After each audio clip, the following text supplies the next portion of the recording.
prepared for the challenges that are ahead. I graduated high school at GCC when we could learn a trade and even prepare for college. Our students deserve schools that are safe and books and resources that help prepare them for their future. The Leon Guerrero Tenorio administration will rebuild Simon Sanchez, fix our schools, integrate technology in the classroom, and expand access to trades. I'm in to help get us there, and we humbly ask for your vote. I'm Leon Guerrero, and I approve this message. Paid for by the committee to elect Leon Guerrero Tenorio. Tony Sanford, Treasurer. Ad count. The white suspect charged in the shooting death of an unarmed black man in Florida makes his first court appearance in a case renewing scrutiny of the state's Stand Your Ground law. Michael Draka appeared via video link for his initial hearing and now has his bond set. Sir, you're charged with manslaughter with a firearm. The bond amount is $100,000. Draka shot Marquise McLaughlin at a convenience store after an apparent parking dispute. Draka was not charged at first by the Pinellas County Sheriff, citing the Florida law allowing use of force to defend oneself. The victim's girlfriend, Brittany Jacobs, says she still has yet to explain to McLaughlin's kids what's happened. A trial has not yet been scheduled. McLaughlin's family expects a lengthy process. Gernal Scott, Fox News. In Baltimore, late word that a police officer caught on video punching a man in a street confrontation has now been indicted on an assault charge. Cars lining up to enter Yosemite National Park as tourists return nearly 3 weeks after the park's famed valley was closed because of smoke from a nearby wildfire. Florida tourism taking a hit from contaminated water. Forget the blue or red wave in November. In Florida, all they can think about now is the red and green tides. Toxic red tide in the Gulf, the worst outbreak in a decade, killing an estimated 300 tons of fish, sharks, sea turtles, and manatees, and fouling the air, leading to breathing problems and emptying the beaches and resort hotels from Fort Myers to Sarasota. Then there is the green algae on both coasts. Fed by fertilizer and other agricultural runoff, it has coated canals with a layer of green, one man calling it an ocean of kale smoothie. Unfortunately, it smells more like cesspool than smoothie. Local officials struggling to clean up dead marine life and vacuum off the green scum. Fox Business Network's Jeff Flock in North Fort Myers. Lisa Brady, Fox News Radio. You've been waiting, and now it's here. Furniture Kathy Style's grand opening after 12 months of putting together an exciting, delicious, salivating, full-scale, real furniture store that has absolutely everything you need for a beautiful home. Beautiful textures, up-to-date styles, and prices that will blow your mind during our grand opening. Starting now, Furniture Kathy Style throughout the store. Bargains, bargains, bargains. Check us out on Facebook and Instagram. Furniture Kathy Style in Hagutnya. Open every day from 10 a.m. to 6 p.m. Apply today for First Hawaiian Bank's United Mileage Plus credit card. And upon approval, you will be entered to win 2 round-trip business class tickets on United. You'll also earn up to 30,000 bonus miles, 5,000 upon opening your new account, and 25,000 after spending $1,500 within 3 months. And you'll get 2 times the mileage on United ticket purchases. Apply by August 31, 2018. Stop by any branch or visit us online at FHB.com. Terms and conditions apply.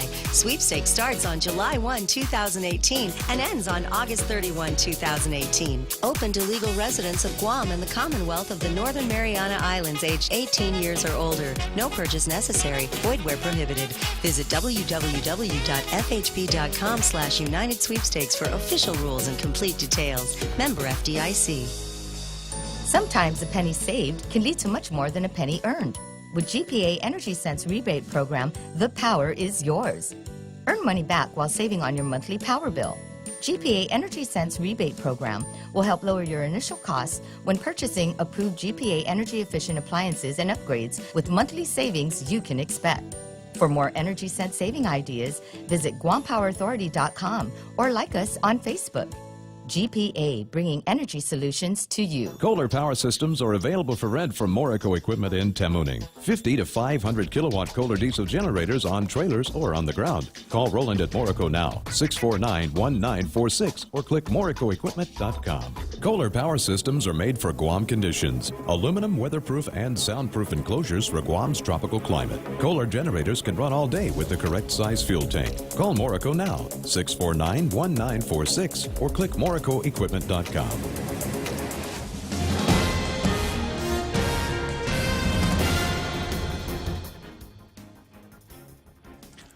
Half a day and good morning, Guam. News time here at The Point is 8 minutes past 6 a.m. This Wednesday morning. I'm Kevin Kerrigan. Here's a look now at some of the top stories from the Guam Daily Post. 4 Taiwanese women who came to Guam on tourist visas are now facing allegations of visa fraud after they were found working as hostesses at a Tamuning lounge. Yushin Chang, Yi Ying Lin, Chao En Wang, and Yi Jung Ko came to Guam in June and July of this year as tourists under the Visa Waiver Program. A criminal complaint filed in Guam's district court accuses the women of failing to disclose that they intended to work as hostesses at the Wild Orchid Tavern. According to court documents, an undercover agent with Homeland Security brought drinks from the women, paying $20 for each drink. The women completed an online visa application saying that they were not seeking employment when they arrived on island. They're scheduled to make an initial appearance today in the district court. Guam Police Department officer is behind bars after he was accused of driving under the influence when he crashed an official vehicle, resulting in multiple injuries. 52-year-old officer Dennis Santos was arrested yesterday on allegations that he was driving while impaired with a child on board, causing injuries, disobeying a red light, failure to wear a seatbelt, and official misconduct. Officer Santos was off duty at the time he crashed an official police vehicle into another car just after midnight on July 4th on Marine Corps Drive near the Kmart. He was hospitalized for his injuries, and the occupants of the other vehicle also sustained injuries that resulted in hospitalization. Police have not disclosed Santos's blood alcohol content at the time of the crash. An internal affairs investigation of the incident is still ongoing. We'll have more news after this. Family Finance has been serving the people of Guam since 1959, and they'll continue to be there for you in the years to come. Whether you're looking to get a personal loan for that summer vacation or paying off those long overdue bills, Family Finance has got you covered. Apply for a personal loan from $1,000 up to $3,500 by calling Family Finance in Hagåtña at 475-4545, Upper Tuon 647-5626, or in Dededo 633-4473. Family Finance has been serving the people of Guam since 1959. Are you paying too much for power? Do you want to reduce your energy costs and save some money? Then call Micronesia Renewable Energy and get a solar energy system installed on your roof. Whether it's ownership or a zero money down program, there's never been a better time to go solar. Sign up in August and MRE will pay 1 month of your power bill so you can save even more money. Not a homeowner? No problem. Refer homeowners to MRE and get paid $400 cash. It pays to be an MRE customer. Conditions apply. Call 632-2613 for details. MRE, the smarter choice. 11 minutes past 6 a.m. here at The Point. Speaker Benjamin Cruz has retransmitted the 2019 budget bill back to the governor's office after correcting what he described as a clerical error, which the governor's office said could have threatened approval of the spending package. The problem was the absence of the word "no" preceding the word "government" on line 23 of page 125 of the budget bill. The effect of its absence would have restricted hiring for critical positions. The error was cited in a news release from the governor's office yesterday, which described the omission as a major concern that would restrict the hiring of teachers, nurses, engineers, and other critical positions in the government. Speaker Cruz acknowledged that the error was theirs, but he wrote that it would be a great shame to allow a clerical error to obstruct the mutual progress towards enacting a budget for the island and the people of Guam. The word "no" was duly inserted into the bill before the word "government," and the budget was sent back again for the administration's continued review. Students and staff at Father Duenas Memorial are praying the rosary at noon every day this week in memory of their late classmate, Xavier Akima. The 15-year-old former student at the school died over the weekend after being swept away in a flash flood while hiking with friends at San Carlos Falls. His body was recovered Monday afternoon following a 3-day search. Guam police released the results of the autopsy yesterday, which concluded that he died from drowning and his death was accidental.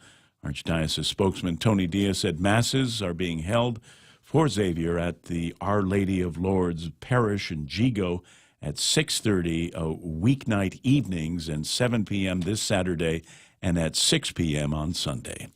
For these stories and more, log on to postguam.com or pick up a copy of today's Guam Daily Post. Right now with a look at weather. Well, thanks very much, Kevin. Mostly cloudy skies today and isolated showers. There's thunderstorms for this morning, then scattered showers, isolated thunderstorms in the afternoon. That's pleasant. East winds 10 to 20 miles an hour, decreasing a bit overnight. Daytime highs today about 87 degrees. Max afternoon heat index might be around 100. Overnight lows should be about 78 degrees. We'll get to the overnight part when it gets to be sunset. 6:42 sunrise this morning at 6:08, and tomorrow morning right around the same time. We'll take a quick look at the weather radar, and to interpret it for you, our meteorologist, our morning meteorologist, is Michael Knight. Yeah, we can see by looking at the radar, you can check out the flow. It's kind of a northeasterly flow around a very weak but evident circulation to our southeast, which will be passing south as the forecast mentioned.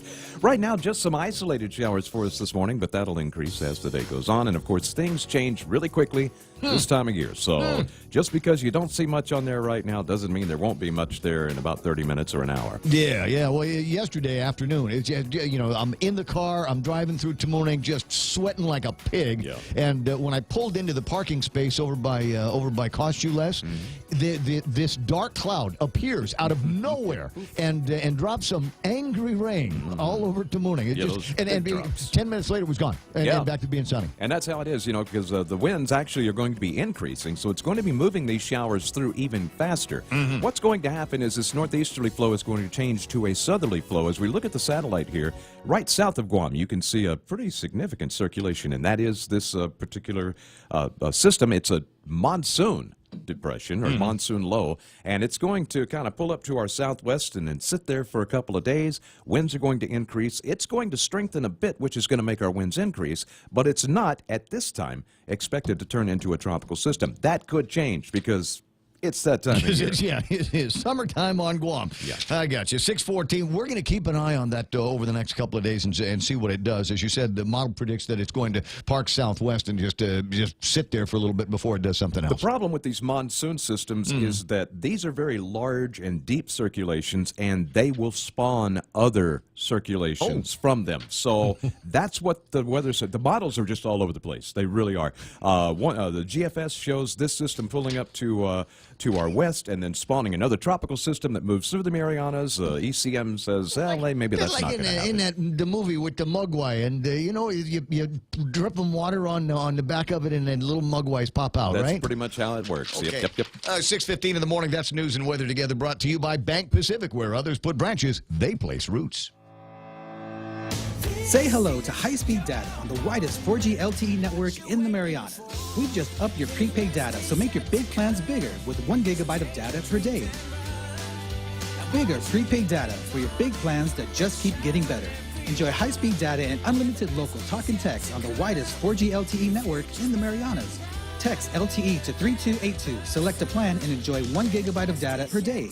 Docomo Pacific, better together. Some conditions apply. You're going to get hungry later on. May I recommend that you take your hunger with you for lunch at King's, because that's where you're going to find some awesome pork sinigang. That's the Wednesday special. Tomorrow, meatloaf. Friday, beef tanakbak with the pakpak. Try that today with the pork sinigang at lunch at King's.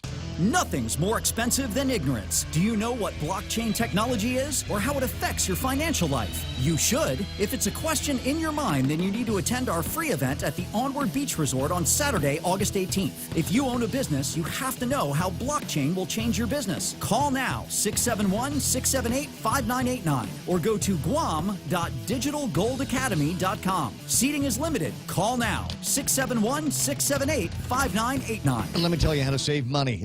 Don't spend it. Or you know what? Because there's things that you need to eat. You need to put gasoline in the car and stuff. And so this is my recommendation for saving money this week. Go eat at Wendy's. They've got a new sandwich. It's the Buffalo Ranch Crispy Chicken Sandwich. Great taste. Nobody does crispy chicken better than the folks over at Wendy's. Buffalo Ranch sauce, stick some melty cheese on it, put it between a couple of pieces of bread, and call it a sandwich. But here's the big deal. It's only $1. It's $1 for this, right? I mean, for a little bit extra, you can have bacon put on it.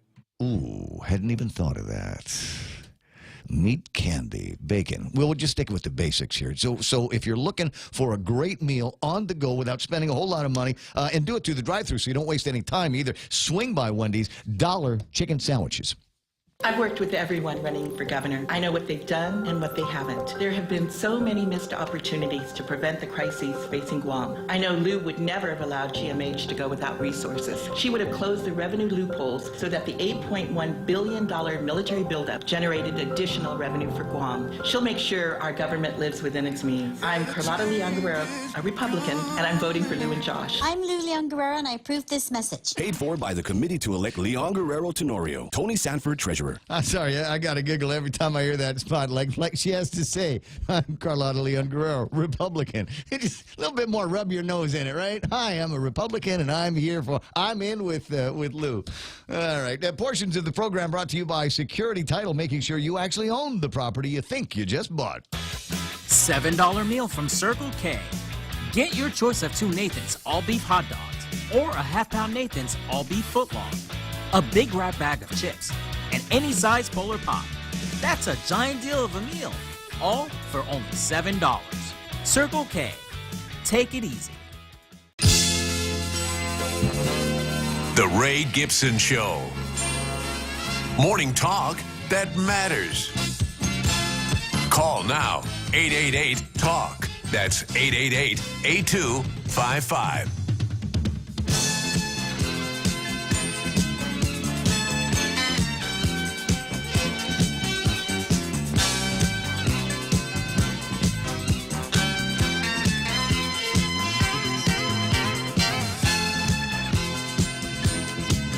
We got to change the intro. We got to change the intro. There's the morning talk that matters thing. I just can't take the pressure. You know, there's 3 full 45 minutes left in the program, and I got you counting on me to come up with stuff that matters.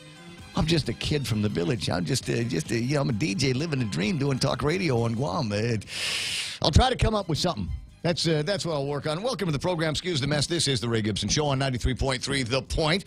My name is Ray. Michael Knight gets the phone when you call at 888-8255. He's itching to put the technology to work, so give us a ring, would you? 888-8255. If you are in a little bit more of a hurry this morning and don't want to deal with dial the phone and wait on hold and do all of that stuff, send me your thoughts at 988-5874. That's our WhatsApp line. They're leading in the technology, taking radio and making it more interactive than ever before. You know, it's the original social media, if you think about it, right? Back in the old days, you needed to communicate something to somebody. You called Johnny Gerber up on the radio and did your love song, love story dedication, and somebody else got the message. And there was a lot of back and forth. There's a nice little circular deal between the social media and you and whoever it was that you were trying to get the attention of. And so we continue that with today's technology. Facebook Live as an example, and the WhatsApp 988-5874. What you pointing out here? Shouting out to my son, Michael Williams, who is a truck driver. He's currently in Kentucky. He drives all the way across the country in a really, really, really big truck. Nice. Yeah. So I'm looking at 2 Michael Williams. There's the senior and there's the junior. Hello from the U.S. It's your great American truck driver checking in currently in Kentucky. His arms are the size of your legs. Nice. Do you want to make any more than anatomical comparisons there? Okay. Well, he looks a lot like me. Kevin Kerrigan takes care of the news from the Guam Daily Post, and you got treated to lunch yesterday at the Rotary Club of Tumon Bay. No way. We don't get lunch at the Rotary. When I'm the president of the Rotary Clubs, because you want journalists showing up so that they will write about your guests. You stand in the back. You stand in the back. Take notes. That's it? Are you allowed to ask questions?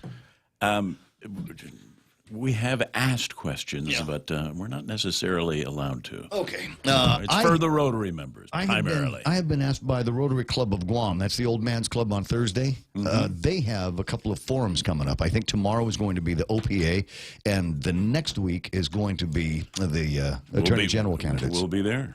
Yep. Well, I'm not going if they're not going to feed me. I think the deal is my brother's going to go as a member. You have to go as a member. I have been a member of the Rotary Club, but they don't always renew your membership. They don't always have stunning guests on Thursdays. That's kind of the point. I got work. I could be taking a nap right now, but so that's the deal. So but if you show up, I'm going to find a way to make sure that you get something to eat. Okay. right? Because it says. So who did you cover yesterday? That was Byrne, right? Edward Byrne, yeah. What did he say? He said that there are some assumptions in the budget bill that we may get some revenues that we may not. Yeah.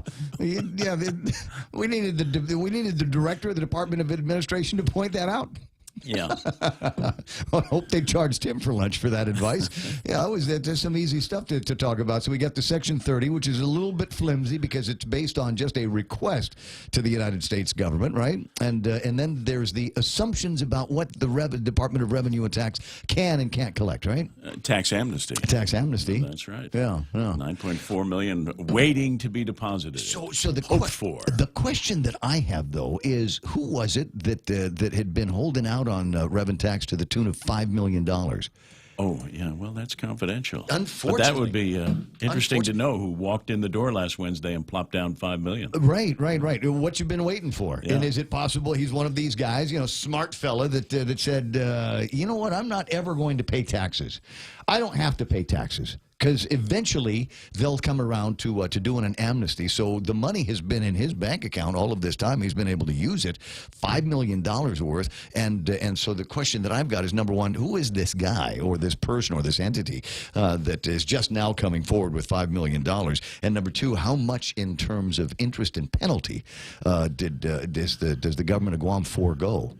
A lot, right? That's what I'm thinking. So I'm one of those. I like the amnesty program for what it is supposed to do. It's supposed to go out and get guys to come to Jesus with their tax debts and their debts to the government of Guam, and then their fellow taxpayers. On the other side of this, though, if we do this too often. And I think they've been overly generous this time around with the extension of deadlines and extension of deadlines to pay. I think what happens is we might have trained people, this person in particular, the $5 million man in particular, to hold off on paying taxes because they know that eventually the government of Guam is going to be so desperate for money that they will go into an amnesty program and he won't have to suffer any interest or penalties. This was the first one in 10 years. But there was something interesting that came out last Friday during the testimony that 18 million of the 25 million in the amnesty are delinquent non-filers, people that walked in the door who hadn't filed. That's it. 18 million of the 25. That's still a lot of money. That is a lot of money for people. Yeah, 6:24 in the morning. And, let's say good morning to everybody because the comments are starting to fly fast and furious on the Facebook Live. And I want to make sure that everybody that has checked in gets recognized and go. Sometimes you want to go where everybody knows your name. And they're always glad you came. You want to be where you can see our troubles are all the same. You want to be where everybody knows your name.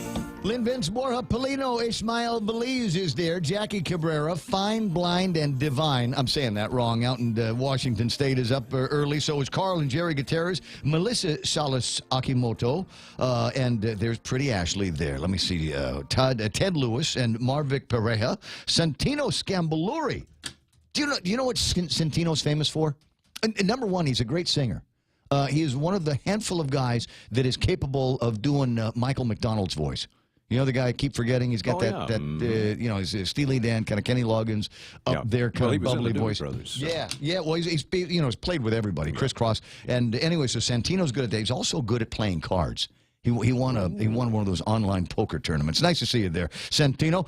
And Nick Perlowski's up. Brad Hewitt, Bob Lizama, Joe Flores saying good morning, Ray and Kevin. And Brad says great job with the weather, Michael. It's true. Michael does some great weather magic for us in the morning. Dora Marie Fergiger and Jeff Ojeda. I see James Howard, Jeff Jones.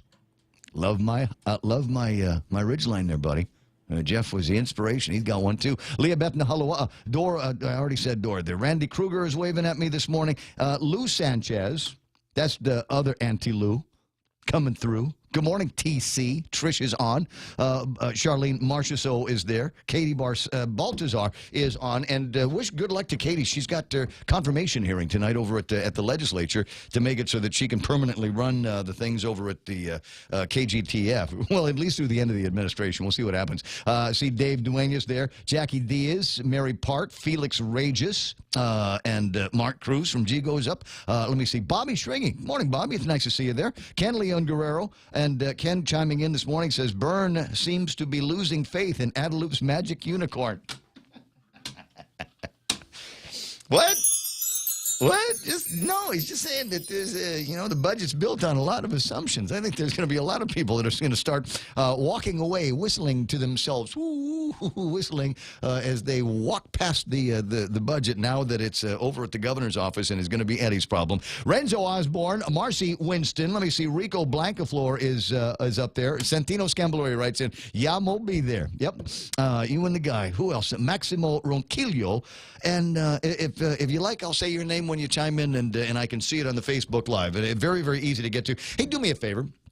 While you're there, Matthew Cruz saying good morning. While you're there, there's a button marked share on Facebook Live. Do me a favor, click it every once in a while, and just let your friends and other family know that that you have found a great place to start your morning constitutional newspaper and shower and get the kids ready for school, and you get Ray Gibson playing in the background, literally playing in the background. And the question I've got for you before it gets to be the top of the bottom of the hour headlines is: have you seen any cool videos lately?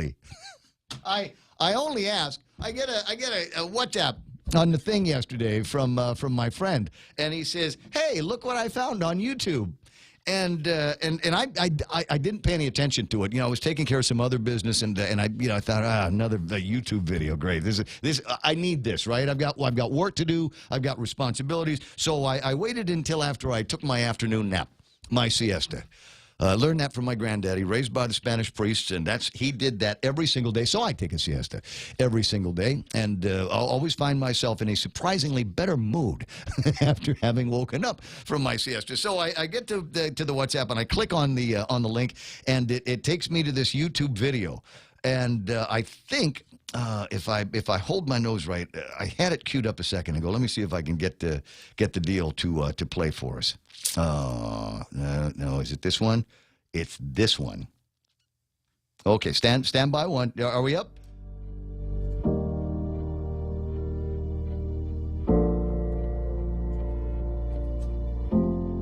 Now look at what it looks like. It's you transferred money into somebody's office and they ended up hiring your kid. That part I understand, Ray. That part I understand completely. Yeah, but if it looks like something, then you generally don't do it.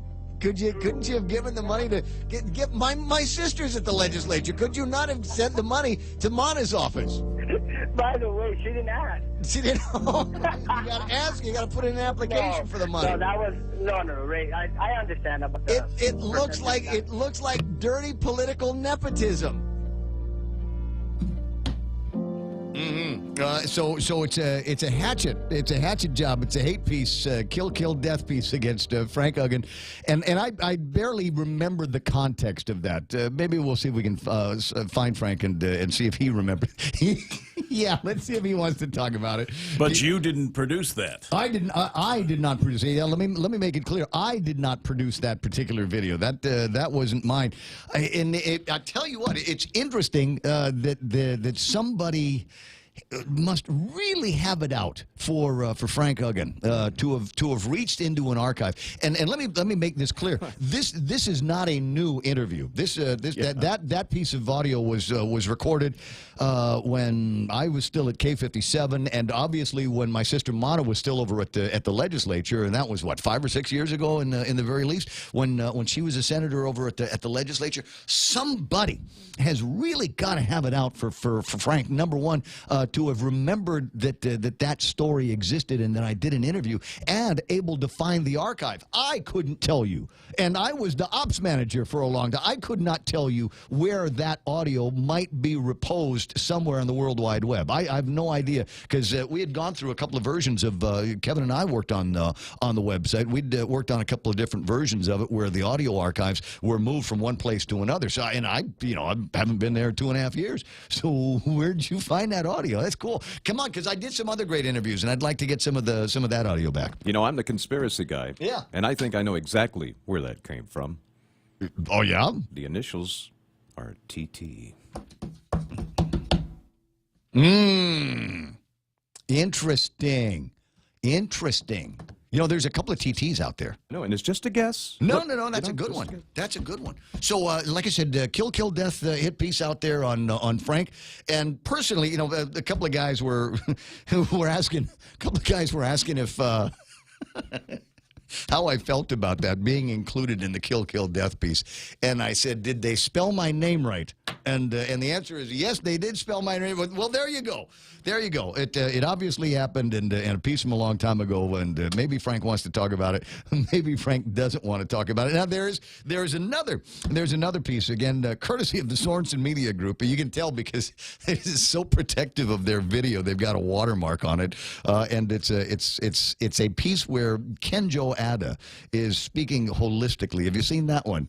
Yeah, there's a good one. There's a good. We may play that relentlessly, just as an opportunity here for people to, you know, kind of square in on who they're going to be voting for and what they're going to be voting on. 6:33 in the morning. Hey, we got to do some headlines. I'll play that video for you on the other side of the headlines. Now from the Guam Daily Post, here's Kevin Kerrigan.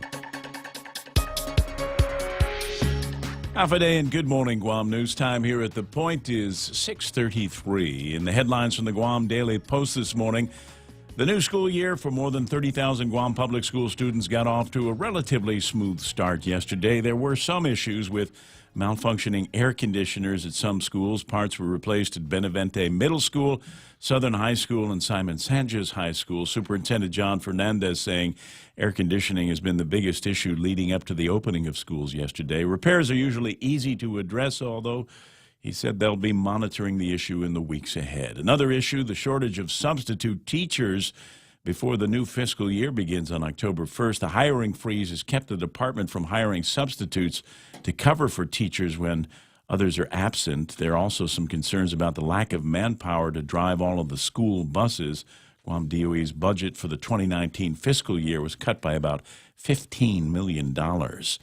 Department of Administration Director Edward Byrne telling Rotary Club members yesterday that the budget bill lawmakers passed over the weekend contains some fairly difficult assumptions. There's an assumption that we may get revenues when we may not, he said. If that happens, some services are going to be curtailed. Byrne spoke during the Rotary Club of Tumon Bay meeting yesterday at the Pacific Star. The budget bill counts on an additional $10 million in Section 30 funds, which the administration has yet to receive. It also is dependent on full payment of the remaining $9.4 million in tax amnesty revenue pledged by delinquent taxpayers who may or may not deliver the balance of what they owe by the September 5th deadline. Today is the last day to register for the primary election. If you want to cast a ballot in the August 25th primary, you have until 8 o'clock tonight to register at the Guam Election Commission office in the GCIC building in Agana or at any mayor's office except for the Agana mayor's office. As of August 13th, the number of registered voters was just over 53,000, a 12-year high. As expected, the island's most populous villages have the most registered voters, with Dededo topping the list at 12,609 registered voters. For these stories and more, log on to postguam.com or pick up a copy of today's Guam Daily Post. It's 6:35. That's iConnect time. Tell you what, these guys are all about practicality, and they don't want you spending any more money than you absolutely have to. So they've got great plans on things like your internet and mobile phones. And if you're in business or you just need to, maybe you got a big family and you need to get a hold of everybody, who's taking the kids to school, who's picking the kids up, what time is soccer, all of that, then maybe invest in the incredible push-to-talk technology that they've got at iConnect. As a mayor, I see the first-hand struggles our people face. I see the real effects of tax increases and what happens when our government cannot deliver the services timely. I've heard the promises made year after year. I know what it really means when these promises go unfulfilled. Who do you trust to finally get things done right? I'm in with Lou and Josh because they have the experience to lead us and deliver what they promise. I'm Lou Leon Guerrero, and I approve this message. Paid for by the committee to elect Leon Guerrero Tenorio. Tony Sanford, Treasurer. Where are we at now? 6:36 in the morning. What's for lunch? Swing by Subway. I mean, think about Subway. You know what you like at Subway. There's never a question of what you're going to eat because you've been eating there at Subway for a long time. Now, change it up. Instead of getting a sandwich, excuse me, I've had some Subway in there. Instead of getting a sandwich, get a wrap. They will wrap it up for you, and you will be surprised at the great taste and a new way to enjoy your favorites over at Subway. Filling, delicious, and you know it's going to be loaded up with meat and vegetables and all your favorite flavors. Get yours today at Subway. Make it what you want. If you can dream uncommon design and unprecedented engineering, you define the 2018 Lexus. The boldly designed IS Sport Sedan's aggressive design stimulates the senses. Advanced paddle shifting puts the exhilarating performance of the IS Sport Sedan at your fingertips. With deep, luxurious seating, the ES350 offers an ultimate level of comfort, while cutting-edge engineering delivers a thrilling drive. Put yourself in a 2018 Lexus. Now with special incentives. At Atkins Kroll. Yeah, what am I supposed to do? Which one now? Portions of the program brought to you by Micronesia Renewable Energy. Half a day. This is Jerry Gutierrez. Many remember how committed Carl has been to helping our people during times of hardship, disaster, and financial crisis throughout his years of public service. For Carl, it has always been about people helping people. He would like this opportunity to work on your behalf once again as your governor. I humbly ask for your vote for the Gutierrez-Bordallo team on August 25th. Together, let's make Guam again. I'm Carl Gutierrez, and I approve this message. Paid for by Team Sunshine 2018. Roy P. Duenas, Treasurer. I got you. 6:38 portions of the program also brought to you by American President Lines. APL is shipping the future. Grilled salmon, petite sirloin. Can't decide. What are you doing? Making my top 10 list of favorite dishes at Ruby Tuesday. You really need to get a hobby. But I can't decide. There's no way I can narrow down so many classic dishes to just 10. Then it's a good thing Ruby Tuesday did it for you. It's the all-time favorites menu at Ruby Tuesday Guam. We took our most popular dishes and put them on one great menu for only $14.99. Hickory pork chop, Parmesan shrimp pasta, prime loco moco. 10 top sellers at one great price. Pick your favorite for a limited time at Ruby Tuesday Guam. Yeah, there's already traffic here at 6:39 this morning. Looking at traffic on Upper Tumon around DPW and Kmart and John F. Kennedy High School. Already building up, as you might imagine, southbound side. We're seeing northbound traffic in the other direction starting to build as well. Getting into and out of the intersection of Marine Corps Drive and Route 3 beginning to build up. And we're watching traffic build up in front of Ukadu High School as well. So nothing in front of Anderson Air Force Base or Navy Hospital or Sumai. Sumai's starting to build up a little bit, though. I will give you that warning. And a little bit of traffic around Dead Man's Curve headed towards Adelup right now if you're headed northbound on Marine Corps Drive. Actually, it's northbound and southbound right in front of that Devil's Point area. 888-8255 if you see something. Well, I tell you what, I was going through yesterday afternoon. I was going through Snake Road and then up by Navy Hospital, and the line of traffic that was there. I mean, people trying to get into Navy Hospital about 12:30, 1 o'clock in the afternoon yesterday. And here's the problem. There's no other lane. There's three lanes there. There is the lane that takes you to the Superior Court, and there's the lane that takes you to the other end of Snake Road and the My area, and a turn lane, and that's it. That's it. And so if you're up over at the turn that takes you to Carl Gutierrez's house, you're going to be stuck there for a while unless you have the cojones to, stroll through the turning lane for a little bit until you can get past that particular heartache. Unbelievable. Somebody got to do this. Can we go and ask the Navy to build us a new road there? Come on, to me. Can we build? And the worst part of it is, I've been stuck in traffic there before with my daughter. And they've got a really nice little kids play area park there with swings and monkey bars and all of that thing. And my daughter, when she was a little girl, she always said, "Daddy, can you take me there to play?" I don't want to. I said, we got one by the house. She says, yeah, but it smells like pee-pee. Can we? I want to go. I want to go to that one, Daddy. Can you take me to that one? And then I had to explain to her how I missed the opportunity, the privilege for service in this man's Navy. And no, sweetie, I don't think we're going to be able to get to play there. Maybe if you make a friend, they can invite us onto the base so we can go and play in that particular place. 19 away from the top of the hour, and that was traffic here on The Point. Hi, this is Kathy Sorensen. Some of you may remember me as the lady who bought too much furniture and passed on the savings to you. I'm back with Furniture Kathy style, and prices are rolled back 10 years. That's 2018 style with 2008 prices. Come check us out and have a chance to win your dream home makeover. Everything is on sale up to 25% during this grand opening event. Visit us at Furniture Kathy style on Agania, Instagram, and Facebook. The Ray Gibson Show. News to fill your mind. Talk to get it out. Turn it up. Now tell a friend. Is that so? Is that so? All right. Well, I'll make a note to myself to keep an extra eye skinned for traffic around the University of Guam and GCC area. Got a note from somebody on the WhatsApp.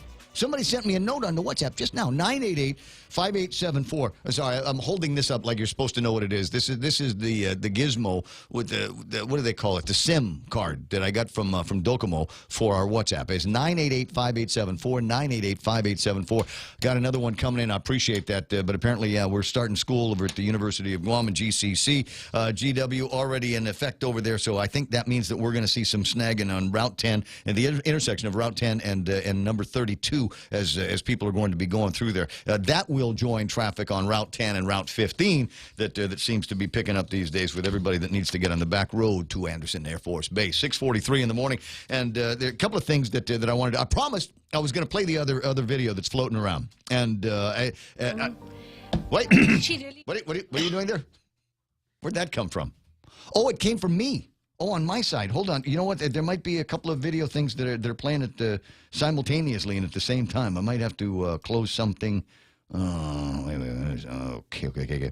Yeah, I'm sorry. I'm dealing with technology here. So that window has to close, and this window has to close. And now I can play this one here. Now this was the other video that I got, and it made me laugh out loud. They do this thing over at Sorensen called Coffee with the Candidates. And I participated in this before. You go and you sit down with somebody, and we're having coffee. I think we did it at Port of Mocha the year that I was involved in it. You sit down and you ask these politicians questions about what they think are hot issues, what's important, and that kind of thing. So Paulie sat down with Kenjo Ada, and this was the result of the Q&A between them. The spirit and the air and everything that's going to set Guam free, ironically. Right. You're talking about good people doing bad things, bad people doing good things. Yes. Care to speak on some of the corruption stories that are in the news as far as government corruption? I'll try to. Hey, what happened? Wait. Oh, I hate it when that happens. Sorry, I pressed the button and something happened. Crap. Okay, I'm gonna have to do that later. Man, it was just getting to the good part. Hold on. No, I'm going to do it now. I just got to click on the thing, and wait, where's the guide? That one. Click there. So I was just trying to get the. No, it's my fault. No, totally my fault. Here I am. Brains the size of a planet. You're talking about good people doing bad things, bad people doing good things. Yes. Care to speak on some of the corruption stories that are in the news as far as government corruption? I'll try to give you a more holistic view. Sure. In life, I think if you're living, you should die. If you're smart, you should get dumb. And if you're poor, you should get rich. And if you're dumb, you should get smart. And if you're dead, you should get alive. So that way you're whole. And when death finds you, there's nothing to kill because you're already obliterated. Thank you very much. What the hell? What? wisdom from on high. That's kind of Buddhist, yeah? I don't know what the hell I just listened to. What was that? What was that? If you're hungry, you should eat. If you're thirsty, you should have a drink. If you're drunk, you should be sober. If you're sober, you should be drunk. I don't know. It's this is School of Yoda here where we got going on. What just makes me leap to determine what the definition of holistic is, and from the World Wide Web Dictionary, characterized by comprehension of the parts of something as intimately interconnected and explicable only by reference to the whole, characterized by the treatment of the whole person taking into account mental and social factors. Mental? Rather than just the physical symptoms of a disease. You want me to play it again, don't you? Okay. From the top here. Let's catch all of it. Put the audio again. Let's get it set Guam free, ironically. Right. You're talking about good people doing bad things, bad people doing good things. Yes. Care to speak on some of the corruption stories that are in the news as far as government corruption? I'll try to give you a more holistic view. Sure. In life, I think if you're living, you should die. If you're smart, you should get dumb. And if you're poor, you should get rich. And if you're dumb, you should get smart. And if you're dead, you should get alive. So that way you're whole. And when death finds you, there's nothing to kill because you're already obliterated.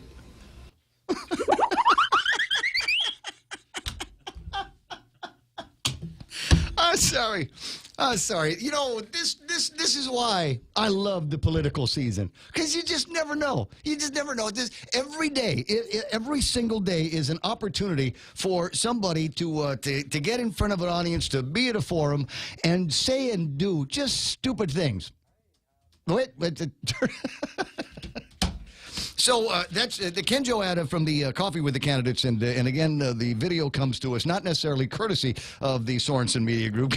It's just like I said, they put the watermark on it, so everybody knows that's definitely one of their pieces. 888-8255. That's 888-8255. Who's on line one? I didn't turn on the thing yet. Who's that? Oh, Marie's on.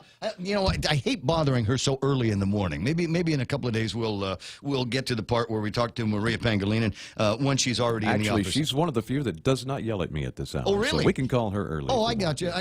Could you yell at Mike every once in a while? Because I don't, and he needs discipline, Maria. Good morning to Mr. Knight and Mr. Gibson. Good to have you here. I just wanted to give you an opportunity, and we missed it yesterday because we were talking about the potential for Ray Gibson as a write-in candidate. And if you thought Ken Joe could wax poetic and just throw wisdom, you just wait until I start talking on a microphone. Anyway, so today the last day for voter registration, correct? Yes. At the mayor's offices and at the Guam Election Commission, starting at 8 o'clock and ending at 8 o'clock tonight. So 8 in the morning until 8 at night, go to the mayor's office. What do I need to bring with me, and how do I know I might need to register? If you are a U.S. citizen, at least 16 years old, and a resident of one of the villages on Guam. Did you say 16? Yes. There is pre-registration on a law. It was passed, I think, in 2015 or 16, a law that says people who are at least 16 years of age can pre-register. And then people who are 17, not yet 18 for the primary election, 17, but will be 18 by the general election, Tuesday, November 6th. If they're only 17, but will turn 18 by the general election, they can still vote in the primary election. This sounds like one of those math problems from high school. So one more time, if they are going to, if they're 17 years old now, okay, just start again. Now, so I got a 17-year-old son, he can register. Yes. If? Well, no, anybody who's 16 years old can register. Okay, anybody 16 can register. There's no qualification there. They would be pre-registered. Now, when will they be able to vote with that registration? Okay. If they are 17 and will be 18 by the general election day, they can vote in the primary election. If they're okay, but they're going to be 18 by the general, that will allow them to vote in the primary? That's correct. Interesting. Well, I wonder why they did that. It was. So I guess they can vote at 17. They but can vote at 17 then, and is that right? Yes, they can. There we go. Yeah. Then why don't we just make 17 the legal voting age? Good question. Because obviously it is if they can vote in the primary. So it allows them to select candidates in the primary election that would go into the general that they would be qualified to vote in as an adult. That's correct. Okay, all right. That sounds like an interesting kind of gerrymandering thing to me. Okay, so it's anybody, American citizen, 16 years of age or older. Can pre-register. Okay, and then what about residency? 30 days in the village, 30 days, and you count back from the day of the election that you're going to register for. Okay, so 30 days back from the 25th, so about July the 24th, 25th, you would need to have to have established some kind of domicile. Do I need to prove that? Do I need to bring, I don't know, a trash bill or a power bill or something like that? No, you just sign under oath the affidavit of registration. Okay, so affidavits are good enough to get you in. Do I have to bring money? Should I bring some cash? No, thank you, Ray Gibson. How about some empanada or butsi, something for the lady? No, but bring them to our district registrars out there in the mayor's offices. They've been working really hard. Of course. Every other day, the GEC staff have been going out to pick up affidavits of registration. And every other day, my eyes are wide and my mouth opens up because they bring back stacks. Everybody's eyes are wide and their mouths are open because we played that Kenjo audio. Ray Gibson, what? We're up to 53,000 voters, registered voters now. I'm absolutely delighted to hear that. I hope all of them show up for work on the, that's their job now is to go and vote on the primary election. That's absolutely got to take place. Absolutely got to happen.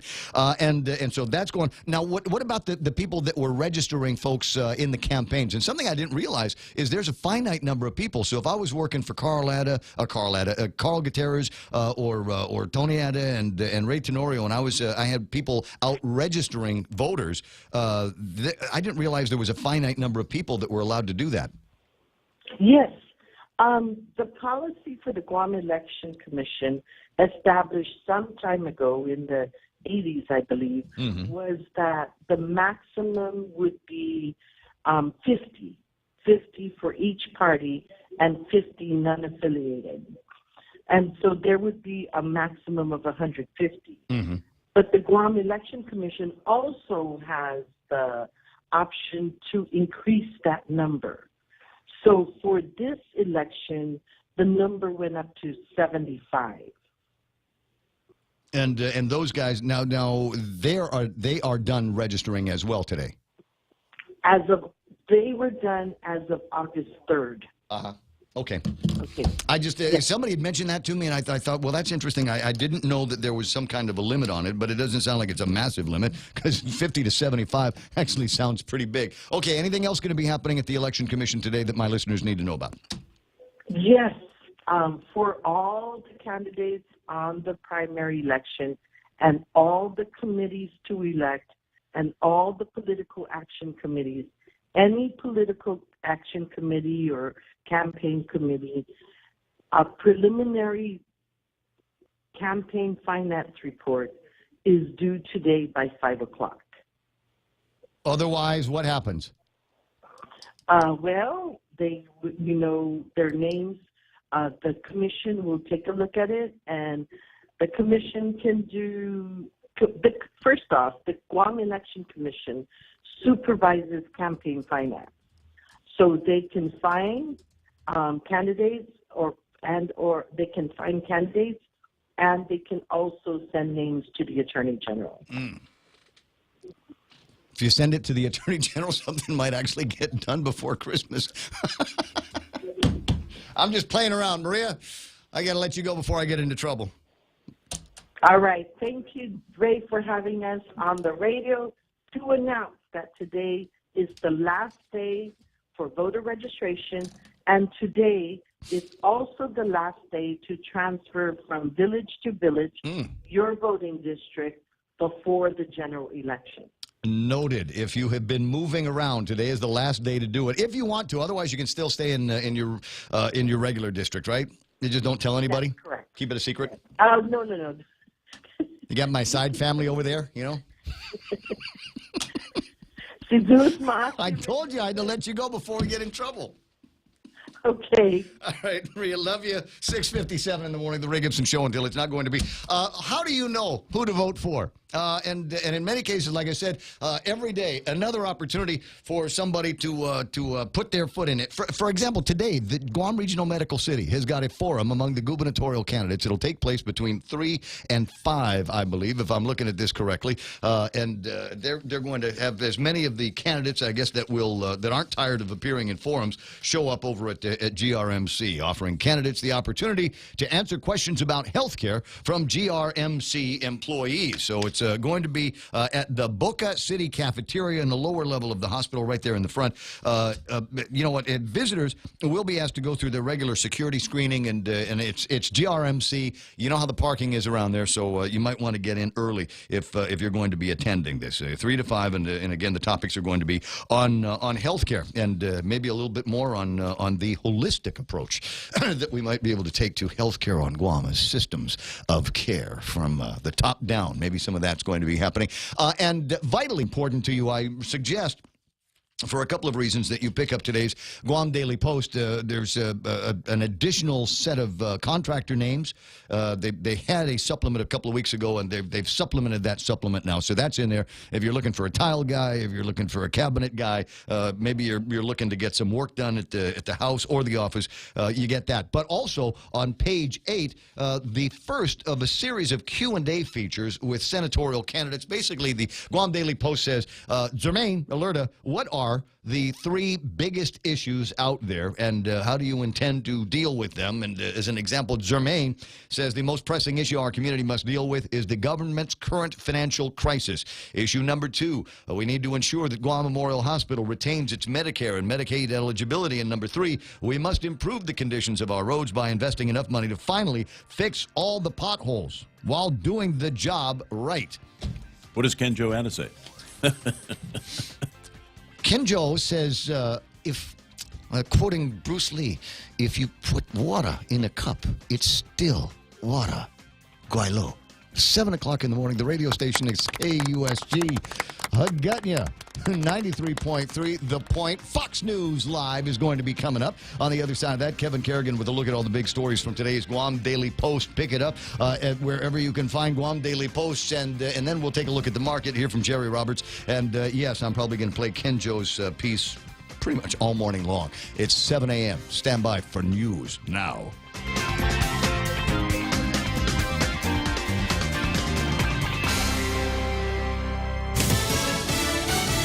No apologies from the White House. Lisa Brady, Fox News. Instead, a defense of the president's counterattack on a former aide and her new book. Fox's John Decker, live at the White House. Critics of the president say his tweets calling his former aide Omarosa Manigault Newman a lowlife and a dog were racist. But White House spokeswoman Sarah Sanders defended the president, saying he's simply defending himself. The president is somebody who's always going to fight fire with fire. This is something that isn't new, and it's something the American people knew when they voted. Overwhelmingly elected him to be the president of the United States. Sanders did not say if the White House will pursue legal action against Manigault Newman, but the Trump campaign has filed an arbitration claim against her, arguing that she violated a non-disclosure agreement she signed when she joined the campaign in 2016.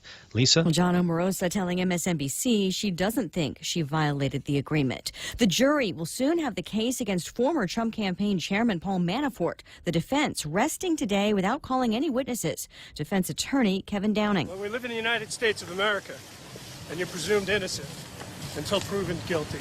And we believe the government cannot meet that burden. Closing arguments set for tomorrow morning. Manafort denies any wrongdoing. He's charged with 18 counts related to past business dealings.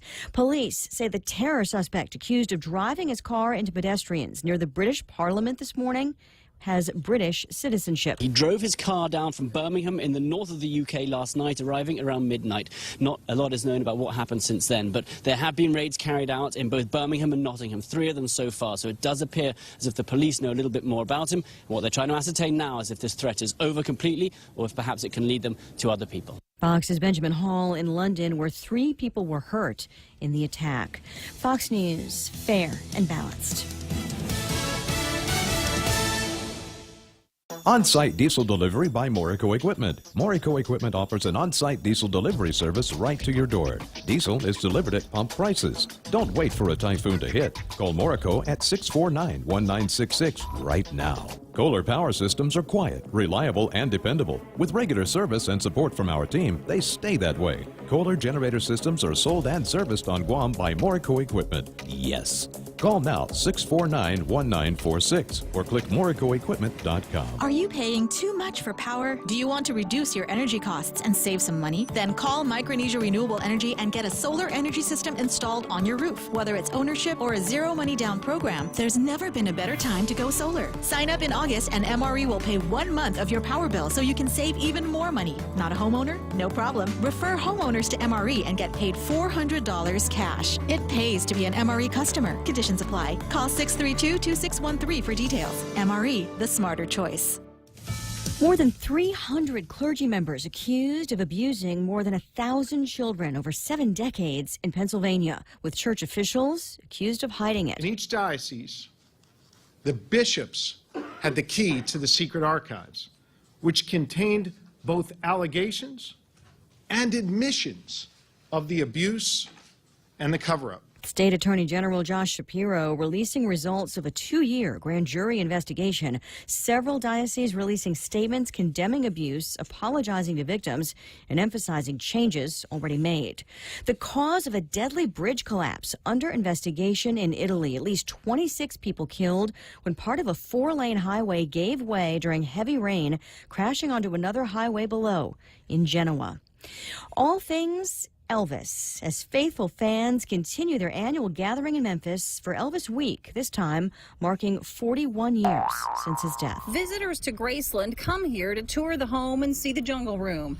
Memphis Tourism President and CEO Kevin Kane says there's a reason so many of the King's things are there. Fortunately for us, Elvis never threw anything away, so you had just an unlimited treasure trove of just unbelievable artifacts. Like clothing, stage costumes, gold records. What you see on display now, 40 years later at the Elvis Presley's Memphis Experience is they probably have that much or more in storage. Graceland auctions off memorabilia each year, giving fans a chance to own some of it. Fox's Tony J. Powers at Graceland, a publishing agreement signed by Elvis in 1955, selling for more than $37,000 at this year's auction. You can hear more about Elvis Week on our podcast, the Fox News Rundown, tomorrow morning at foxnewsradio.com. I'm Lisa Brady, Fox News Radio. As a mayor, I see the first-hand struggles our people face. I see the real effects of tax increases and what happens when our government cannot deliver the services timely. I've heard the promises made year after year. I know what it really means when these promises go unfulfilled. Who do you trust to finally get things done right? I'm in with Lou and Josh because they have the experience to lead us and deliver what they promise. I'm Lou Leon Guerrero, and I approve this message. Paid for by the committee to elect Leon Guerrero Tenorio, Tony Sanford, Treasurer. Apply today for First Hawaiian Bank's United Mileage Plus credit card. And upon approval, you will be entered to win 2 round-trip business class tickets on United. You'll also earn up to 30,000 bonus miles, 5,000 upon opening your new account, and 25,000 after spending $1,500 within 3 months. And you'll get 2 times the mileage on United ticket purchases. purchases. Apply by August 31, 2018. Stop by any branch or visit us online at FHB.com. Terms and conditions apply. Sweepstakes starts on July 1, 2018 and ends on August 31, 2018. Open to legal residents of Guam and the Commonwealth of the Northern Mariana Islands aged 18 years or older. No purchase necessary. Void where prohibited. Visit www.fhb.com/United Sweepstakes for official rules and complete details. Member FDIC. Hey there, it's me, your stomach, down here, you know, the one who can talk. Anyway, I was just at a yoga sesh with a few of the other stomachs, and mid-tree pose, everyone started talking about Subway's new savory rotisserie-style chicken Caesar signature wrap. It's a mouthful to say, I know, but with creamy Caesar dressing and double the rotisserie-style chicken. It's not the only thing that's full, if you know what I mean. It's me. I'm the one that's full. Because I'm a stomach. That's kind of what I do. Subway, make it what you want. Double meat based on average 6-inch sub. If you can dream uncommon design and unprecedented engineering, you define the 2018 Lexus. The boldly designed IS Sports Sedan's aggressive design stimulates the senses. Advanced paddle shifting puts the exhilarating performance of the IS Sports Sedan at your fingertips. With deep, luxurious seating, the ES350 offers an ultimate level of comfort, while cutting-edge engineering delivers a thrilling drive. Put yourself in a 2018 Lexus. Now with special incentives. At Atkins Kroll.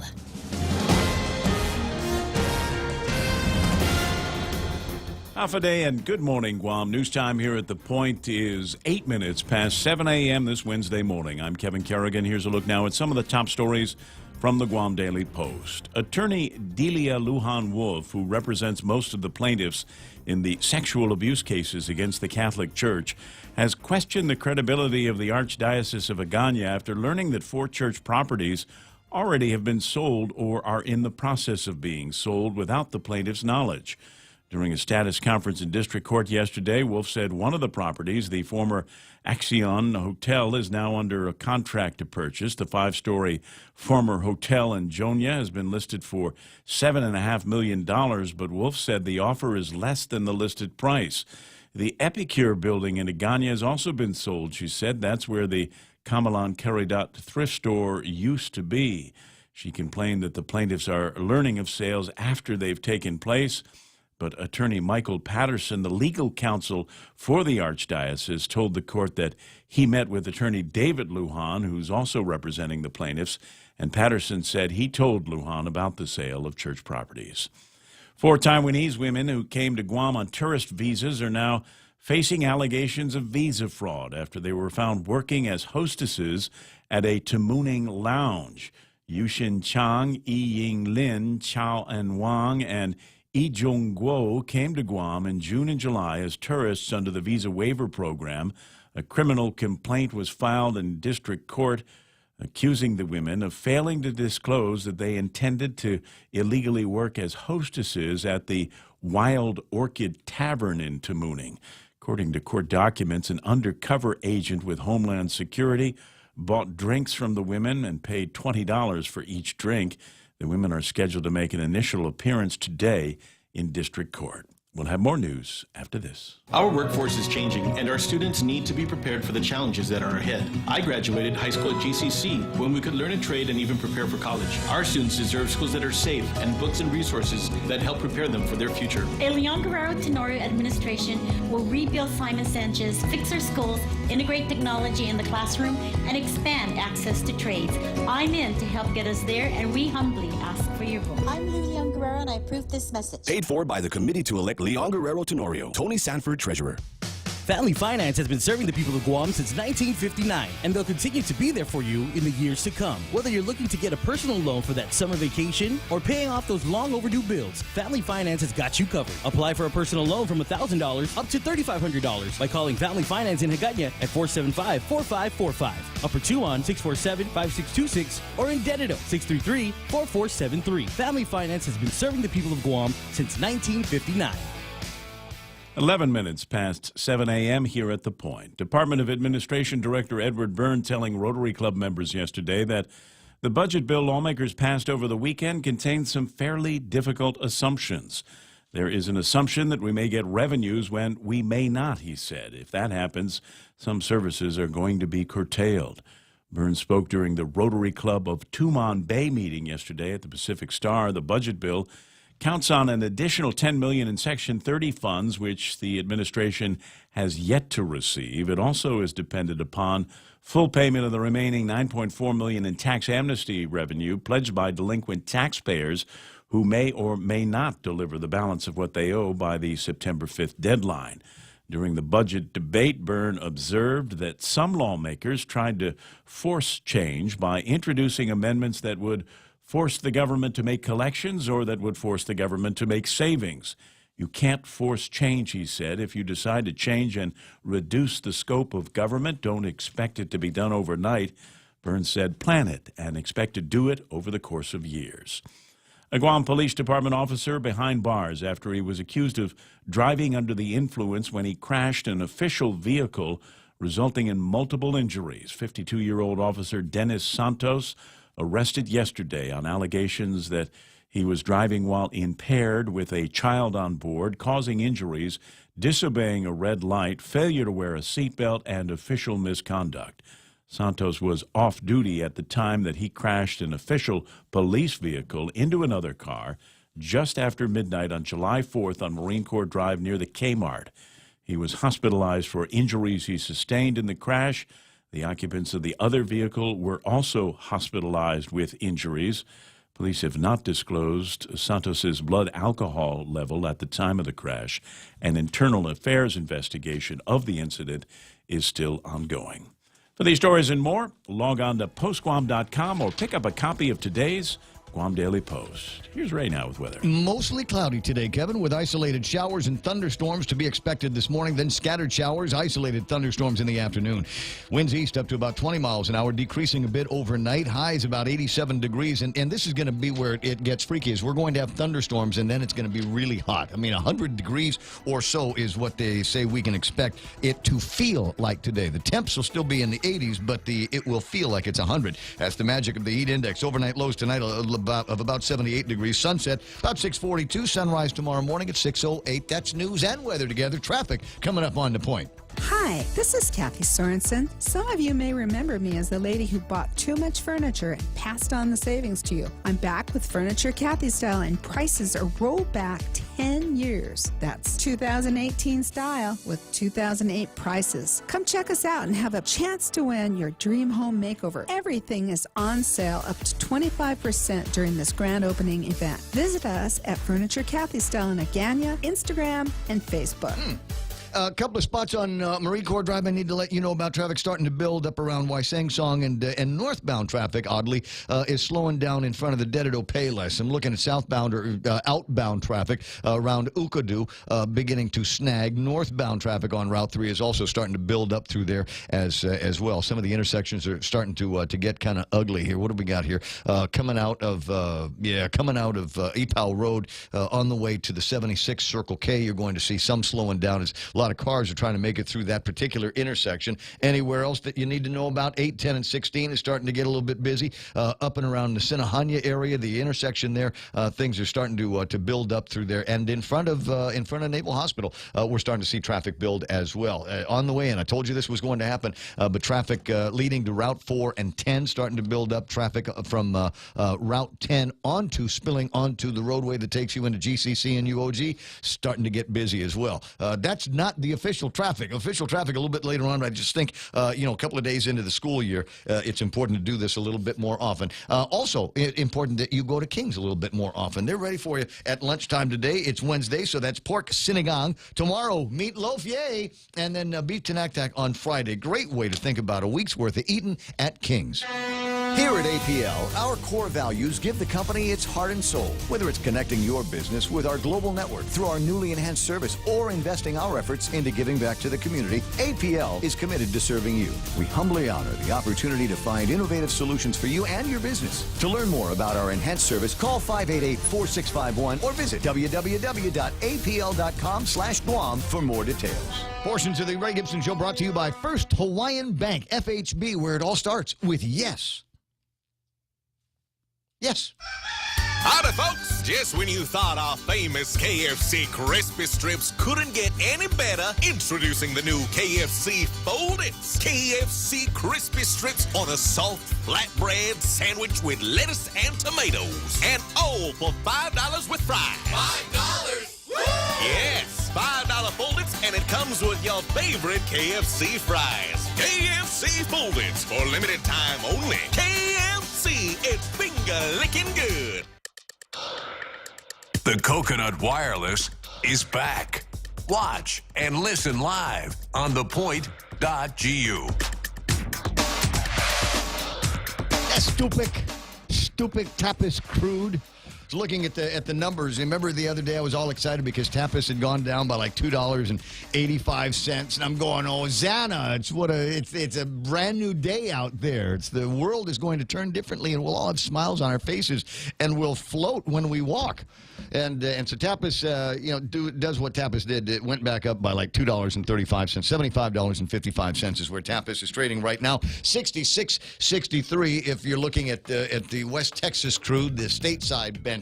Doggone it.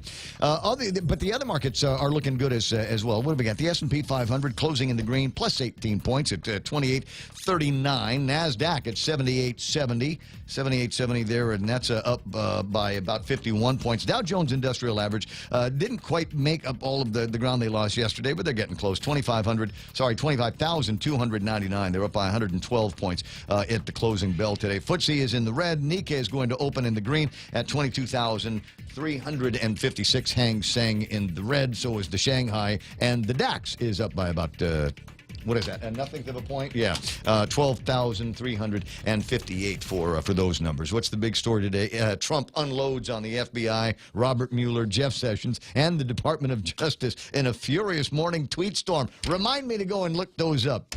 Remind me to go and see what he had to say about all of that stuff. Yesterday, the talk show guys were going crazy over the Omarosa tapes and recordings that she made, and wondering who is actually in charge over at the White House. And the answer to that question is I am. I'm in charge of all of that. 7:18 in the morning on the Ray Gibson Show until it's not going to be anymore. Jerry Roberts coming up in just a second. But on the assumption that not everybody wakes up at the same time and gets to hear and see all of the things that make me giggle on a daily basis. There's a couple of things I'd like to play for you, and people have asked that I replay the Kenjo at audio and video for you. So once again, courtesy, let me just say it this way, stolen from Sorensen Media Group. Here is the audio from... the spirit and the air and everything that's going to set Guam free, ironically. Right. You're talking about good people doing bad things, bad people doing good things. Yes. Care to speak on some of the corruption stories that are in the news as far as government corruption? I'll try to give you a more holistic view. Sure. In life, I think if you're living, you should die. If you're smart, you should get dumb. And if you're poor, you should get rich. And if you're dumb, you should get smart. And if you're dead, you should get alive. So that way you're whole. And when death finds you, there's nothing to kill because you're already obliterated. What you just said is one of the most insanely idiotic things I have ever heard. At no point in your rambling, incoherent response were you even close to anything that could be considered a rational thought. Everyone in this room is now dumber for having listened to it. I award you no points, and may God have mercy on your soul. Come on. Poor Pauly Suba. You know, at the start, he just kind of goes, right. Like, what? It's one of those we'll be right back after these messages kind of moments, isn't it? I've having interviewed, done a million interviews in my lifetime, in my career. I don't know, and I may have to go and watch the rest of that to see how Pauly was able to recover from the spin that was coming out of Kenjo. 20 after 7 o'clock in the morning, the Ray Gibson Show, and now the highlight of the program for me, because it allows me a couple of seconds to just let somebody else do the talking. It's the Extra Point with Jerry Roberts. I have to admit, I'm quite often attracted to articles and posts that have titles like 7 Strategies to Recapture Your Lost Youth and 21 Proven Methods to Have Clients Hire You 3 times More Often. And my all-time favorite, 5 secret, totally sure ways to grow hair like a gorilla. I'm Jerry Roberts. And now that you know this, you'll understand why I was excited when I read 5 qualities of remarkably loyal employees. Let's get to the details now on the Extra Point.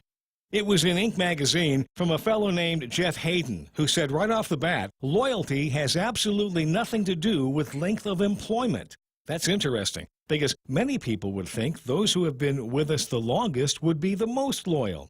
Hayden believes that familiarity can bring problems. People who have been with you for, say, 20 years might occasionally be critical of you in front of others, presumably because they feel they have a license to do so. He likes the employee who's been there for just months and who embraces your vision and then works his or her tail off every day to help the company get there. Here are Hayden's 5 qualities of remarkably loyal employees. Number 1, they treat you like a person. Many workers see the boss as just a boss, not someone with hopes, dreams, unique talents, a background of ups and downs, a complete human being. 2, they tell you what you need to hear but may not want to hear. In other words, if there are inconvenient truths you need to know about because that helps you do what's best for the company and your workers, they'll make sure you do. 3, they never take part in boss bashing. They may not always agree with you, but when the choir of discontent starts singing about your sins as a manager, remarkably loyal workers don't join in. If they talk behind your back, it's positive. 4, they support your decisions. Debate and disagreement is healthy. Every effective leader wants to hear what his or her team thinks. Then, once a decision is made, even if they don't agree with it, remarkably loyal employees don't just go through the motions. They do everything they can to help bring success.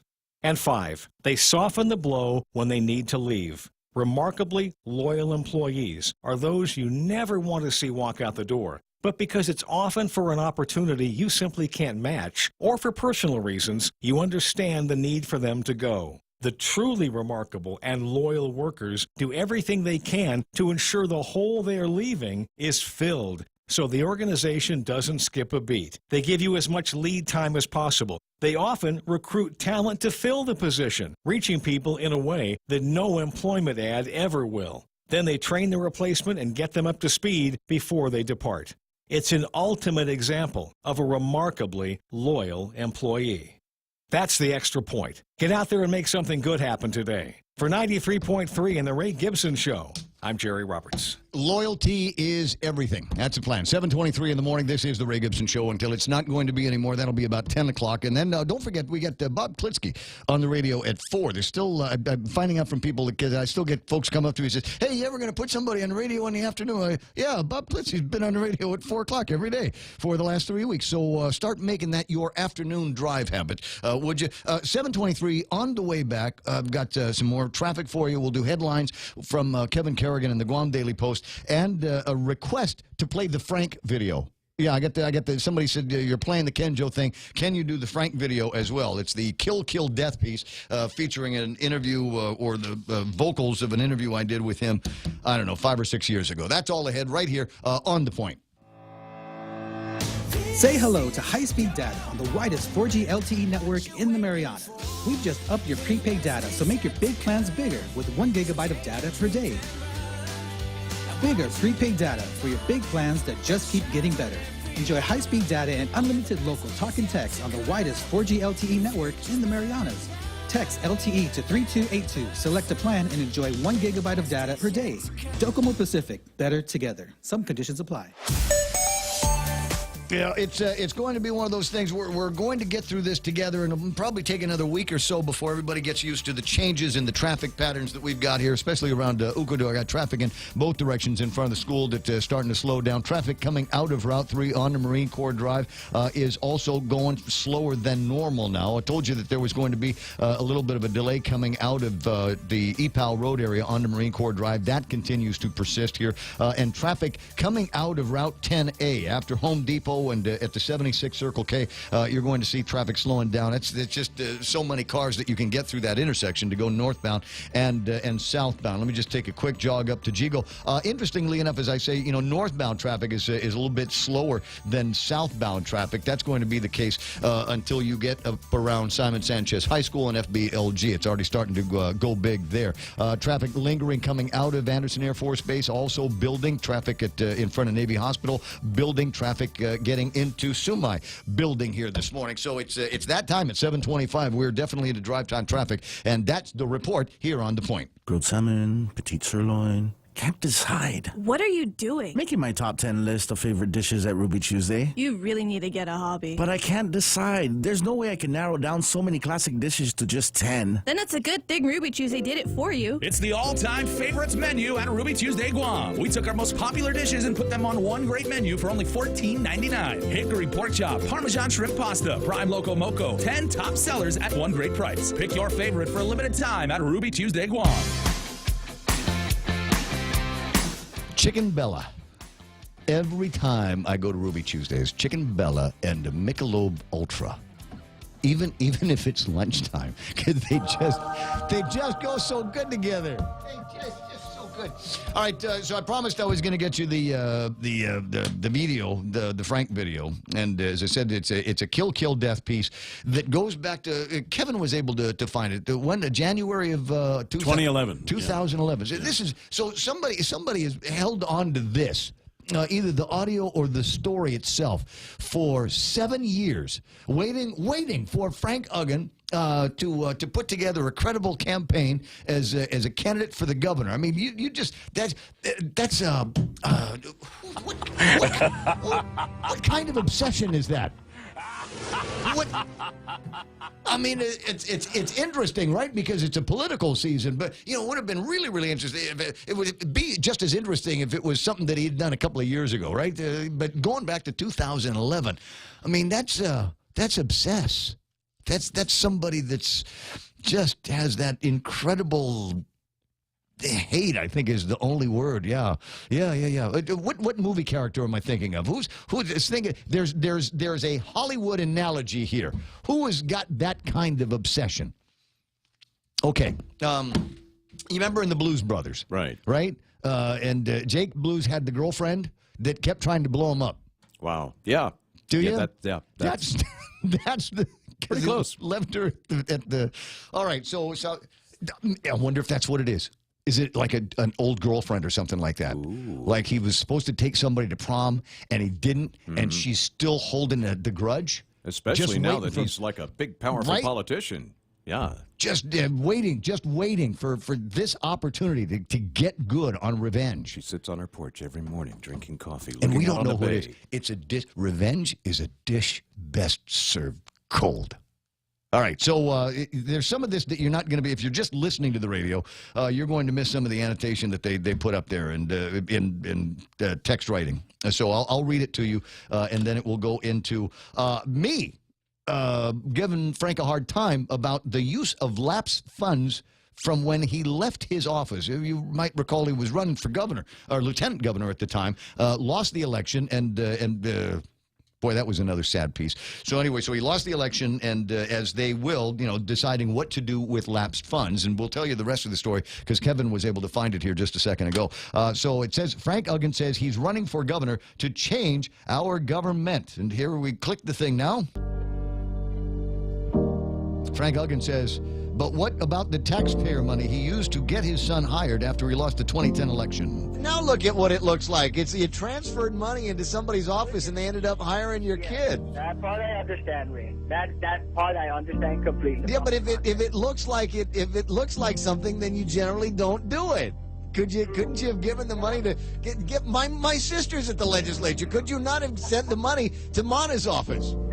By the way, she didn't ask. She didn't. You got to ask. You got to put in an application for the money. No, that was no, Ray. I understand about that. It looks like dirty political nepotism.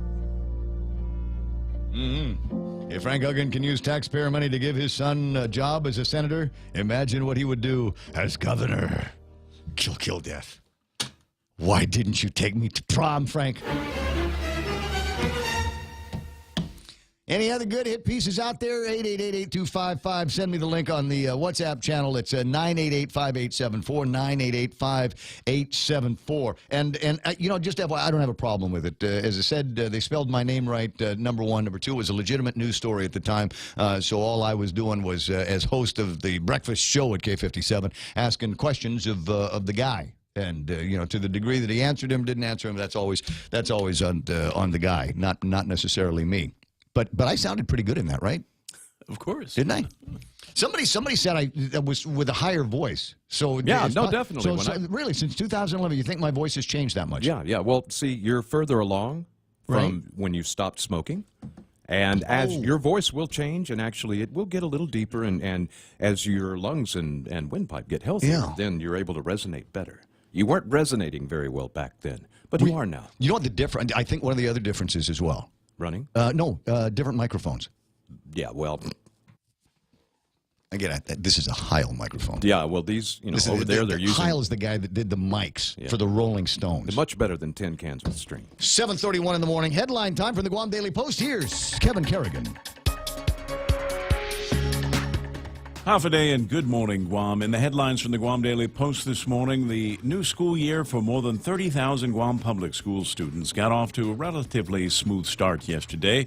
There were some issues with malfunctioning air conditioners at some schools. Parts were replaced at Benavente Middle, Southern High School, and Simon Sanchez High Schools. Superintendent John Fernandez said air conditioning had been the biggest issue leading up to the opening of schools yesterday. Repairs are usually easy, however. He said that they'll be monitoring that issue in the weeks ahead. Another issue is the shortage of substitute teachers for the public schools, and that before the new fiscal year begins on October 1st. The hiring freeze has kept Guam DOE from hiring substitutes to cover for teachers when they're absent. There are also some concerns about the lack of manpower to drive all the school buses. Guam DOE's budget for the 2019 fiscal year was cut by about $15 million. Speaker Benjamin Cruz has resent the 2019 budget bill back to the governor's office after correcting what he described as a clerical error, which the governor's office said could have threatened approval of the spending package. The problem was the absence of the word no preceding the word government on line 23, page 125 of the budget bill. The effect of its absence would have restricted hiring for critical positions. The error was cited in a news release from the governor's office yesterday, which described the omission as a major concern that would restrict the hiring of teachers, nurses, engineers, and other critical positions in Gov Guam. Speaker Cruz acknowledged that the error was theirs, but he wrote that it would be a great shame to allow a clerical error to obstruct the mutual progress towards enacting a budget for the island and the people of Guam. The word no was duly inserted into the bill before the word government, and the budget bill was sent back again for the administration's continued review. Students and staff at Father Duenas Memorial School praying the rosary at noon every day this week in memory of their late classmate Xavier Akima. The 15-year-old former student at the school died last weekend after being swept away in a flash flood while hiking with friends at San Carlos Falls. His body was recovered Monday. Following a 3-day search, Guam police released the results of the autopsy yesterday, which concluded that he had died from drowning and his death was accidental. Archdiocese spokesman Tony Diaz said masses are being held for Xavier at the Our Lady of Lourdes Parish in Jigo at 6:30 p.m. weeknights and 7 in the evening this Saturday, 6 p.m. on Sunday. For these stories and more, log on to postguam.com or pick up a copy of today's Guam Daily Post. So we'll get around to the Iconic time here in just a second, but Kevin Kerrigan with an interesting question. I pondered this, and I meant to ask, but completely forgot while I had Maria Pangilinan on the line, about the Attorney General's race. Yes. So for the audience, what was your question? Well, I was just, is the primary going to settle it, or is there going to be, are the same three candidates going to be in the running in the general election in November? I mean, what's the purpose of two elections for the same three people? You would think, right? You would think it would go that way. In their infinite wisdom, as noted in Chapter 5 of the Guam Code Annotated, Title 30, it says, and I quote, the candidates complying with the provision of this section shall be placed on a separate ballot for the office of Attorney General to be cast at the primary election. The 2 candidates who receive the most votes in the primary election shall be certified accordingly by the Election Commission and then placed on a separate ballot for the general election. So only 2 will advance. That's right. Only 2 get this. So it's like a little runoff there between the 3 of them. The top 2 advance, and the candidate receiving the most votes, subject to the qualification established by this chapter, shall be certified by the Guam Election Commission as having won the election to the position of Attorney General. So in this, didn't know that. In this case, it's also interesting because they're going with a majority of the vote, not 50% plus 1. Interesting. So yeah, it's like that. So, but you're right. Why bother having a primary then? Well, there's going to be only 2 will advance. So yeah, but arguably the same. You know, if we're going for the person that gets the most votes in the general election, seems like it should be handled the same way the OPA is handled. Right? Just make Just it one. just here it is. One and done. Because it's almost identical. There are 3 people running for Attorney General. There are 3 people running for the public auditor position. Yeah, the OPA election is final. That's a special election. It's not a primary. So we will know who the winner is after August 25th. And so that's the thing that we've got to look out for. I'm curious about that, and I'm wondering maybe if that's something that we can do away with in the future, is just make the statute the same, identical for the public auditor position, and as it is with the Attorney General stuff. 7:36 in the morning. It's the Ray Gibson Show. That's iConnect time, and they're all about being practical. So here's the idea: you need to save money on your internet and on your mobile plans, and push to talk, which they feature as well. In fact, they're the only guys that do push to talk in this town. That's the ultimate in practical communications. Get it with iConnect. Don't wait another day and waste another dollar. You can start saving today. At Guahan Insurance Services, we are here to help protect your investment and save you money. We offer insurance advising for business, car, and home insurance. So come and visit us at our new office at Camacho Landmark Center at Marine Corps Drive in Timoning, and let us show you that you can count on us for all your insurance needs. Call 475-1162. Portions of the program here also brought to you by Micronesia Renewable Energy. Sizzling hot, that's what our special summer loan is, with rates as low as 4% and amounts up to $50,000. You can use your money for whatever you want, like back to school expenses, tuition, travel, or paying down expensive credit cards. A sizzling hot special summer loan with great rates as low as 4% at Bank Pacific today. Bank Pacific, where others put branches, we place roots. Eco Credit Opportunity Lender. Conditions apply. As low as 4% APR. Shipping the future. That's what they do at APL. That's short for American President Lines. As a mayor, I see the first-hand struggles our people face. I see the real effects of tax increases and what happens when our government cannot deliver the services timely. I've heard the promises made year after year. I know what it really means when these promises go unfulfilled. Who do you trust to finally get things done right? I'm in with Lou and Josh because they have the experience to lead us and deliver what they promise. I'm Lou Leon Guerrero, and I approve this message. Paid for by the committee to elect Leon Guerrero Tenorio. Tony Sanford, Treasurer. Is there traffic today? Yeah, there's plenty of it. I'm looking at it right now on our traffic gizmo. Told you that things were going to get busy around 4 and 10, and that's exactly what's going on. Expect a slowdown coming out of Zotnia around the bridge and then up to the intersection of 4 and 10. You'll also experience some delays just because moving through the village towards 8, 10, and 16. The first bunch of slowdowns that you're going to get is getting into GCC and the university. The second one will be right around Wendy's as traffic is trying to make it to 8, 10, and 16. 8, 10, and 16, that intersection already starting to busy up all over the north end of town, slowing down at Waisang Song, and then through to the intersection of 1 and 3. And if you are at the intersection of 1 and 3 trying to get out of there, it's going to take some time. There's just so many cars can get through that intersection as well. All of the side streets are starting to busy up. North and southbound Marine Corps Drive in front of DPW and the Kmark areas also starting to busy up. Traffic around Navy Hospital beginning to build, and traffic getting into Big Navy in Sumai also building up. It's just drive time, baby. That's all it is. Told you to leave early like yesterday, right? 7:39, that's right now traffic on the point. It's not too late to celebrate the possibilities with the latest smartphone sale at GTA. We have amazing deals on the best Samsung smartphones, including the Samsung Galaxy S9 Plus for only $299, the Galaxy S9 for only $199, and the Galaxy Note 8 for only $149. But these amazing deals won't last much longer, so come into a GTA store today. Conditions apply. GTA, your island, your network.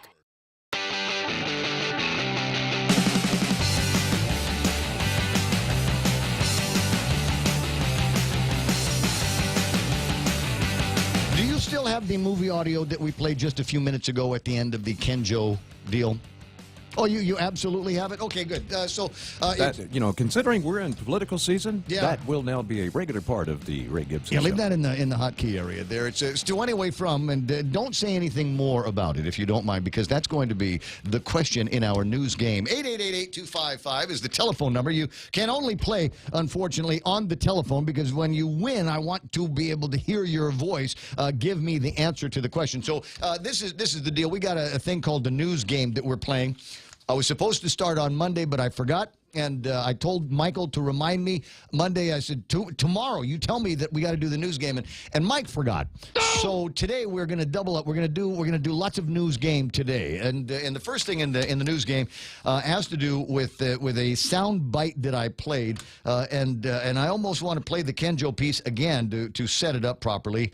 And what the heck, it's my show. So I think I will. Hold on just a second. Let me just cue that video up here for everybody. I don't think I need to play the video, but I gotta snag the audio from the video. Where's that? Where's the guy? It's there when you need it, and then when you start looking at it again, you lose it. Okay, so here's Kenjo from the Coffee with the Candidates episode from the Sorensen Media Group, and the spirit, listen to Paul and here. the air and everything that's gonna set Guam free. Ironically, Right. Right. You're talking about good people doing bad things, bad people doing good things. Yes. Care to speak on some of the corruption stories that are in the news as far as government corruption? I'll try to give you a more holistic view. Sure. In life, I think if you're living, you should die. If you're smart, you should get dumb. And if you're poor, you should get rich. And if you're dumb, you should get smart. And if you're dead, you should get alive. So that way you're whole. And when death finds you, there's nothing to kill, because you're already obliterated. Just that moment of brilliance right there.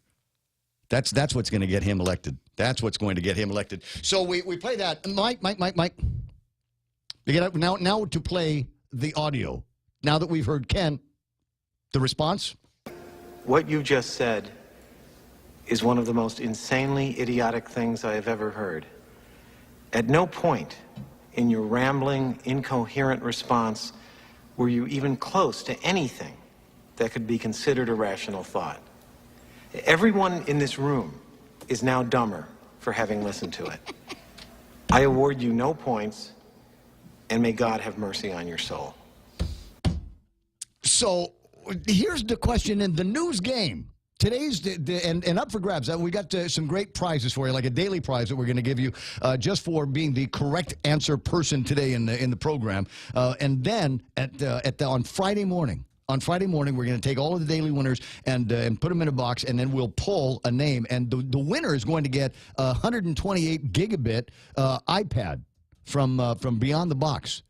And now the idea is you would get this iPad and you'd give it to your children, right? Because it's back to school. Or you can use it for yourself. Right? The choice is yours. It doesn't matter to me what happens once the iPad is out the door. And this is an upgrade, too, because you might hear a commercial later on. Talks about a 64 gig. Well, somebody came in and bought all the 64s, so we were forced now to double the gigabits that go into this iPad. It's a 128 gig iPad. So here's your question. Name the movie that soundbite came from. That's all I want to know. 888-8255. What was the movie that soundbite came from? And first person to call me up at 888-8255 that can identify it will win the great daily prize, and then your setup for the end of the week grand prize drawing for 128 gigabytes worth of what did I say? It was an iPad from Beyond the Box. My name is Ray. What's yours? It's Jermaine. Jermaine. How you doing there, Jermaine? Good. So real quick, what was the name of the movie that soundbite comes from? A little bit louder? Billy Madison. Absolutely right, Jermaine. Congratulations to you. I'm going to place you on some kind of hold if I do it right, and then my buddy Michael Knight is going to get some information from you and say things to you that only winners get to hear. Wasn't that fun? Wasn't that fun? Yes, yes, Ray, it was fun. And you know why it was fun? Because everybody loves the movie Billy Madison, the penguin in the movie Billy Madison. Never seen it. So but now I think I'll check it out. Want to touch the hiney? Ow! Yeah, it's a great movie. It's one of Adam Sandler's best, if you ask me. So yeah, we're gonna put that on Netflix and Hulu a little bit later on, and you can enjoy that movie to pieces. And Jermaine is going to be in the running now for 128 gigs worth of iPad from Beyond the Box and The Point. You want to play another news game? We'll probably get him to end up doing that around 8:30 this morning. I'd like to do it later, but I've got guests coming in. GRMC and a couple of notes on that. GRMC is going to be conducting a forum with all of the gubernatorial candidates here this morning. Actually, it's going to be this afternoon, 3 to 5. And GRMC employees have stacked a bunch of questions up for all of the gubernatorials that are going to be showing up. And we'll ask them specific questions about, their campaigns as it regards healthcare on Guam. Maybe specifically at GRMC, but the entire systems of care that we have. Maybe some things in there about medicinal marijuana. And this morning in the 9 o'clock hour, we've got your healthcare friends are going to be in the studio with me. And let me see, who have I had? I had the heart guy, the stent guy from GRMC last month. The month before that, I had the foot doctor in, and absolutely loved that conversation. And today, I have an army of neuro guys coming in. And one of them I will see on a personal basis. So I mean, this is going to be the only reason why I haven't gotten an appointment yet with any of these neuro guys is because they said I needed a referral from my personal physician. And anybody knows me knows I don't get sick. I mean, it's rare that I get sick. I mean, I'm just lucky enough to have a strong constitution, so it generally doesn't happen to me. So when they asked me who my personal physician was, I said, it's Dr. Tom Shea. And Tom said, well, I'll have to examine you. And I'm not sure if I'll enjoy the probing there, Doc. And so, Charlie, we got to find me another personal physician, if that's all right. Yes, that's fine. Okay, so I did want to talk a little bit about the forum that you guys are going to be having before you come into the studio with the neuro guys. Yes, yes. So 3 to 5, and who put the questions together? It's actually the staff from GRMC. So Okay. the whole reasoning to put this gubernatorial forum together was for our staff, and we are also going to be live streaming for our patients that are admitted into the hospital as well as their visitors. But, we were thinking... No. Let me just stand on that point because I think that's important. In fact, I'm getting a lot of questions. I am getting questions from Facebook Live members like yourself asking whether it will be live streamed or not. And so the answer is yes, it will be on some kind of live streaming platform. Can we talk a little bit more about that and where people will be able to find it, not just the patients? It will actually be live streamed on our Facebook. Okay, so on GRMC's... Like us on Guam Regional Medical City on Facebook, yes. Okay, Guam Regional Medical City on Facebook. Like them, follow them, and when the video comes up, you will get a notification that says that we're about to start the forum, so everybody get in place and get ready to watch this. And the great thing is, once it's all done, you can also watch it as a video on demand on Facebook. Yes, exactly. Okay, so that part there is straightened out because not everybody is going to be able to make it to the Boca City cafeteria area of GRMC, and it's not like you've got. I think your parking lot and ITC building's parking lot are the same size. So pretty much. Yeah, so it's everybody try not to come in one car if you have to be at GRMC. Otherwise, watch the thing today. Have all 5 of the gubernatorial candidates confirmed their participation? Yes, they have. They've all confirmed, and so we're very excited to be able to host this forum. Will lieutenant governor candidates also be chiming in, or will this solely be the lead members of the team? Because I'm curious as to what some of the thoughts are from people. Like, we don't hear enough from Dave or Alicia or Cousin Fred or Tony and Josh. So I'm wondering if they will have an opportunity to take on some of the Q&A.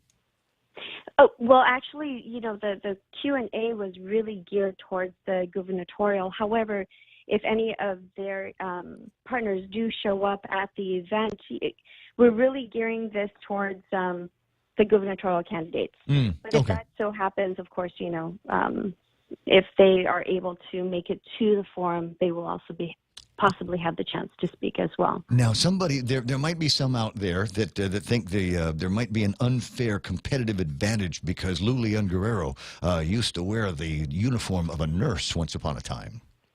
Mm-hmm. You think that she's got any kind of unfair advantage or a little bit of bias from some of the doctors and nurses at GRMC because they all kind of in the same profession? I don't think so. The reason why we're doing this is because we really need to understand what their platform is in terms of healthcare. Regardless of what, of course, if you do have that background, maybe you might have an edge, but it's interesting to hear what everybody else has. And the questions are coming from the staff themselves. And so this is why it's really important. We hear a lot of things in the other different forums, what they're going to do about the schools, what they're going to do about the community. What we want to know at GRMC is what they're going to do in regards to healthcare. And so this is a different way we're doing the platform because it's very specific in terms of topics. Right. And so we're giving all the candidates the opportunity to let us know that part of their platform. The interesting thing that I think we're going to hear a lot of today is not necessarily responses that are specific to Guam Regional Medical City, but certainly some topics that point to issues that they continue to have at Guam Memorial Hospital. You realize that might occupy a lot of the response time, right? Right. And again, that is just part of the topic in terms of healthcare. I think one thing that the community needs to understand is that all the hospitals work together. Mm-hmm. And we are not in competition with each other, and we are in continuous, we work alongside each other because we have to. The hospital itself cannot sustain or be the only hospital to help the entire community, and this is why we were built. We were all built to work collaboratively together and not apart from each other. And of course, that is understandable. That's one of the questions that do arise. I'm also interested to hear what they've got to say about the lingering protests on health care for government of Guam employees and retirees, and how that may destabilize coming out of the old fiscal year and going into the new fiscal year, and maybe a continuing challenge for the potential leaders of the island into 2019. Right. I wouldn't be surprised if that ended up to be one of the questions. Well, if you want to find out what the questions are going to be all about, then stay near Facebook and become a friend and follow Guam Regional Medical City. And around 2:50, maybe 2:55 or so, you might get a notice that say, we're warming up the cameras here and we're about to start the forum. If there are listeners that maybe would like to prompt a question or two, are you still taking questions from folks? Are you still looking for submissions on what might be some things that get overlooked in the health industry from among our listeners?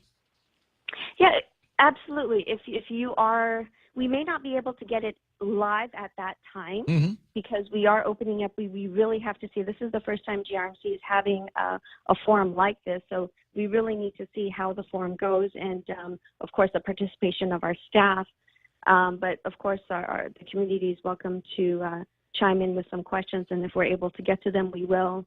If not, these are things that could be generated for later on if we're able to answer them in the future, or even pass it on to the candidates, letting them know this is what the community is asking. You can play around with them at their Facebook page, Guam Regional Medical City at Facebook, and good luck this afternoon. And I'll see you a little bit later on this morning with my Neuro guys. we will be there soon. All right, Yes, looking thank forward you. to it. Closing in on 8 o'clock in the morning. That's Charlie Laurent from Guam Regional Medical City filling me in on the big deal. And that was the question was, is it going to be on Facebook Live? You know, anymore, everything should be on Facebook Live. I just say this right now as a blanket statement. I think that forums and hearings and beauty pageants and basketball games and even funerals ought to find their way to Facebook Live, if for no other reason, the generous interaction that can come when we do this. In fact, I want to interact now with some of our people on Facebook Live. Let me say hello. Sometimes you wanna go where everybody knows your name, and they're always glad you came. You wanna be where you can see our troubles are all the same. You wanna be where everybody knows your name. And I see Charlie's name there, Ed and Karen Untalan, Vivian Cunningham from over at Morrico, Huffa Chuck Tanner, Denise Legaspi, Lady D is on. There's Big Sister Shelley and Jerry Roberts and Mary Cruz saying, good morning, Ray, and asking whether she needs to transfer her voting district. I don't think it's mandatory for you to do anything like that. And frankly, I wouldn't take the 10 minutes needed to do it myself. Renzo Osborne, Huffa Day, good morning. Dave Elliott is there, and Ryan Sir Nicholas. Ryan's asking me for a copy of the Kenjo piece. He wants me to send him a link to the Kenjo. $5. I'll send it to you for $5. Who else is there? Lasia Casil is on and asking a question. Do you have any plans to interview the candidates that you were going to interview on Saturday at the Micronesia Mall, but we ran out of time? That's a great question, Lasia. And the answer to the question is, do I have any? I have intentions to make a plan, but not until after the primary election. I want to interview the survivors of the primary, just for no other reason, because I don't want to waste too much time on holistic answers on, what was that supposed to be on corruption and crime? That was what he was supposed to be answering? I think so. Okay. Yeah. I think. I don't know. Remember the Looney Tunes where there's the little Hansel and Gretel character? And, Hansel, yes. Yeah, Hansel, Gretel, Hansel, Gretel. At the end of that, who have we got there? Valerie Lynn Maigi is listening to see if I played the Frank Kill Death Hit piece again. I might. You never know. I got Rafael Marcelli Scambaluri there. Mark Colby, the voice of the Guam Major League. Rene Lau is up and checking in this morning. That's a nice. Jeff Pleadwell from over at Pirates Cove. Andre Bainham, who is going to endure another year at Simon Sanchez High School. Neitz is there. with some interesting commentary about our possible future legislators. Chris Shelton, Evan Montville Cohen, yes, that one, Yoich Ringil, Sherry Diffentorum, Jermaine Alerta, Jermaine. Oh, and Jermaine was the one that won. That was him. Son of a gun. Congratulations to you.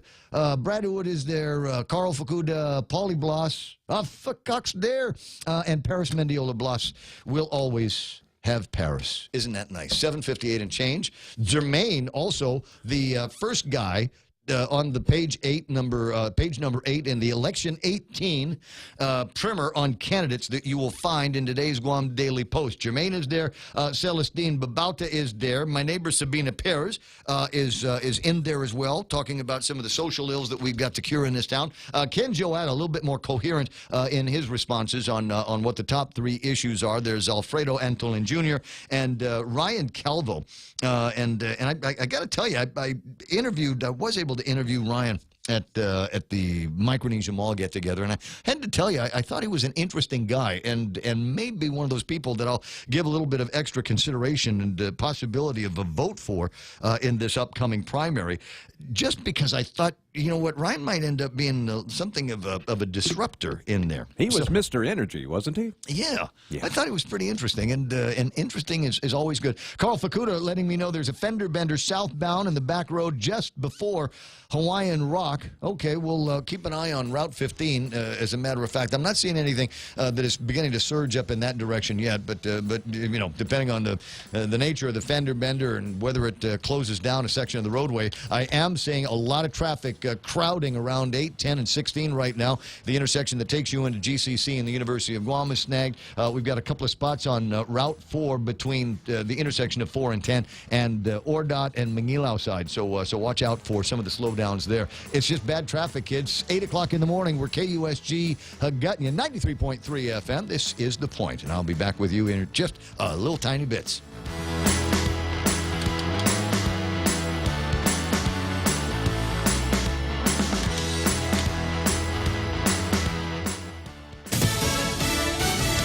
Fighting back. I'm Lisa Lacera, Fox News. White House spokeswoman Sarah Sanders says President Trump was just defending himself when he called former aide Omarosa Manigault Newman a lowlife and a dog in a tweet. I think the president is certainly voicing his frustration with the fact that this person has shown a complete lack of integrity, particularly by the actions following her time here at the White House. President Trump's critics called the remarks racist. Sanders didn't say if the White House would pursue legal action against Omarosa, but the Trump campaign has filed an arbitration claim against her, arguing she violated a non-disclosure agreement she signed when she joined the campaign in 2016. In an interview, Omarosa tells the AP she will not be silenced.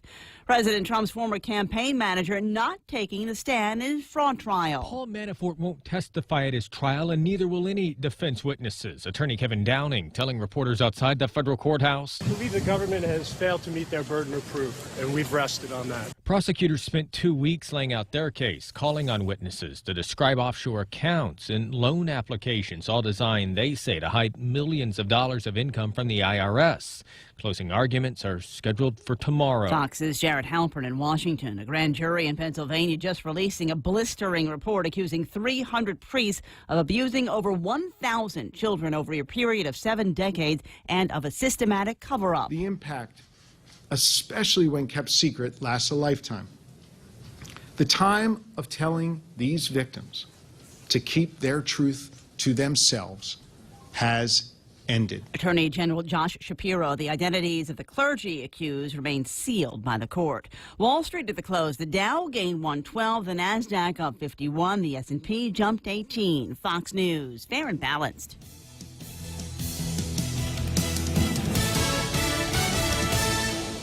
Grilled salmon, petite sirloin. Can't decide. What are you doing? Making my top 10 list of favorite dishes at Ruby Tuesday. You really need to get a hobby. But I can't decide. There's no way I can narrow down so many classic dishes to just 10. Then it's a good thing Ruby Tuesday did it for you. It's the all-time favorites menu at Ruby Tuesday Guam. We took our most popular dishes and put them on one great menu for only $14.99. Hickory pork chop, Parmesan shrimp pasta, prime loco moco, 10 top sellers at one great price. Pick your favorite for a limited time at Ruby Tuesday Guam. Our workforce is changing, and our students need to be prepared for the challenges that are ahead. I graduated high school at GCC when we could learn a trade and even prepare for college. Our students deserve schools that are safe and books and resources that help prepare them for their future. A Leon Guerrero Tenorio administration will rebuild Simon Sanchez, fix our schools, integrate technology in the classroom, and expand access to trades.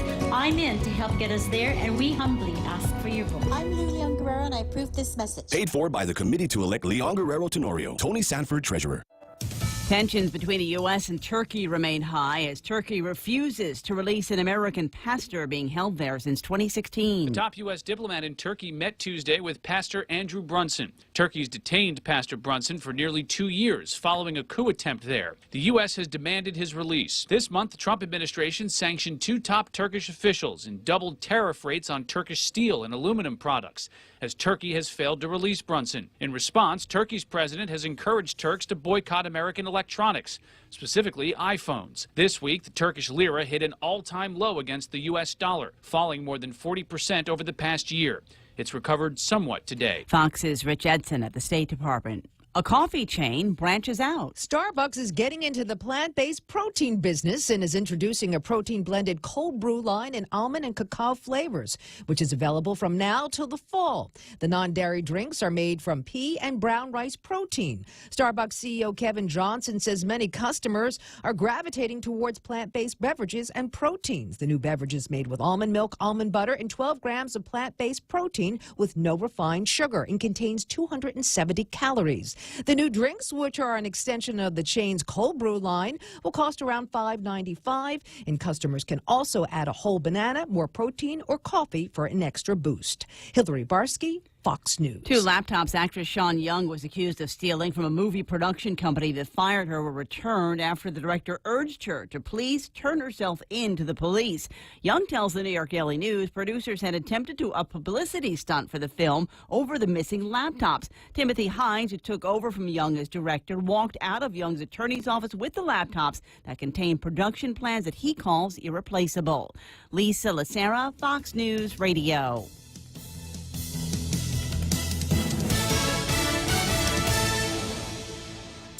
Apply today for First Hawaiian Bank's United Mileage Plus credit card. And upon approval, you will be entered to win 2 round-trip business class tickets on United. You'll also earn up to 30,000 bonus miles, 5,000 upon opening your new account, and 25,000 after spending $1,500 within 3 months. And you'll get 2 times the mileage on United ticket purchases. Apply by August 31, 2018. Stop by any branch or visit us online at FHB.com. Terms and conditions apply. Sweepstakes starts on July 1, 2018 and ends on August 31, 2018. Open to legal residents of Guam and the Commonwealth of the Northern Mariana Islands aged 18 years or older. No purchase necessary. Void where prohibited. Visit www.fhb.com/United Sweepstakes for official rules and complete details. Member FDIC. Get a 20-ounce stainless steel Circle K Coffee Club tumbler. Just stop into any Circle K, sign up for our Power Pass rewards program, and after your purchase of 15 cups of premium coffee, any size, you get your tumbler for free. While supplies last, conditions apply. See store for details. Get a 20-ounce stainless steel Circle K Coffee Club tumbler. Just swipe your Power Pass key fob when you purchase Circle K premium coffee, any size, and after 15 cups, you'll get your tumbler for free. While supplies last, conditions apply. See store for details. Security Title is honored to join in sponsoring Ray Gibson on The Point. Half a day. I'm Mark Benventi of Santa Rita, and this is where I start my day, listening to the voice of our community and sharing thoughts and issues that affect us all. It all boils down to our people, our land. Protei Igumama. Protect your home. When purchasing or refinancing your home, remember to call the professionals at Security Title, just like you call Ray Gibson in the morning. Howdy, folks! Just when you thought our famous KFC Crispy Strips couldn't get any better, introducing the new KFC Fold-Its. KFC Crispy Strips on a soft flatbread sandwich with lettuce and tomatoes. And all for $5 with fries. $5? Woo! Yes, $5 Fold-Its, and it comes with your favorite KFC fries. KFC Fold-Its for limited time only. KFC, it's finger-licking good.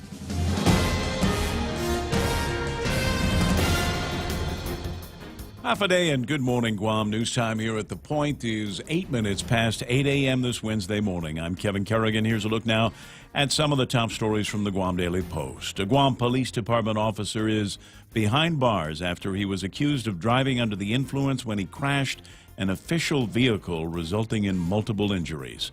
52-year-old officer Dennis Santos was arrested yesterday on allegations that he was driving while impaired with a child on board, causing injuries, disobeying a red light, failure to wear a seatbelt, and official misconduct. Santos was off duty at the time he crashed an official police vehicle into another car just after midnight July 4th on Marine Corps Drive near the Kmart. He was hospitalized for his injuries, and the occupants of the other vehicle were also hospitalized for their injuries. Police have not disclosed Santos's blood alcohol level at the time of the crash. An internal affairs investigation of the incident is still ongoing at the Guam Police Department. 4 Taiwanese women who came to Guam on tourist visas are now facing allegations of visa fraud after they were found working as hostesses at a Tamuning lounge. Yushin Chang, Yi Ying Lin, Chao En Wang, and Yi Jung Guo came to Guam in June and July of this year as tourists under the Visa Waiver Program. A criminal complaint was filed in Guam District Court accusing the women of failing to disclose that they intended to illegally work as hostesses at the Wild Orchid Tavern. According to court documents, an undercover agent with Homeland Security bought drinks from the women, paying $20 for each drink. The women completed an online visa waiver application stating that they were not seeking employment and were only here as tourists. The women are scheduled to make an initial appearance today in the District Court of Guam. More news after this.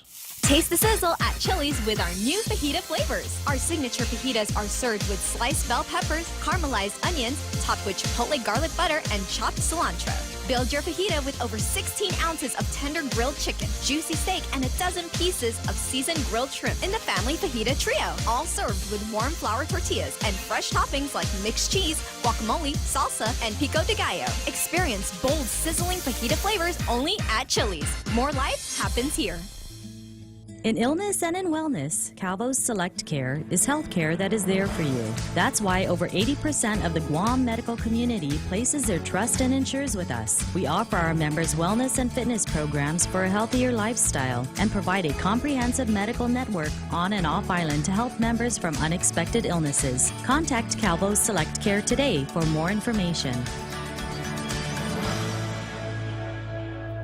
10 minutes past 8 a.m. here at The Point. Department of Administration Director Edward Byrne telling Rotary Club members yesterday that the budget bill passed by lawmakers over the weekend contains some fairly difficult assumptions. There's an assumption that we may get revenues when we may not, he said. If that happens, some services are going to be curtailed. Byrne spoke during the Rotary Club of Tumon Bay meeting yesterday at the Pacific Star. The budget bill counts on an additional $10 million in Section 30 funds, which the administration is yet to receive. It also is dependent on full payment of the remaining $9.4 million in tax amnesty funds pledged by delinquent taxpayers who may or may not deliver the balance of what they owe by the September 5th deadline. During the budget debate, Byrne observed that some lawmakers tried to force change by introducing amendments that would force the government to make collections or others that would force the government to make savings. You can't force change, he said. If you decide to change and reduce the scope of government, don't expect it to be done overnight. He said, plan it and expect to do the change over the course of years. Today is the last day to register for the primary election. If you want to cast a ballot in the August 25th primary, you have until 8 o'clock tonight to register at the Guam Election Commission office in the GCIC building in Agana or at any of the mayor's offices, except for the Agana mayor's office. As of August 13th, the number of registered voters was just over 53,000, a 12-year high. As expected, the island's most populous villages have the most registered voters. Dededo with 12,609 registered voters, Jigo with 5,672, and Tamuning with 4,120 registered voters. For these stories and more, log on to postguam.com or pick up a copy of today's Guam Daily Post. Here's Ray with the weather. It's going to be hot today. That was what we were telling you about in the weather forecast. But the thing is, it's going to be hot in between thunderstorms. And we already had some pretty decent thunderstorms last night. And Lady D saying that she could tell it was bad because virtually every animal in her house wanted to sleep with her in the bed to get away from the thunder and the lightning noise. Yeah, it seems out like there. the south side of the island really been getting hit lately with these strong thunderstorms. And that's because the disturbance is south of us. So, you know, it gets a little stronger down there. They just got hit with a round of rain. As a matter of fact, taking a look at radar, and looks like the rest of Guam going to get a little taste of rain too. And the thing about these showers, they're moving quickly, so they don't hang around long. But as they move over the island, because the wind is flowing at such a decent clip, you get some of that lifting, especially down south over the mountains. And so that's why it seems like those down south, they get all yellow and orange. Why is the wind coming from that direction? That's up in the northwest. Yeah, that is a counterclockwise circulation around this tropical disturbance to our southeast. So that's down to the lower right, and that counterclockwise brings that northeast flow. This is going to continue, and really as the heat of the day starts to build up, these showers are going to get bigger before they hit us, and we'll have more of that thunder and lightning later on this evening than we did last night. That's the way it's going to be looking. We'll take a quick look at the satellite imagery, and it will show that mess of weather that the National Weather Service was talking about, moving between Chuuk and Yap, so it'll pass south of the Mariana Islands eventually. Yeah, the technological meteorological term for that is hot mess. Hot mess. Thanks. Appreciate that. 8:13, that's news and weather together right here on The Point. Half a day. This is Jerry Gutierrez. Many remember how committed Carl has been to helping our people during times of hardship, disaster, and financial crisis throughout his years of public service. For Carl, it has always been about people helping people. He would like this opportunity to work on your behalf once again as your governor. I humbly ask for your vote for the Gutierrez-Bordallo team on August 25th. Together, Let's make Guam, Guam again. I'm Carl Gutierrez, and I approve this message. Paid for by Team Sunshine 2018. Roy P. Duenas, Treasurer. It's 8:14. Did they do something with that person's voice at the end of it? It's a little bit, it's a chipmunk at the end of that spot. That's because when we say 30 seconds, we mean 30 seconds. 8:14 in the morning, and enough time to tell you that King's Restaurant is serving local lunch favorites every day. Salisbury steak on Monday. I got bissteak tomorrow, Tuesdays. Wednesdays, today, pork synagogue. Tomorrow, make plans for meatloaf, and then Friday, beef tanak. They've also got the pick 2 or pick 3 combos waiting for you. Lunchtime, crazy lunchtimes at King's. Here at APL, our core values give the company its heart and soul. Whether it's connecting your business with our global network through our newly enhanced service or investing our efforts into giving back to the community, APL is committed to serving you. We humbly honor the opportunity to find innovative solutions for you and your business. To learn more about our enhanced service, call 588-4651 or visit www.apl.com/Guam for more details. Portions of the Ray Gibson Show also brought to you by Security Title when you absolutely need confidentiality in your real estate transactions. Sizzling hot, that's what our special summer loan is, with rates as low as 4% and amounts up to $50,000. You can use your money for whatever you want, like back to school expenses, tuition, travel, or paying down expensive credit cards. A sizzling hot special summer loan with great rates as low as 4% at Bank Pacific today. Bank Pacific, where others put branches, we place roots. Equal credit opportunity lender. Conditions apply. As low as 4% APR. Oh, I'm in love with this contest they're doing. Win a 2019 Lexus ES350 and support the Red Cross. Raffle tickets are on sale at Atkins Kroll. Drawing is September 22nd. You don't have to be there to win. What's the matter, Mike?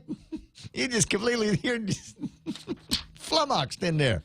Maybe we'll insert the next commercial. I worked with everyone running for governor. I know what they've done and what they haven't. There have been so many missed opportunities to prevent the crises facing Guam. I know Lou would never have allowed GMH to go without resources. She would have closed the revenue loopholes so that the $8.1 billion military buildup generated additional revenue for Guam. She'll make sure our government lives within its means. I'm Carlotta Leon Guerrero, a Republican, and I'm voting for Lou and Josh. I'm Lou Leon Guerrero, and I approve this message. Paid for by the committee to elect Leon Guerrero Tenorio, Tony Sanford, Treasurer. So you love Blake Watson and you want to get him something for his birthday, but you don't want to spend a lot of money. I know exactly how you feel. So go to Wendy's and get the new Buffalo Ranch Crispy Chicken Sandwich. Great taste. Crispy chicken, bold Buffalo Ranch sauce, and melty cheese. And the best part is Blake is going to love it, and you don't have to spend a lot of money on it because only $1 is $1 for the $1 Buffalo Ranch Crispy Chicken Sandwich at Wendy's. Now that's better. Don't wait another day and waste another dollar. You can start saving today. At Guahan Insurance Services, we are here to help protect your investment and save you money. We offer insurance advising for business, car, and home insurance. So come and visit us at our new office at Camacho Landmark Center at Marine Corps Drive in Tamuning, and let us show you that you can count on us for all your insurance needs. Call 475-1162. Morning talk that matters. The Ray Gibson Show. Any speaker, anytime. Call now. 888-TALK. That's 888-8255. Yeah, buddy, 818, Ray Gibson Show, and among my favorite parts of the program. And thanks very much. Just got a picture of myself. No, I'm trying to decide whether I want to put this on the screen. Go ahead. I'm wearing my Tommy Hilfiger shorts. Ooh. The orange ones. Ooh, nice. They're like Home Depot orange. Mm-hmm. Yeah. Mm-hmm. Construction orange. Like that. So I'm trying to decide where I want to put them on. Because you can see, look at that. Rocking Cleveland Astros orange. Come on, get it. Yeah, that's good. That's good. You look like a man of leisure in that picture. Yeah, with my Tommy pants. Yeah, these are the Tommy shorts. I went shopping with my daughter. And we walked into Tommy Hilfiger, and I saw these red pants and I was goofing with her, and she like I'm wearing today. She started rolling her eyes, and then I saw these orange and canary yellow pants or shorts. And I said, I'm buying those. And she said, I'm leaving. And she turned 13 years old, turns around and walks out of Tommy Hilfiger. Nice. I think I saw that on your Facebook. You know, I can feel the breeze from those pictures. That color is almost like Cleveland brown orange. Isn't it nice? Yeah. Isn't it? Happy birthday. Thank you. Happy birthday to you. Happy birthday to you. Happy birthday, dear letter. Happy birthday to you. Thank Hey, you. You want to blow out the candle? Or me? No, not you, Bert. You know what my favorite version of Kermit is the late 80s, early 90s Sesame Street when he became the reporter and he put on the trench coat and he had on the hat and he had like the old school microphone. Yep. And he was he always reminded me, of like, just an investigative journalist Kermit. Because all journalists dress like that. They did then. No, It seemed like it. No, they still. I guarantee Kevin Kerrigan still has the trench coat and hat.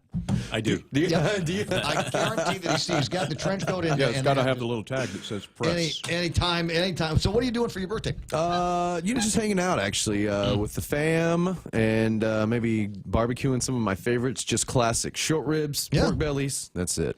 A friend of mine was on Facebook asking about, just looking for somebody to come over. She just, had the craving for short ribs, but she didn't want to actually cook them. So she's like, "Is there anybody here that wants to barbecue for me?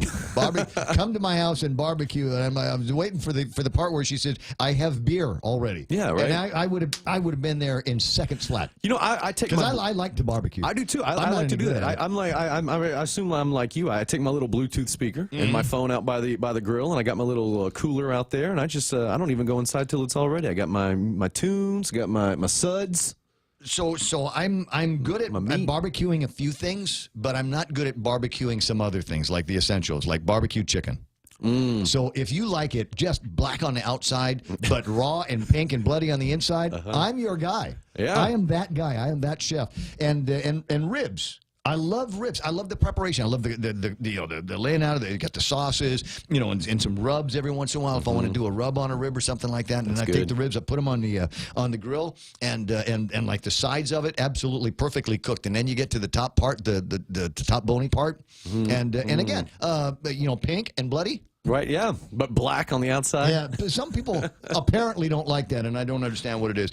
Now, did you get anything you wanted for? I realize it's early, 8/21, Blake Watson's birthday, and have you already gotten some gifts? You know what? I don't want to jinx it, but my mom asked me because I had such a fit, and this is don't think that even though I'm a grown man, that I'm too spoiled by my mom. But I will say this: it all goes hand in hand with my story. I searched On Base, of which I can't even get onto myself, but I would have figured it out if they had one. And I searched both the GameStop locations here as well. No one PS4 Pro exists on this island. I was going to buy one for myself for my birthday because I've waited to upgrade. You can birthday yourself. It's okay. And I've waited to upgrade. I'm still rocking PS3. I'm not a big gamer, but it's gotten to the point to where I get the HBO subscription and the PS3, even if the HDMI cable, there's some kind of compatibility issue because my TV's 4K. Yeah. And so it lags out and kind of short circuit the system. So I need to upgrade finally, and one of my favorite games is going to be released in a month. So I've been looking high and low. And my mom, who was in the Navy stationed in Bahrain, she found one at the NEX there. And she goes, were you looking for a regular one or a Pro? So I told her the Pro. So hopefully that's what she gets me for my birthday, and she sends it to me. But I don't know that, so I don't want to jinx it. But I think maybe. So if I get that will be... She's listening. Yeah. I don't know if she is or not. But if I do get that will be my big and only gift, pretty much. In my mind, Kevin, this is the same as the government of Guam asking the federal government for $78 million instead of $68 million. Well,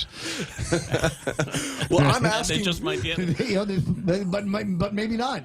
And I guess for the same reason. They just can't find it where they are. So, hey, you guys got some money where you're at, right? So what games do you play on this PS4? I actually don't. There's none that I haven't upgraded because I'm not a big gamer. And the couple games I do play, like FIFA. Wait a second. If you're not a big gamer, why are you going for a Pro PS4? So the PS3 came out with a game called Red Dead Redemption, which is basically Grand Theft Auto, but in the Old West. And that came out in 2010. And so I have that game, and I've got a FIFA game. And that's really all I play if I play anything. And so the sequel to that game, Red Dead Redemption, finally, after 8 years, is being released, but only on the PS4. So I'm going to play that game, and that'll be a game that I play. And then I don't know if you know this, but more so now, the PS4, even is, in my opinion, it's better suited for my family because we run Netflix, Hulu, Amazon, HBO, and they're all in the smart set-top. Yeah, it's more now a media hub than it is a gaming console for me. I understand. It had the same thing going with a PlayStation and an Xbox. Yeah, the Xbox Ones are the same. You can do the same thing on them. And I'm not much of a gamer too, but I love my Tomb Raider. I love me some Tomb Raider. 8:24. You know what? Let me get this on, and then we can continue with a little bit of the conversation about a different kind of sport. It's time for Sports with Blake. Is that still Rodney on the line? Okay, let me get Rodney, and then we'll get into the sports with it. Got my buddy Rodney Webb on the line. Good morning, Rodney. Morning, Ray. How are you? You know what? I'm terrific. How about you? I'm good. I'm sorry I meant to ring in a few weeks ago when we had the team out there in Japan, but I got caught up. No problem. Understand. So what are you working on today? You got a big event coming up? Yeah, Wings are having an open house on Sunday morning from 8:30 to 12:30 at Leo Palace Resort, field number 2. Mm-hmm. And any parents with kids age 4 to 17 years who would like to try out our club, welcome to come along, and we'll have refreshments there. We have a swap meet table going on with football equipment. And interestingly, this just kind of came up this week. We'll have an exhibition game with some players from Japan. We're reciprocating, hosting them when we went over there last year with the team. Awesome. And although there's only a few players coming out, we're going to Islanders are coming out there, and we're going to put a couple of teams together and put on an exhibition match for those guys. So it'll be a fun-filled morning. But, what we're looking for people to come up and just take a look at our training methods, talk to the coaches, see if they'd be interested in joining the Wings football club. And even if they don't, I think they'll have an enjoyable evening, and their kids can have a free training session with the club. Perfect. Listen, do me a favor, Ray Gibson Show at gmail.com, and then we'll put that in the rotation of announcements that we do every day. Very good. I appreciate that so much. Not a problem, Rodney. I appreciate your call. Have a great day, and good luck on the deal. What did you think of that? Thank you. I think that's good. I was just going to say while I was listening to that, the Wings, they're a very good club. They've been around for a while, got a little storied history, and they're apparently good enough to go and compete off island. Yeah, they're one of the big players out there at the GFA Robbie Weber Youth League, which is going to kick up here probably in a matter of weeks. Gotcha. Yeah. I was approached by somebody not that long ago, and I think they're still working on it, to do like an online gaming tournament. What kind of game? I don't know. I have no idea. And that's one of the things where I said I'd be happy to help you along with the promotions and everything. Right. But I don't know anything about it. I don't know that I could even MC one of these things. And he says, I'm not sure that you can do that. And I said, why? He says, because you don't trash talk. Oh. And I said, I guess because I actually saw one when I was down in Singapore. There was this company that is super involved in putting together the technology that you need to be able to get a bunch of different games being played simultaneously online, and then throwing them up on screens. Like they set the rows with the chairs and all that. And having commentary for some of the bigger games that are being played, and having all of this either streamed to the internet or streamed to Facebook or streamed to YouTube or whatever. I mean, some serious technology that is going behind this, because it is an up-and-coming sport event. Esports, yes. There are several little like professional e-gamers who are popping up everywhere of all different ages. And, they're making millions upon millions a year just playing video games. And the reason I ask is because it can be all kinds of. There are ones who make millions in fighting games, like Street Fighter, like combat games. Yeah. Then there's some that like do it in like wartime, kind of Call of Duty type games, or Counter-Strike. Which it's a pretty primitive computer game. Counter-Strike's not even on a console at all. So there are different types, because like one guy may be really good at running around shooting people and capturing the flag, but he's really terrible at fighting. Like this like a Mortal Kombat type game. But the fun or even part, Madden tournaments. But the Madden fun tournaments. would be the trash talking. Oh yeah, you got the commentators. I mean, they're trash talking between the competitors to begin with. It's really funny. But then you've got the higher end kind of annotators here. I'd like to see something like that happen with golf. That was just like in Happy Gilmore. Remember, Happy Gilmore kind of had a little flair to that. What's really funny, sometimes I get into late night rabbit holes on YouTube, these wormholes, and one of my favorite things to search is gamer freakouts, because it's actually like, you know, these little regional tournaments and these little, you know, like local tournaments of gamers playing. Some of them just stand up and scream, you know, and of course they're wearing like headsets too, so they're just sitting there. It's all silent around them, and they just bust out screaming like a maniac. It's really funny to watch. They get really into the e-games. Speaking of maniacs, I want to play that Kenjo video again. I really wanted to pass this on to you. Have you played that on your side yet? Have you played the Kenjo video? It's about 55 seconds. No. No, I'll send it to you. Is that the cow? Give me $5, I'll send it to you. Okay, all right. Yeah. I will. Okay. Cleveland Brown fans, Ray, I thought of you when I read this story because if you were a Cleveland Brown... Can't imagine why. Well, you're short color. And also, if you were a fan, I don't believe you would be on board with what they did. Now, here's the thing. In 2016, they were, let's see here. 2016, the Browns were 1-15. They only won one game in the entire season. That was 2016. Last year, they were 0-16. They didn't win a single game. So Bud Light backed up a Cleveland Brown like beer cooler, like you see at the bars, a brand new one. It's all decked out in their colors. Bud Light made it for them, but then Bud Light quickly put a padlock and a giant chain all the way around it, and they said, "We won't open it, Cleveland fans, until your team wins a game." Oh my God! So, and they even said, they go, "And if the beer goes stale, because it takes a month for you to do so, we'll replace it for free." So they padlocked. The beer cooler because they've been so terrible, and they left it at the stadium, and they said, "We're not opening it up until y'all win a game." There's about 3,000 beers, something like that, they got in there. Now, we could do the same thing with the GML, right? I mean, wasn't there a team that didn't win anything? Yeah, I think the Nationals, Junior Nationals, maybe, or the Expos, so one of those two. We got to do something like that. I mean, you want to talk about incentive. That's all I'm saying. It's a great incentive. No, what I've been watching is the Miami thing with it's turned into a political deal because the Miami guys aren't. I guess the Dolphins, right? They wanted to invite police officers in early, the responders in for a bunch of free games, and the responders are like, "Well, wait, hold on a second. We're the same people that your guys are protesting, right? And so you can keep your free tickets." And then it made it even worse when the cops came out and said, and in fact, we don't really want anybody going to watch them until they have figured out what it is that they're going to be doing about these protesting athletes. Their anthem stance. Jerry Jones said the same thing. He took a little bit different turn, though. He told everybody, the media included, that, hey, all of my guys, they're going to stand. They are expected hand over heart, toe on the line. And then the next day in training camp, when the anthem was playing, he was wearing a cap, a hat. He didn't take his hat off. And so the media asked him. Of course, he had no comment, But yeah, so he can sit there and say, "Hey, I want my guys hand over heart, toe on the line." But hey, Jerry, weren't you wearing a hat during the anthem? Yeah. We're not going to talk about that. No. We're not going to talk about that. They've got to figure it out. They've absolutely got to figure it out. Hey, it's 8:32 in the morning. I got to let you run. All right, I got to get out of here. I thought you might, and yeah, I'll send you the Kenjo piece because I think that needs to be played on Star 101 as well. I think that's a whole lot of fun. Good toys over there. I know you've got the same stuff as I got. It's 8:32 in the morning. That's Blake Watson. Headlines brought to you by Furniture Kathy Style. Coming up next. Sometimes a penny saved can lead to much more than a penny earned. With GPA Energy Sense rebate program, the power is yours. Earn money back while saving on your monthly power bill.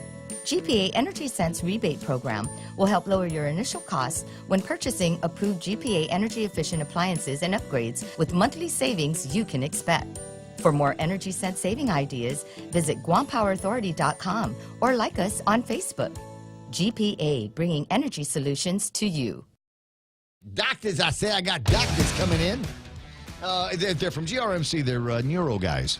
And they're here in the nick of time because I'm going to get me a drive-by. What do they call it? No, I saw somebody else for that. They're not plastic surgeons. But I'm going to get me a drive-by, what do you call it? I think I got a pinched nerve. You don't know drive-by referral. You know why I think I got it? For exactly this reason, because I've got Mike over on this side, exactly 90 degrees away from 12 o'clock. Blame it on us. And I got Kevin on this side. So when I want to look at Kevin, I got to crank You my don't head watch this way many and I- tennis matches, do you? No, I actually not anymore these days. So, so I'm going to ask these guys about, is it possible I get a pinched nerve? And hopefully they say, yeah, it's either pinched nerve or AIDS. Which one do you want here? We can treat both. It's 8:34 and time for headlines brought to you by Furniture Kathy Style. Here's Kevin Kerrigan. Half a day and good morning, Guam. In the headlines from the Guam Daily Post this morning, attorney Delia Lujan Wolf, who represents most of the plaintiffs in the sexual abuse cases against the Catholic Church, has questioned the credibility of the Archdiocese of Agana after learning that 4 church properties already have been sold or are in the process of being sold without the plaintiff's knowledge. During a status conference in district court yesterday, Wolf said one of the properties, the former Hotel Axion, is now under contract to purchase. The 5-story former hotel in Jonia has been listed for $7.5 million, but Wolf said the offer is less than the listed price. The Epicure building in Agana also has been sold. That's where the Kamalan Caridad thrift store used to be. She complained that the plaintiffs are learning of sales after they've taken place. However, attorney Michael Patterson, the legal counsel for the Archdiocese, told the court that he met with attorney David Lujan, who's also representing the plaintiffs, and Patterson said he informed Lujan about the sale of church properties. The new school year for more than 30,000 Guam public school students got off to a relatively smooth start yesterday. There were some issues with malfunctioning air conditioners at some schools. Parts were replaced at Benavente Middle, Southern High School, and Simon Sanchez High School. Superintendent John Fernandez said air conditioning has been the biggest issue leading up to the opening of schools yesterday. Repairs are usually easy to address, however. He said they'll be monitoring that issue in the weeks ahead. Another issue is the shortage of substitute teachers. The hiring freeze has kept the department from hiring substitutes to cover for teachers when they're absent. There are also some concerns about the lack of manpower to drive all the school buses. Guam DOE's budget for the 2019 fiscal year was cut by about $15 million. Students and staff at Father Duenas Memorial School are praying the rosary at noon every day this week in memory of their late classmate, Xavier Akima. The 15-year-old former student at the school died last weekend after being swept away in a flash flood while hiking with friends at San Carlos Falls. His body was recovered late Monday afternoon following a 3-day search. Guam police released the results of the autopsy yesterday, which concluded that he died from drowning and his death was accidental. Archdiocese spokesman Tony Diaz said masses are being held for Xavier at the Our Lady of Lourdes Parish in Jigo at 6:30 p.m. weeknights and 7 in the evening this Saturday, 6 in the evening on Sunday. For these stories and more, log on to postguam.com or pick up a copy of today's Guam Daily Post. Before I get to the brought to you buys here, a note from Officer Paul Powell of the Guam Police Department. May I kindly ask if your traffic reporters can throw in a PSA for the village of Sinahanya. They've recently installed 4-way stop signs to help address speeding within the village. If we can just remind motorists of the stop signs on Kadzi, Kadzi, Angel Flores Street, AB Wanpat, and Talan Gumazuus, the road that leads to Bishop Baumgartner. There's 4-way stops now at those places. GPD, I love this, GPD will be out to help educate motorists. We're educating them with traffic tickets. That's what Michael Knight says. So that's the deal.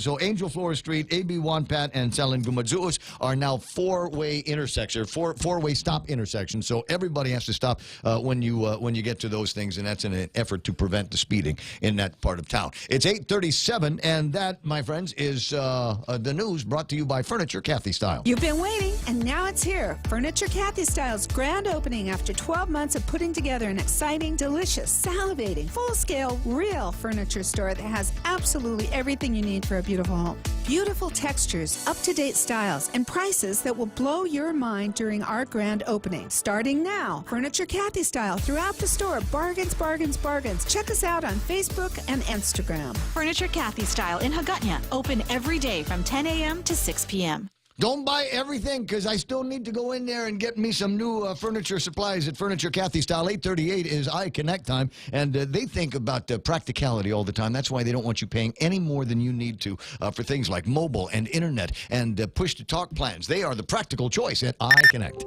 As a mayor, I see the first-hand struggles our people face. I see the real effects of tax increases and what happens when our government cannot deliver the services timely. I've heard the promises made year after year. I know what it really means when these promises go unfulfilled. Who do you trust to finally get things done right? I'm in with Lou and Josh because they have the experience to lead us and deliver what they promise. I'm Lou Leon Guerrero, and I approve this message. Paid for by the committee to elect Leon Guerrero Tenorio. Tony Sanford, Treasurer. Portions of the Ray Gibson Show brought to you by MRE. That's Micronesia Renewable Energy. Millions are making their fortunes in cryptocurrency. How about you? Learn to do it right the first time by coming to our free event at Onward Beach Resort Saturday, August 18th. This is not multi-level marketing. This is pure education. You missed making millions in Apple, Amazon, and Microsoft? Don't miss this. Come learn from the best in the crypto world. Call 671-678-5989 or go to guam.digitalgoldacademy.com. Call 671-678-5989. Do it now.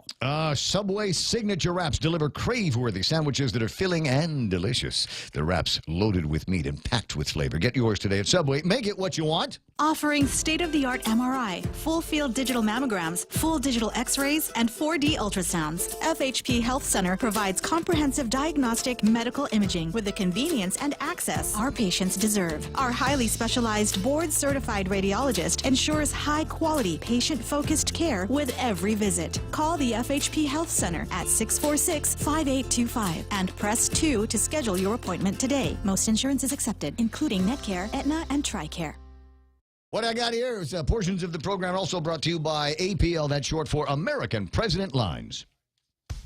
Family Finance has been serving the people of Guam since 1959, and they'll continue to be there for you in the years to come. Whether you're looking to get a personal loan for that summer vacation or paying off those long overdue bills, Family Finance has got you covered. Apply for a personal loan from $1,000 up to $3,500 by calling Family Finance in Hagåtña at 475-4545, Upper Tuon 647-5626, or in Dedito 633-4473. Family Finance has been serving the people of Guam since 1959.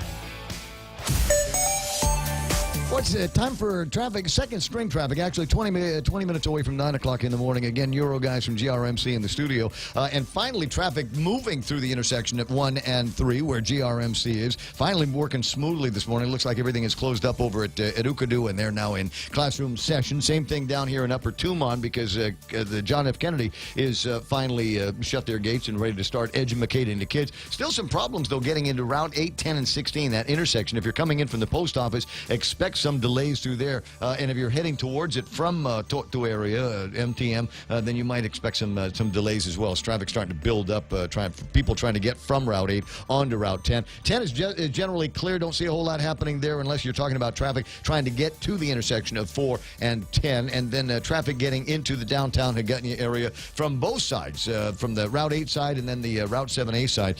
You'll see a little bit of extra traffic. They're moving pretty quick, but there's just lots of cars. That's right now traffic here on The Point. Howdy, folks. Just when you thought our famous KFC Crispy Strips couldn't get any better, introducing the new KFC Fold-Its. KFC Crispy Strips on a soft flatbread sandwich with lettuce and tomatoes. And all for $5 with fries. $5? Woo! Yes, $5 Fold-Its, and it comes with your favorite KFC fries. KFC Fold-Its for limited time only. KFC, it's finger-licking good. Yeah, buddy. I never, ever want to do anything but be here on the radio with you. This is the only thing I want to do ever in my whole life. And I tell you why. This has been just an entertaining morning here. I don't think we've actually penetrated into any decent news stories other than just a little bit of political gossip. The Ken Joe Adda audio has just been a delight to work with here this morning. And I appreciate the Coffee with the Candidates program that they run over at the Sorensen Media Group, if for no other reason because it gives rich opportunities for people that are running for some kind of elected office to fulfill some desire to be of public service, to really just open wide their mouth and shove their foots just all the way in. Just all the way in.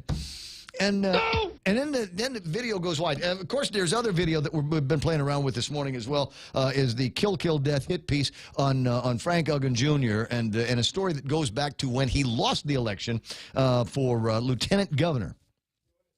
And you know what? And maybe I ought to make this a news quiz question. Who was he running with at the time? He has run twice for lieutenant governor and lost both times.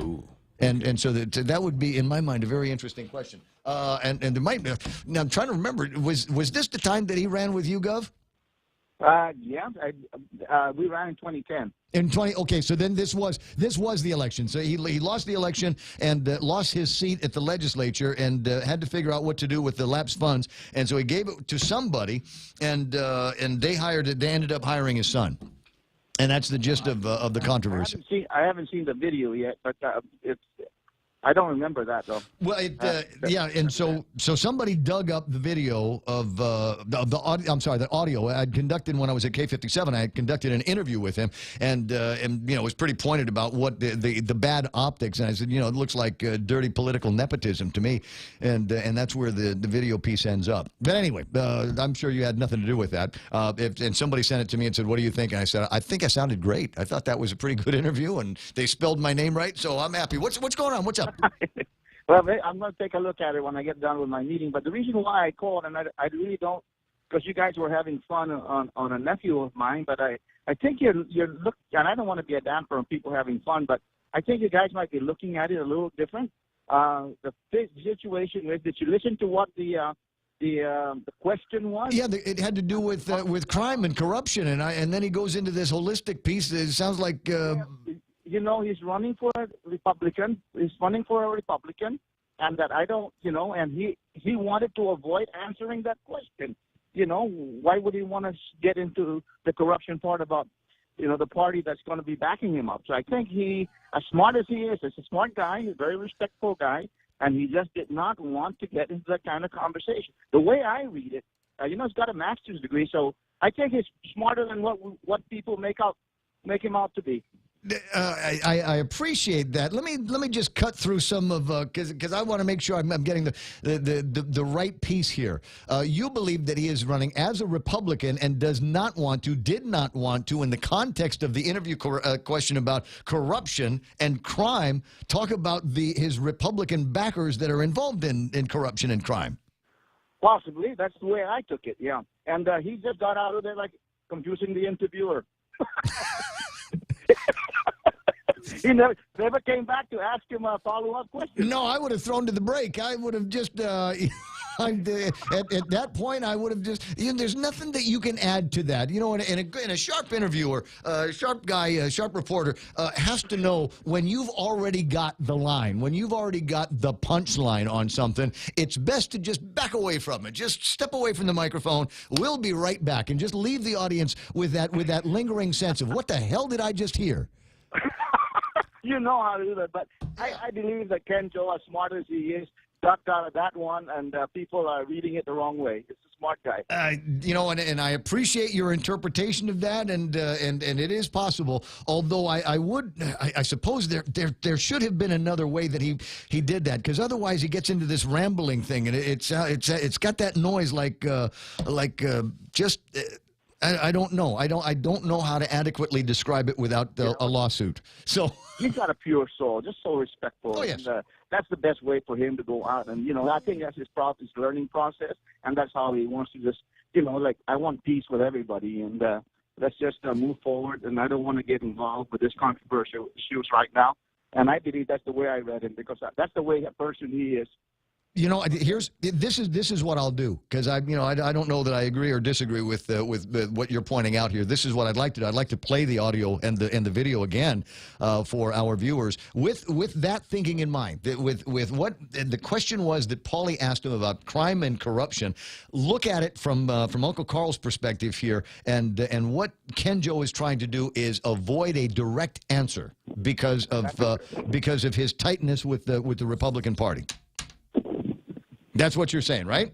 Yes, absolutely. Okay, so I'm going to let you go. I'm going to play it now for all of our listeners. Uncle Carl on the radio this morning, and Ken Joe's uncle, my uncle, coming to his defense and saying that's what it is. So I'll play the deal again and put it into the same context that Carl Gutierrez says. He's trying to avoid the question on crime and corruption. So once again, and I'm going to say it because they put the watermark on it. So it was the property of the Sorensen Media Group as we play this audio piece here.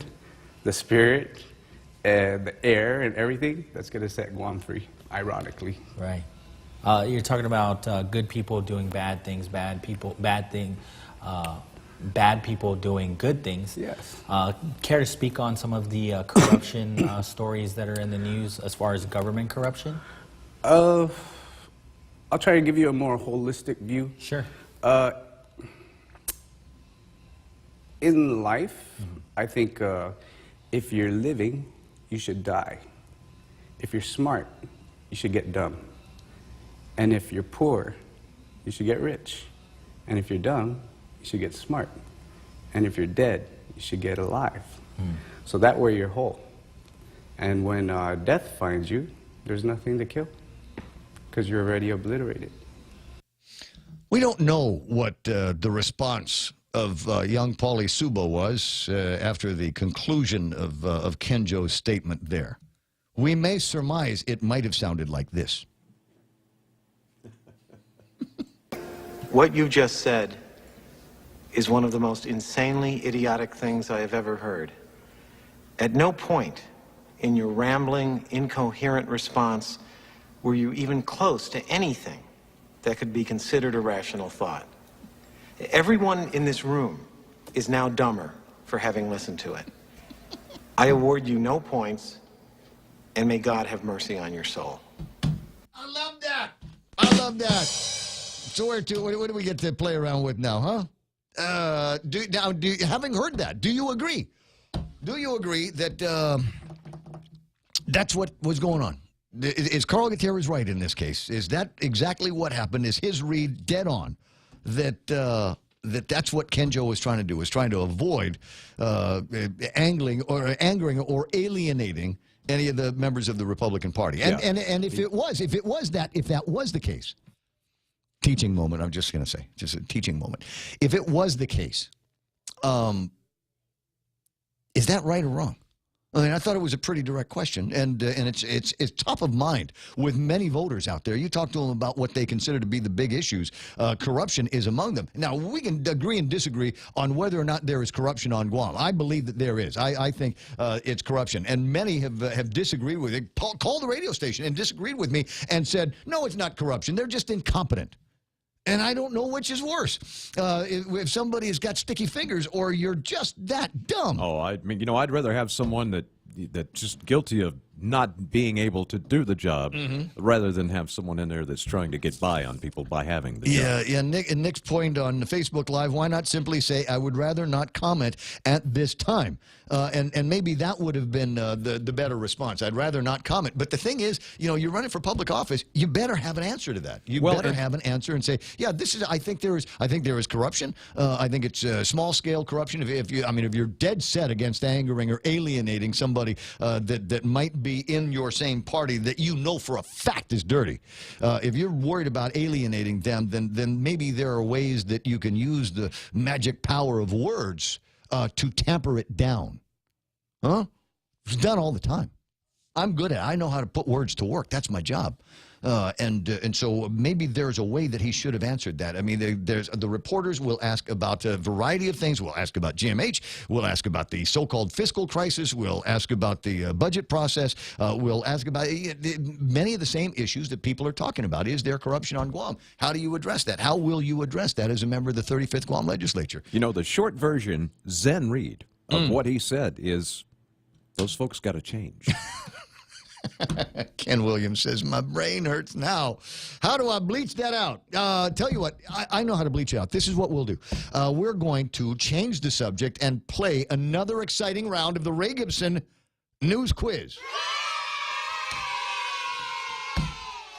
And you'll ask yourself, how does he do it? How is it possible that Ray can take just a general old news story and turn it into something fun and exciting like the Ray Gibson News Quiz? You know why? Because I'm that good. How good am I? I am so good that whoever hates Frank Uggan Jr. is going back 7 years to find audio of me having a conversation with Frank Uggan to give him a hard time. I mean, that's a special kind of hate. That's a special kind of hateful obsession that somebody's got to have. One of these days down the road, he's going to run for governor, and I want to be able to torpedo that. Oh, look, he was on the breakfast show with Ray Gibson. Snag that audio and just hold it. Just hold it. Keep it there on the side. I wouldn't be surprised if they called Sorensen and had them dig it up. Could be. Hey, do you still have?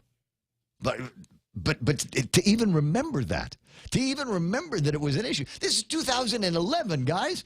This is after he had run and lost with Carl Gutierrez for another shot at the governor's palace. So I mean, that's, like I said, it's a special kind of wow. Okay, where are we now? So here's the news quiz. I'm sorry, I've been deep in my own thing here today. Page 4 on the Guam Daily Post. Church starts selling assets. Plaintiffs question transparency. And one of the things, I was very interested to read this. One of the things that they were talking about is the 3 church properties already have been sold. These properties apparently include the Epicure building in Hagåtña. And you're new around here. You won't remember the Epicure building, but there was a time that everybody in Hagåtña ate lunch at the Epicure building at least once a week. At least once. We'd go there for dinner. We'd go there for dinner because they had the best blank. What kind of restaurant was in the Epicure building all of those years ago? 888-8255. What did they serve in the Epicure building all of those years ago? Come on, you remember? We used to all go there. It was crazy. By the way, I want to hereby officially declare the answer food as non-legitimate. Right. Food is, you can't just call it, what kind of food is what I'm asking you. Come on, the Epicure building in Hagåtña. It's right across, it's on the same side of the street as McDonald's and across from Wendy's and the yogurt place. That's the building I'm talking about. And like I said, everybody ate there. We'd go there at least once a week. Sometimes I'd go there for lunch, and then we'd go for dinner again, right? Me and the first wife. Yo, my name is, wait, I got to do this one. My name is Ray. What's yours? My name is Ray also. Hey, how'd you get so lucky? I don't know. I hesitated. Actually, I wasn't going to answer your question. I just wanted to find out who was that person that spoke about the... in the clouds. And that's former Mayor Ken Joetta. Oh. Okay. Oh, yes, running for office. So do you want to answer the question? Yeah, sushi. Yes. The Epicure had this sushi bar. Oh, my God, that was... What great memories that I have got of that place. I remember exactly where we used to sit. We'd just kind of roll in there and goof and have a good time and kill an afternoon's worth of lunch. That was just a terrific time. And like I said, we'd go back for dinner. And then they closed. Do you remember? Ray? Yeah. Yeah. Of course I remember when. But it broke my... In the beginning, the name kind of threw me off because I'm thinking nails, right? Epicure. There's a beauty salon with the name Epicure, and I'm thinking that's where you go to get your nails done. Yep. But man, the food was fantastic. I thought the service was great, and we'd go there, like I said, lunchtime, dinner time, and then they closed, and it broke my heart. That was a great place. And so I'm wondering now what the new owners are going to do with it. I don't know. Maybe they should, do it again. I don't know. There's while I'm thinking about it, I was going to say we need a great sushi place in Hagåtña, but I like Sushi Rock. I've never been unsatisfied with the meal over at Sushi Rock, so I guess that could be the replacement. And then you got the Tokyo Mart right behind them at Hagåtña Shopping Center. So yeah, I don't know. Does the Rotary Sushi still exist? Down in Tumon, yeah. Oh, okay, so that's they were in competition at one time. Both of them were like, Oh, well, hands down. I mean, if somebody says, "Well, let's go for a sushi dinner," I mean, for real sushi, yeah, we're going to Rotary Sushi. Right. Yeah, that's kind of the family spot because you can buy beer in the big bottles there. Yeah, I went there the other night. Yeah, isn't that nice? Nice spot. Isn't that nice? Hey, Ray, do me a favor. I'm going to put you on hold, and then my friend Michael Knight is going to answer the questions that you're going to have about the prize that you just won. It's a great daily prize, and then on Friday, after we do like another 3 of these contests with the Ray Gibson News Quiz with the questions and answers ripped from today's headlines, then we'll give up a 128 gig iPad from Beyond the Box. That's the big prize that we're giving away. I actually got a couple of them, and the idea is that these are back-to-school prizes. So if you win, identify a young person in your life, and you can define young any way you want to. as the lucky recipient of this, or keep it for yourself. I don't care. I'm not one of those kind of guys that pay much attention to it. We're closing in on 9 o'clock in the morning, and just enough time. As I said, I got neurologists that are coming in, and so I've got a bunch of questions that are stacked up for them. Exactly, what is neurology? I mean, there's part of me that says, from watching TV, that's the guy you call when somebody's got something happen to their brain. But it's a lot more than that, and it covers a little bit more of your body than just your head. Cousin Tedo says, to defend Ken, he's telling a reporter, don't ask a smart, stupid question when we all know the answer. You think I'm stupid to answer that? He's being Chamorro and having fun.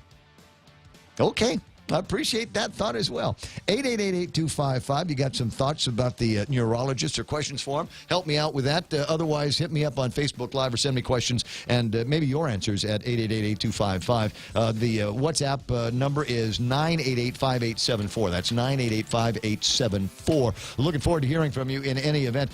Traffic getting into 8, 10, and 16 off Route 16 by the post office is still in suck. And for whatever reason, we've got suckage in front of Navy Hospital. And there's suckage coming out on EPAL Road, from EPAL Road onto Marine Corps Drive. A bunch of places where things are just moving crazy slow today. Stand by for Fox News Live.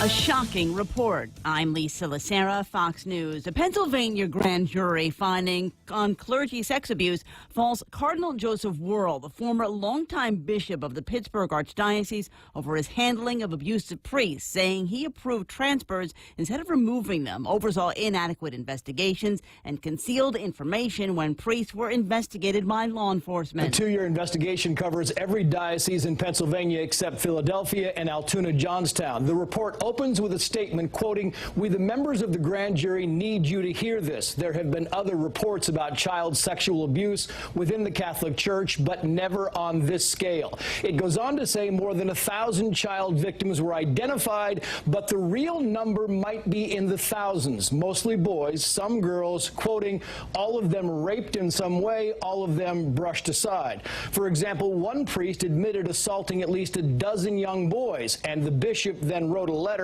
thanking him for helping God's people. Fox's Trace Gallagher. He wanted to give her a chance. That's what White House spokeswoman Sarah Sanders is saying about the hiring of Omarosa Manigault Newman to work as a White House aide. He made clear when General Kelly came on, and he voiced concerns that this individual didn't have the best interest of the White House and the president and the country at heart.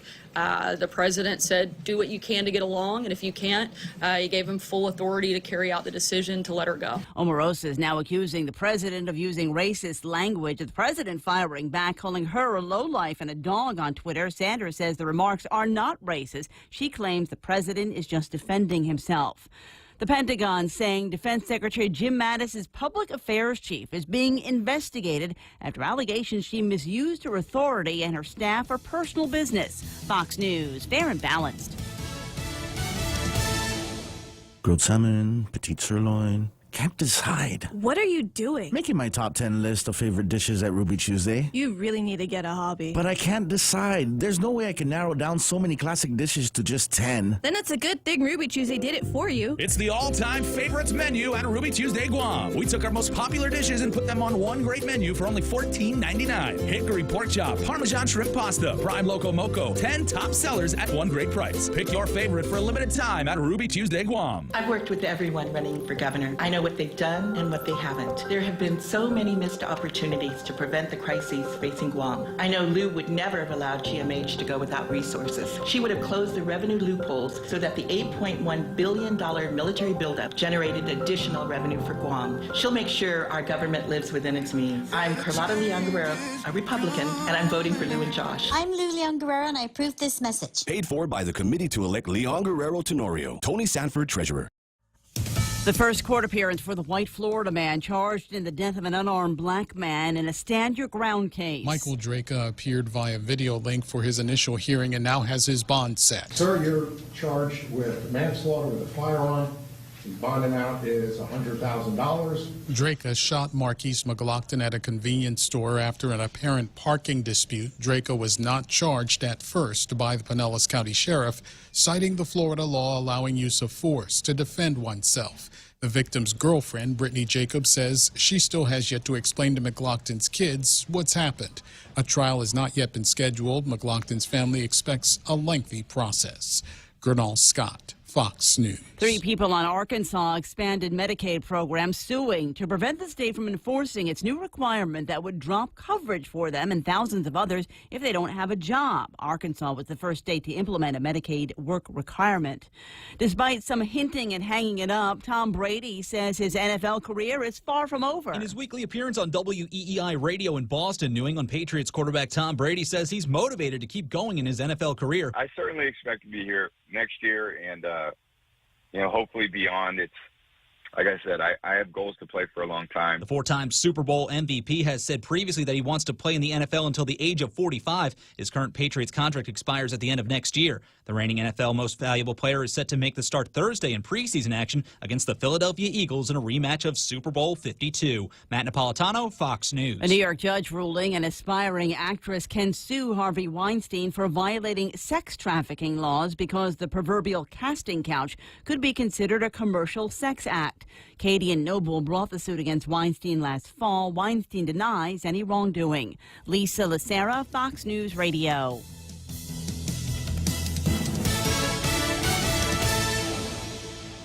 Cheese curls and hot sauce, pantosta and coffee. Great alone, but better together. Here's another perfect pair for you.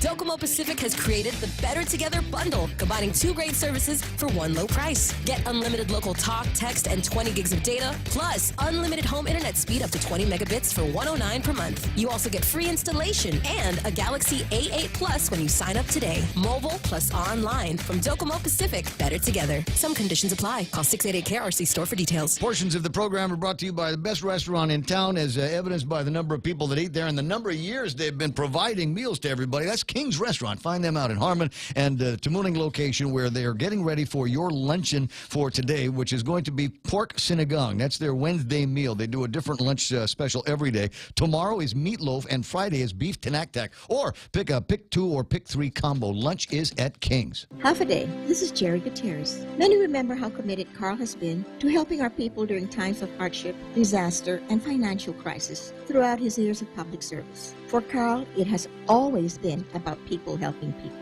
He would like this opportunity to work on your behalf once again as your governor. I humbly ask for your vote for the Gutierrez-Bordallo team on August 25th. Together, let's make Guam again. I'm Carl Gutierrez, and I approve this message. Paid for by Team Sunshine 2018. Roy P. Duenas, Treasurer. I am Ray Gibson, and I approve this message. This program is brought to you by MRE, that's Micronesia Renewable Energy. $7 meal from Circle K.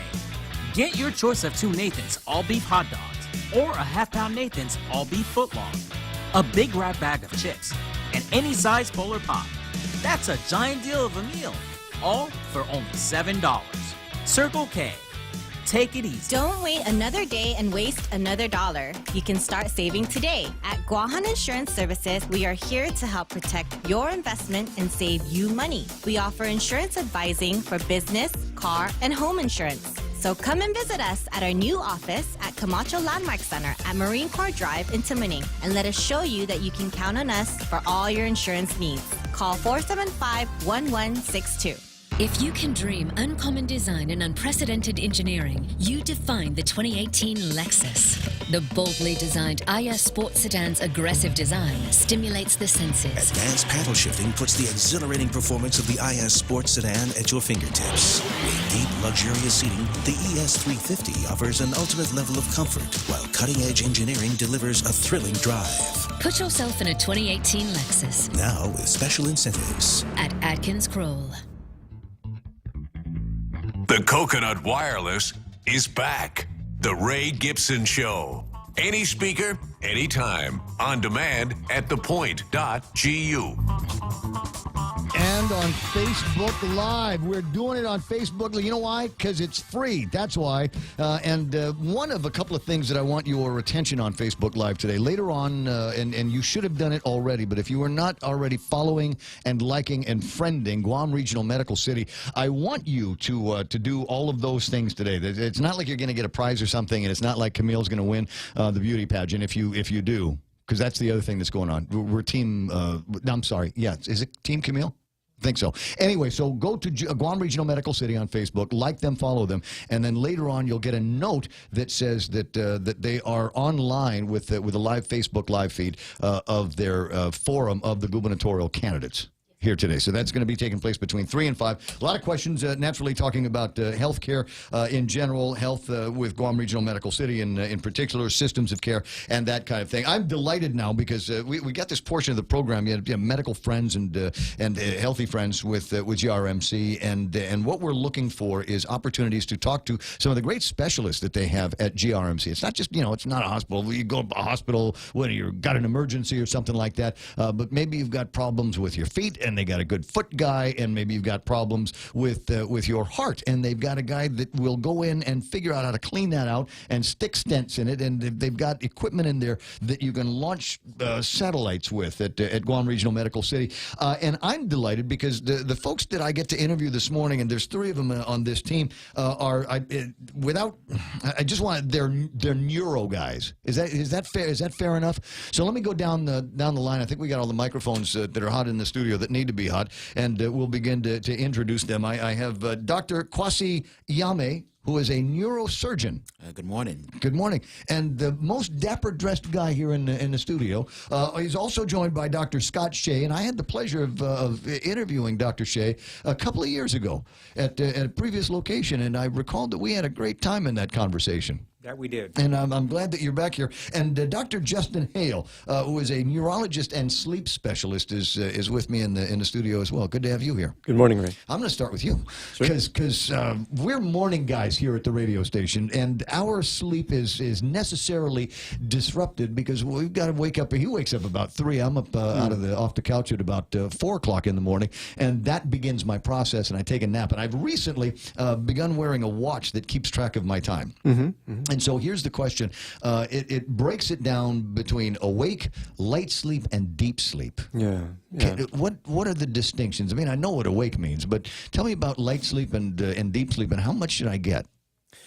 Well, everybody has their own need for different amounts of sleep. There are associations with increased mortality, even with very low amounts of sleep or very high amounts of sleep. More than 10 hours. If you're sleeping more than 10 hours, it could be an indication of something wrong. Yes. Okay. Well, I mean, last time I talked to anybody about sleeping too long, as it turns out, that was a physical response to depression, which will happen from time to time. But and I've known people. Charlie's known folks that have serious, I want to say, sleep apnea problems. That feels like a word that describes a width of different problems, huh? Well. Yeah, I mean, sleep apnea is kind of bread and butter for what I see in clinic. It's very common. I kind of have gotten the impression that everybody's got it. Right. Exactly. What's the matter with you? Sleep apnea? It's very similar to, I would say it's as common as diabetes, hypertension, high cholesterol, all those things. They kind of go together. And certainly associated with obesity, but then sometimes some of my sleep apnea patients are not terribly heavy. So if there's snoring, if people are telling you that you stop breathing or gasping awake, if you're tired in the mornings, waking up with dry mouth in the mornings, headaches in the mornings, if you're sleepy during the day. I have a lot of patients that come to me after they've had an automobile accident because they fell asleep behind the wheel. Check mark. People are listening right now going, wait, that's me. I'm just, all of the things that you said is me. You should get a sleep study then, and it's easy enough to do. And the treatment is, for some people, can really change their lives. It makes them much happier. Of course, some people, when I say treatment, the majority of the time that's the CPAP machine.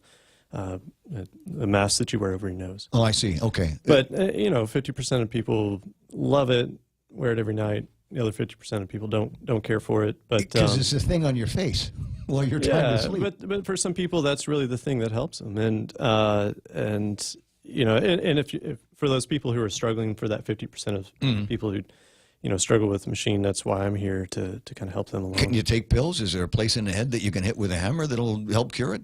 Actually, I saw an article recently about a pill that might help some with sleep apnea, but nothing is ready for market. So I know a guy that can be sitting at his desk and you have a conversation with him. 2 minutes later, he's sitting up snoring. Yeah, that's sleep apnea, most likely. I mean, there other things that would cause people to be severely sleepy might be just not getting enough hours of sleep. There's that, right? There's that. You got to make time for it. So the response is, okay, I caught you sleeping on the job again. You need to drink some coffee. Is coffee a good response for a sleep apnea case? Does it help? Does it hinder? Well, your body just adapts to that very quickly, so your body gets used to it to where the coffee isn't really helping anymore. So, I see. So you got to treat the underlying problem. You got to treat the breathing at night. No, appreciate that. And if you got questions on that nature or something you wanted to opine about, 888-8255 or on the Facebook Live. Narcoleptic is the word that Albert Eliason is using. And is that the correct definition there? Well, narcolepsy is pretty rare. I mean, I have several narcoleptic patients, but it's pretty rare. That's a different thing. Those people also. What's that symptom? What does that entail? Yeah, narcolepsy is interesting. It's a loss of certain group of neurons in the center of your brain, and it usually comes on in adolescence, in fact, or in children, and they have horrible sleep at night. They're kind of waking up a lot, having lots of dreams. So that there's a problem with they're regulating their dream sleep, their REM sleep. So they'll have REM intrusion into daytime. So they'll start kind of suddenly having kind of hallucinations around them, basically dreams. They're dreaming almost while awake. This is fascinating. They'll wake up out of dreams, and the dream is still going on. Of course, when you're dreaming, your body is paralyzing you. You're releasing glycine into your spinal cord to paralyze you. Otherwise, we would be acting out our dreams every night. So people in my wake case, up. that would be dangerous. I'll tell you right now. Yeah, it's amazing function that our body does to paralyze us during the dreams, and so, but these people don't regulate that as well, so they'll wake up paralyzed, and while the dream is going on, and lots of interesting. Back in the olden days, we blame that on the devil. Sure. Well, so and so is possessed. Yeah. Yeah, there are a lot of myths that come from narcolepsy and sleep paralysis episodes. There's an old Greek myth about the incubus that visits you at night and kind of sits on your chest. And a lot of people experience that during REM sleep or during sleep paralysis episodes. They feel like something is on their chest. Because some of the muscles involved in breathing are also paralyzed, and so you don't get those deep breaths.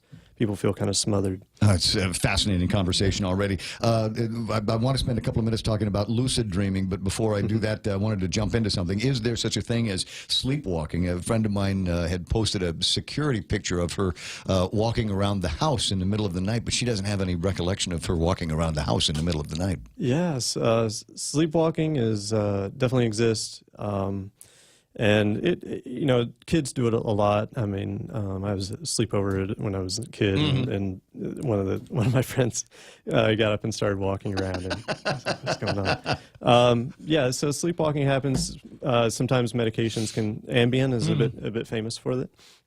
People can get up and eat and do other things. Yeah, sleepwalking. It's a real thing, and it comes on more with sleep deprivation too. So if you're burning the candle at both ends, you might be more prone to it. Well, I nap daily, so I generally get to hit the pillow about 10 o'clock at night and get about 6 hours of sleep in the evening before I wake up, and then I go home at noon and take a nap because that's the way I was raised to enjoy doing something like that. I think naps are important. Siesta culture around the. Are you lucid? Can you teach yourself to lucid dream?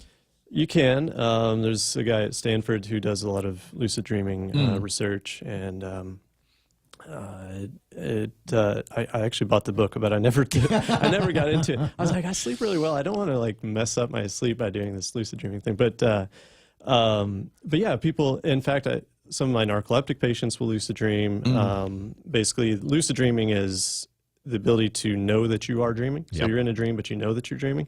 And then there's another component of sleep control or dream control where you can actually control, once you now know that you're in a dream, you can now control what's going to happen in that dream one of my patients said he could dunk from half court. Yeah.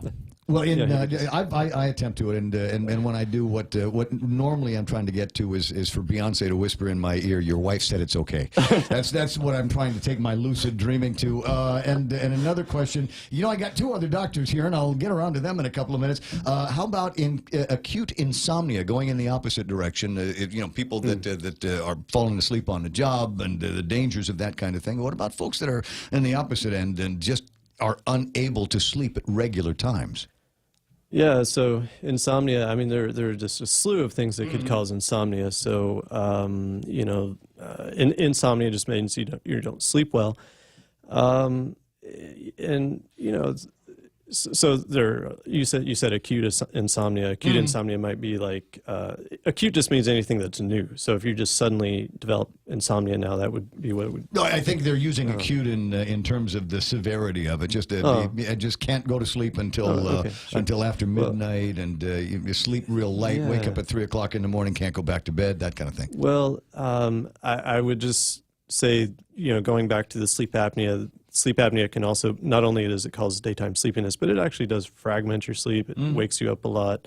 And then sometimes you have difficulty falling back asleep. A lot of my sleep apnea patients wake up to pee a lot. The mechanism that your brain uses to shut off the faucet basically is not working. So you going get up to and sleep relieve yourself. So sleep. I would always look for sleep apnea, but also circadian disruption. So our body is all, our brain is on a clock. My mother suffered from fibromyalgia, and that was one of the first things that when we talked to doctors about how we're going to deal with it, that was one of the things that they talked about, is you've got to get her back on that circadian rhythm. She's got to sleep at night instead of prowling the internet and doing her crafts and hobbies in the middle of the night. It's difficult for everybody because we live in a 24-hour world now. It used to be when the sun goes down, there's nothing to do except sleep, make love and eat and sleep. Maybe poke the campfire or something. But now it's we have access to what's going on in France or whatever, and at 1 in the morning, and so.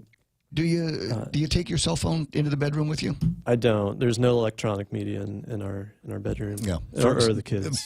Because of that reason, it's for sleeping. Yeah. We're going to sleep here in this place. No television, no iPads, none of that stuff, because that's what goes on in there. Yeah, it's dark. So in our room, people will ask, why do you have the shutters on the windows? Number one, because it keeps the air conditioning down, and number two, it keeps everything dark. Very effective. Yes. Yes. Get yourselves to sleep. Yeah. Fascinating conversation. That's Justin Hale, neurologist and sleep specialist over at GRMC.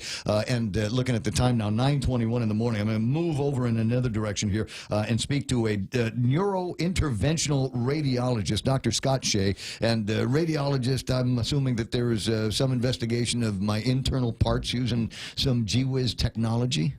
Correct. Correct. Tell me all about it. Close on the microphone there. Yeah. So my field basically deals with fluoroscopy. So I use X-rays to visualize blood vessels supplying the brain, spinal cord. And then let's talk about that first. I didn't get into the conversation with Dr. Hale on this, but I will with you. When I think of when I see a phrase, a title like neurosurgeon, neurointerventionalist, neurologist, I'm thinking about the confines of my skull. But you guys are occupy a little bit more of the human body than just the innards of the skull, right? Correct. So the central nervous system includes the spinal cord. So the spine is also kind of a territory that we focus on. But the majority of my work, unlike my colleague to my right, the neurosurgeon, is the brain. Okay. When I say the brain, it's the blood vessels supplying the brain, as well as to include the neck arteries, neck vessels. And you get two of those, right? One over here, one over here? Correct. Where did I hear? Somebody told me about a procedure that they were working on with cancer patients, in particular pancreatic cancer, where they would take part of the neck vein and take that out and then replace something that might be tangled up with the pancreatic cancer in the other parts of the body. Are you familiar with the procedure? No, I'm not. No. Would you recommend something like that? I mean, they give you two, so I figure one's a spare, right? Yeah, I would get a second opinion on that. Definitely. Well, let me get a first opinion, and I don't know how many other folks this might affect, so I'm going to assume that as a neurointerventional radiologist, you might be able to tell me where the problem starts. But I have a thing with my left arm, and it began about a month and a half, 2 months ago, to tingle. Right down to the fingertips, and it feels like there's something in my armpit, and it goes, like I said, a little bit of a tingle all the way down to the innards of my fingertips. And the last time I had somebody from GRMC in here, they said that probably has to do with a pinched nerve. Which fingers? Primarily the middle finger and a little bit of the ring finger. And I was trying to figure out why, and it feels like there's something in my neck all the time, and so that's why I was trying to get I'm supposed to talk to my regular physician about getting a referral to go and see you guys, but the problem is my regular physician is an OBGYN, and he said he'd have to conduct a full-blown examination, and I didn't think I was quite ready for that, maybe later, Doc. Anyway, so the long story short is I haven't had a chance to come and see you yet. How would you investigate where the problem might be? Well, to be honest, I would actually refer you to my colleague, the neurosurgeon. Already? I wouldn't. Yeah, but you're the radiologist guy. Wouldn't you want to escort me with something and see what lights up? Well, I think that neuroimaging would be is probably part of your workup, but I would let the neurosurgeon kind of orchestrate that. Okay. So he would examine you. But yeah, you'd probably need some imaging of your cervical spine. Okay, so I wouldn't go and see you directly. No, not for that. No, okay. Now, for what would I go and see you directly? Why would I just waking up one day and going, I think I need to see a radiologist for this? Well, so for an interventional neuroradiologist, the majority of my patients are actually urgent or emergent. But for elective patients to come into clinic would be, say, someone has a brain aneurysm that was picked up that hasn't bled. It was incidentally discovered from, say, a headache workup, or this patient had trauma and they had to scan the brain to rule out some pathology from the trauma, and then they incidentally discover a brain aneurysm. So those are the patients that get referred to me. If someone has severe narrowing of an artery in the brain picked up incidentally, or in the neck artery supplying the brain, those folks get referred to me for evaluation, workup, and possible therapeutic intervention. Are you seeing more migraines, more severe migraines? So the migraineurs go to the colleague on my left. Are you seeing a lot more migraines? I don't know why. I just seem to be hearing from more and more people that I can't come to work today. I've got a migraine, or I'm seeing a doctor for migraines, things like that. Is there an uptick that you're observing of presentation? I know I sound like a broken record, but you got to go back to the sleep apnea. You have to make sure that's ruled out. A lot of my migraine patients have sleep apnea. Huh.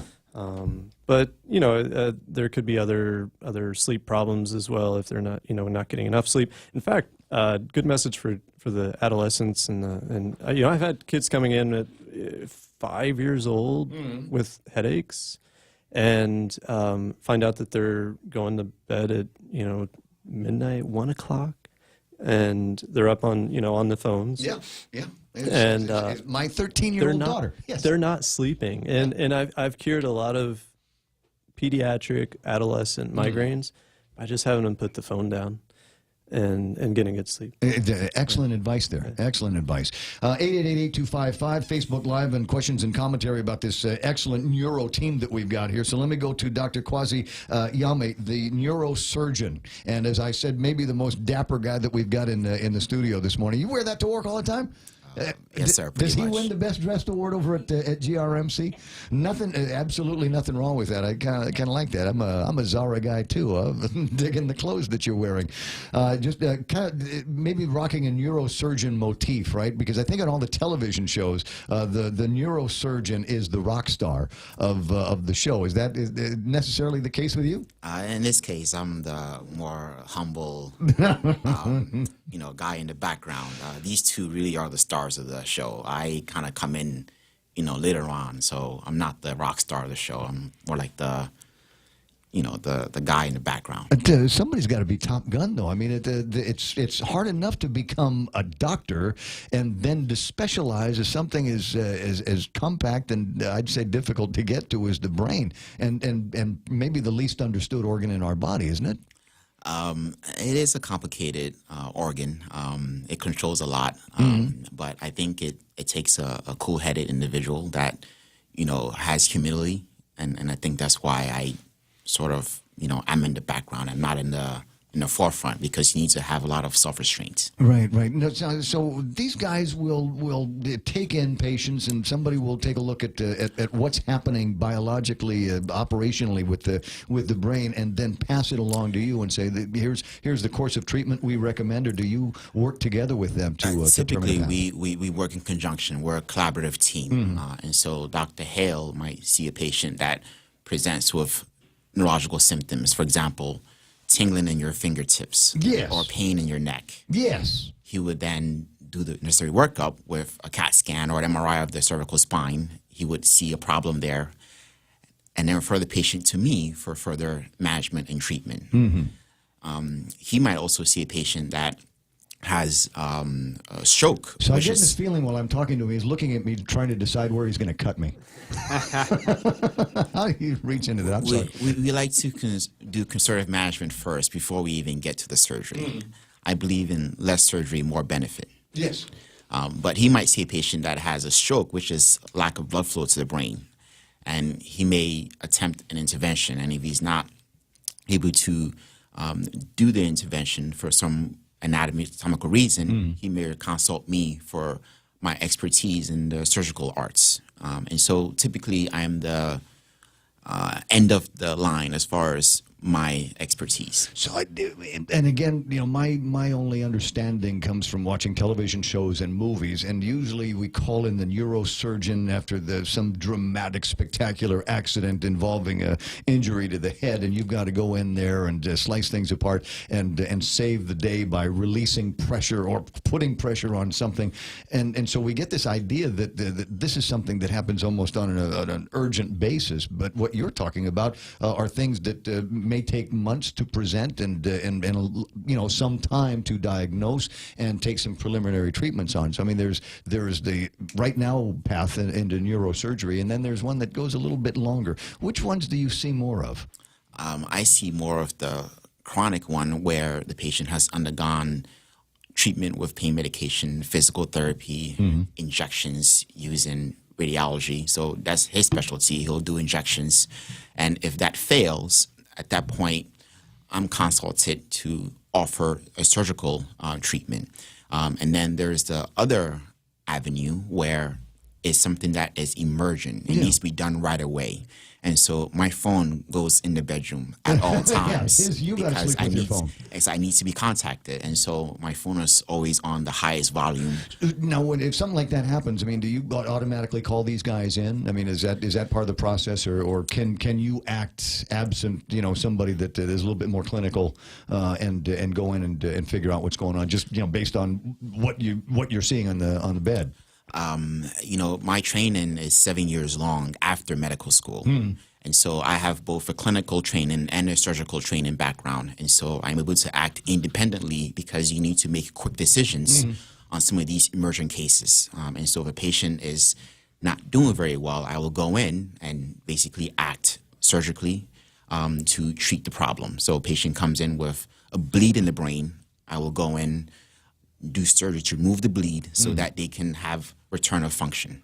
When did you start doing medicine? You don't look old enough to have gone through a full-blown medical program and then 7 years into a specialty and then a couple of years now at GRMC. What did you, Doogie Howser or something? I'm not Doogie Howser, but I am pretty old. I will say that. All evidence to the contrary, I must say. It's at 9:32 in the morning. We'll call that iConnect time. Swing by iConnect. Very practical people, and they're the ones that have got great prices on your mobile and your internet and your push-to-talk plans. We like push-to-talk. It's kind of like a two-way radio where you can have gangs of people or you can reach just individuals. When you've got to communicate with somebody and you don't have time to wait for the 2 blue check marks, you want push-to-talk, and there's only one place to find it, and that's at iConnect. I've worked with everyone running for governor. I know what they've done and what they haven't. There have been so many missed opportunities to prevent the crises facing Guam. I know Lou would never have allowed GMH to go without resources. She would have closed the revenue loopholes so that the $8.1 billion military buildup generated additional revenue for Guam. She'll make sure our government lives within its means. I'm Carlotta Leon Guerrero, a Republican, and I'm voting for Lou and Josh. I'm Lou Leon Guerrero, and I approve this message. Paid for by the committee to elect Leon Guerrero Tenorio. Tony Sanford, Treasurer. Yeah, like Carlotta Leon Guerrero has to say, I'm Carlotta Leon Guerrero, a Republican. Everybody knows. Remember what I was telling you about convertible Republicans, right? And Auntie Lou is going to be over at Guam Regional Medical City along with Carl, and Frank is going to be there, and Ray is going to be there, and Dennis will be there to talk about medicine and health care and systems of care on Guam, and questions will be presented by members of the staff at Guam Regional Medical City. If you cannot be there, they will also be on Facebook Live, and if you cannot watch it on Facebook Live, then watch for the video on demand after it concludes about 5 o'clock this afternoon. Hey, what's the easiest way to get your dose of antioxidant-rich berries? Wendy's Berry Burst Chicken Salad. I had one of these the other day and loved it, because normally I'm a Caesar guy when I go to Wendy's, but these days this is good because it's got the strawberries and it's got blueberries, feta cheese, sea salted toasted almonds, and freshly grilled chicken. Now, I don't like grilled chicken. I like fried chicken, and they've got a great spicy chicken sandwich that they do, and I tell them just take the spicy chicken off the sandwich and put it in a salad, and they'll do that for you. You don't have to be Ray Gibson. They'll do it for anybody. They just do it for me extra because I'm nice. Summer berries are in season at Wendy's. Now, that's better.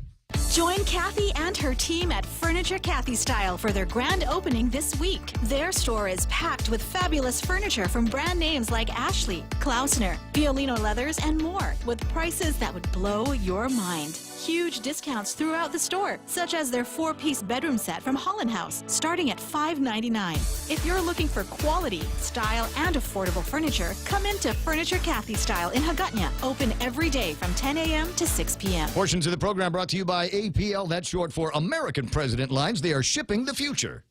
The Extra Point with Jerry Roberts of Guam Training, every morning on The Ray Gibson Show. You've heard it. I've heard it. Two people get into a disagreement, and one of them says, look here, facts are facts, and they're indisputable. I'm Jerry Roberts, and at 7:20 a.m. on The Ray Gibson Show, we'll discuss why even after getting down to facts, we can still be in trouble. You can find daily transcripts of The Extra Point by Jerry Roberts at GuamTraining.com. Tune in every weekday morning at 7:20 for The Extra Point with Jerry Roberts on The Ray Gibson Show on 93.3 The Point. Let's go. Let's play here.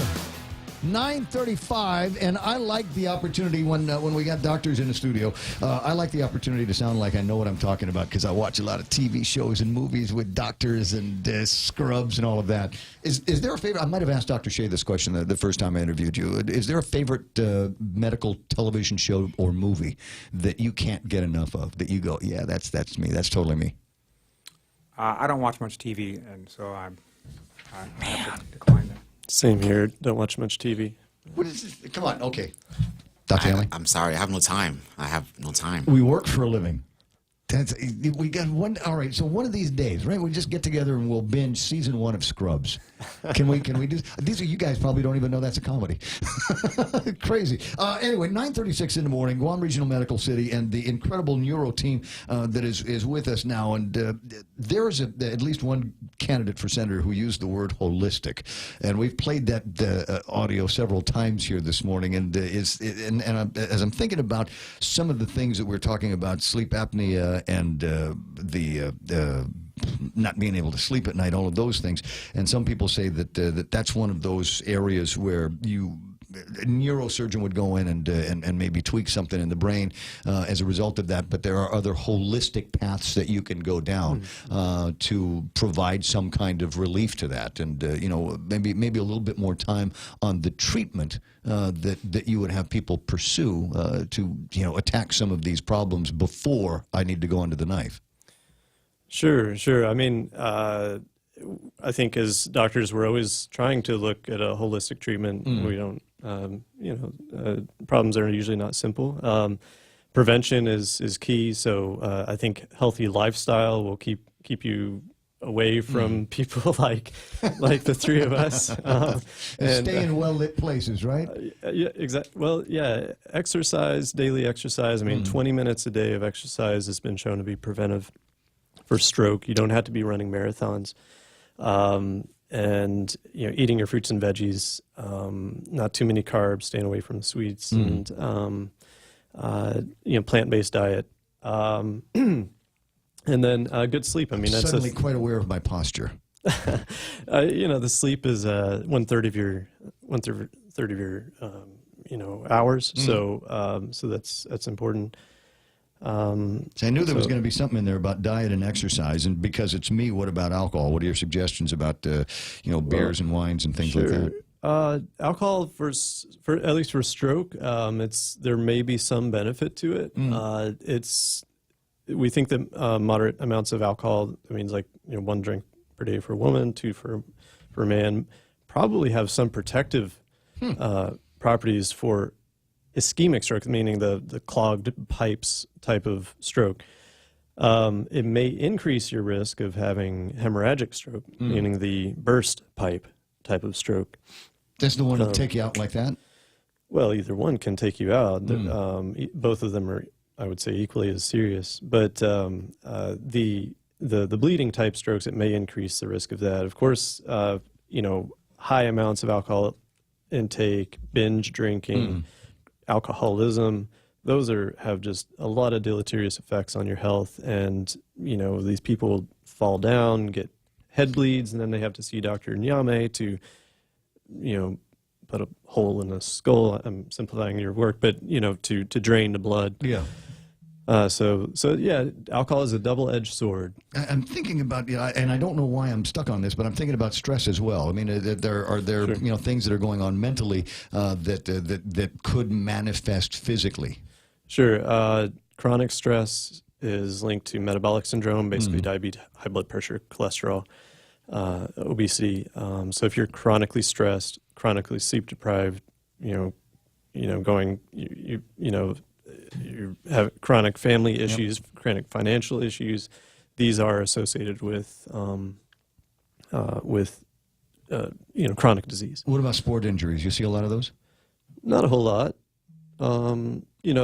Occasionally when people get honestly, a lot of concussions don't end up coming to see a neurologist. They just deal with it. They deal with it, yeah. But is it possible that there is a concussion that somebody could have had years ago that might then bring on some problems? I'm trying to, I went skiing. I was up in Niseko, and I was on a snowboard, and apparently I'm no good at snowboard, and I hit the ground really hard, and it rang. I think the term is it rang my bell, and I always wondered whether that was, after a while it stopped hurting, obviously, but I was wondering if that particular injury might one of these days cause me some problems. It's always hard to say whether some injury is, the cause of something. Sometimes I look at a lot of brain MRIs, and occasionally I'll see a little bit of bleeding there, and when the blood goes away, it leaves a little bit of a iron deposition, and so sometimes I'll see some iron showing up, and I'm like, hey, did you ever hit your head? Oh, yeah.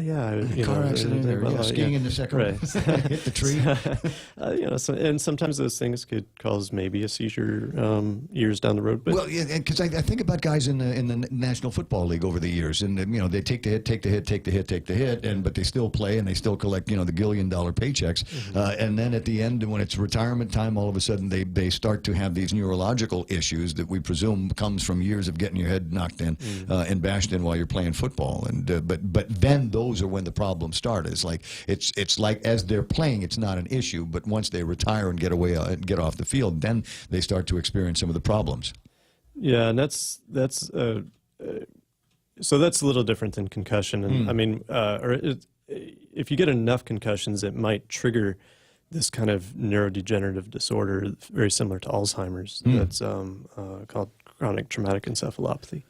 So. The back is a complex thing, and sometimes we're talking about the neurosurgery, neurology, and the whole study of that area, and when I first started getting the tingling in my fingers, my first thought wasn't go see a neurologist. My first thought was go see a chiropractor.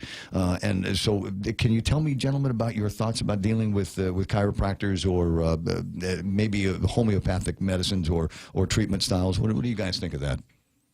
You know, I didn't train to learn about what is done by chiropractors. So I don't know exactly what it is they do, but I have patients who tell me that they had neck and back pain and we see a chiropractor, and after some manipulations, the neck and back pain was much better. And so I know that there's a role for them to take into treatment of back and neck pain.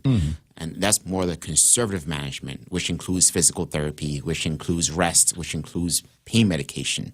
But sometimes the neck pain and back pain may become a serious issue where instead of having just pain, you have weakness and you have loss of sensation. And in that respect, chiropractic manipulations and even physical therapy, I would not recommend, because now there's a loss of function.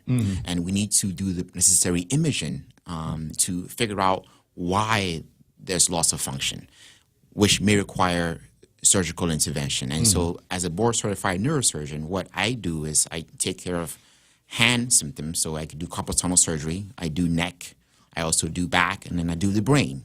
And so I'll get the necessary imaging to figure out exactly what is going on. And so if you have a disc herniation, which is causing a pinching of the nerves, I'll see how severe it is. And if you have weakness of the hand, it may require that we need to consider doing surgery. And so that's kind of where I fall into place. So tell me a little bit about some of the surgical intervention that you can do in the back area. I mean, are there parts of my backbone that you can pull out of course and replace like a Lego part? So it depends on the problem you're having. Most of the problem is stenosis or closing off of the nerve canals. So the nerves.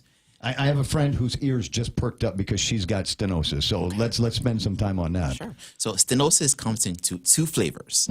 The first flavor is there's central canal stenosis. Think of the spinal cord as going through a ring of bone.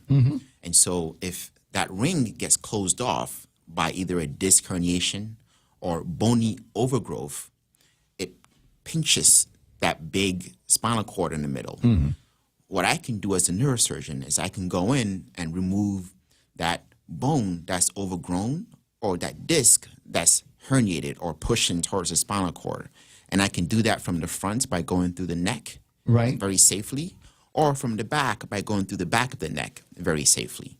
If I take off bone to the point where I have to remove stability, meaning that I have to take enough bone that the neck is not stable, I'll put in screws and rods in order to stabilize the spine so that you can go on to move your neck and function normally. Sometimes I can take just enough bone that there is still stability, which means that the bone is still able to hold the structure without me having to put in different instruments. Well, is it a painful procedure? Because of the cut that I make, patients will have pain for about 1 or 2 days. But with pain medication, we can control that incisional pain. But once the wound heals, the pain that the patients had before the surgery is completely gone or reduced to the point where they can function normally. I've heard about things like this, and I said I know a couple of people that have had stenosis, and now I think I understand a little bit more of the process. Dr. Shea, how would you find out about that? How would tell me about how you'd use your radiological tools to be able to determine where there might be that compression or the herniation? Cross-sectional imaging, special CAT scans and or MRIs will show the anatomy exquisitely well, so you can see the spinal cord, you can see the spinal canal, and you can see if there's compromise of the spinal canal or pinching of the spinal cord because of soft tissues like discs or hard tissues like bone. Interesting. So it's a non-invasive exam where you're laying on a table and you're scanned. And so, obviously, you know what you're looking for, but for me, I just say it feels like my back is crooked, and I know somebody that's got something like that as well, where she cannot technically stand up straight because her spine seems to have taken a curve someplace. And tell me about that. So that's a condition. Do you treat it, or I do treat it. It's a condition called scoliosis. Typically, it happens in adolescence, but however, it can continue into adulthood. And so, just like you said, the spine will be curved, and they'll have difficulty straightening their back. Now, sometimes if you have a strain of the muscles from moving heavy boxes, one part of the musculature in the back can contract, and so you'll have a hard time straightening your back.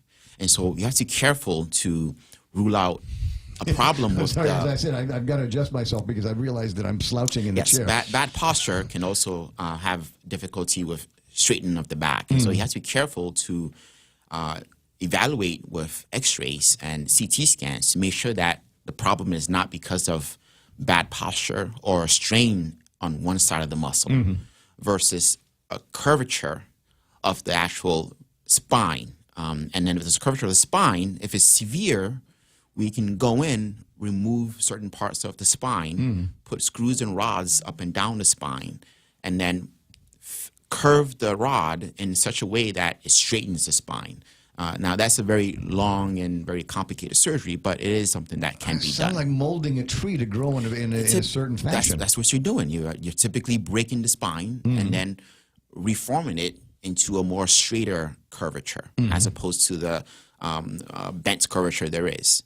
And so patients that have a lot of back pain, they can either have back pain from bad curvature or from a disc herniation, or that stenosis we're talking about, or it can be from simply bad posture and muscular pain. Are there times where there are issues with the backbone, and along that neurological chain here, where we have effects not just on things like your posture or being able to use your hands or standing up straight or carrying things, but are there other issues that will affect, say, the internal organs, the hearts, lungs, livers, etc.? Well, imagine that the curvature goes higher up into what we call a thoracic spine, which is in the chest area. Because you're curved in a sort of malformed way, your lungs will not be able to expand normally because of the curvature. And so if the curvature is so exaggerated, it can prevent breathing problems. And so by fixing the curvature, it can get the lungs to work much better. And then you can have also pain that starts in the back and moves down the leg. We call that radicular pain. And that's because of closing off of the nerve that goes into the leg as opposed to the center nerve. And so you can have pain going down the arm or down the leg because of the nerve that comes off the big nerve and then goes into the arms and legs. And we'd fix that surgically? Well, first we would do conservative management. Because I was going to ask the other doctors, is there a way that doesn't require surgery that you might be able to treat that? I'm a big fan of physical therapy. I think physical therapy, you're changing the muscles, the bone, and the tendons and the cartilage, and you're changing the structure of the body with those sort of focused exercises. And so we almost always would want to see somebody doing physical therapy before we ever send them to a neurosurgeon. Okay, so the next time I'm running a marathon, I'm going to come and see you and have you put the K-tape on me. Are you into that? I actually don't. I would probably send you to our physical therapist. They're down the hall from us, third floor of the GRMC. I think we have really great therapists, and so I send people all the time down the hall to. No, this was for before the race, not after. Because there's different things that you want to do with your muscles in a marathon in different ways that you kind of want to be able to protect them from oversaturation of the acids and just the repetitive use of you get these marathons where you're running 6 miles and it's all flat, and you've got this repetitive motion, and pretty soon your feet get tired and your ankles get tired, and that's what I would hope to avoid with a visit to a physical therapist before the race. After the race, I got codeine and other pills that I can take. 9:52, and fascinating conversation. Your healthcare partner is Guam Regional Medical City, and that's why I just love it when they come in here to have conversations like this. We'll wrap it up probably on the other side of these messages. Apply today for First Hawaiian Bank's United Mileage Plus credit card, and upon approval, you will be entered to win 2 round-trip business class tickets on United. You'll also earn up to 30,000 bonus miles, 5,000 upon opening your new account, and $25,000 after spending $1,500 within 3 months. And you'll get 2 times the mileage on United ticket purchases. Apply by August 31, 2018. Stop by any branch or visit us online at FHB.com. Terms and conditions apply. Sweepstakes starts on July 1, 2018 and ends on August 31, 2018. Open to legal residents of Guam and the Commonwealth of the Northern Mariana Islands aged 18 years or older. No purchase necessary. Void where prohibited. Visit www.fhb.com/United Sweepstakes for official rules and complete details. Member FDIC. As a mayor, I see the first-hand struggles our people face. I see the real effects of tax increases and what happens when our government cannot deliver the services timely. I've heard the promises made year after year. I know what it really means when these promises go unfulfilled. Who do you trust to finally get things done right? I'm in with Lou and Josh because they have the experience to lead us and deliver what they promise.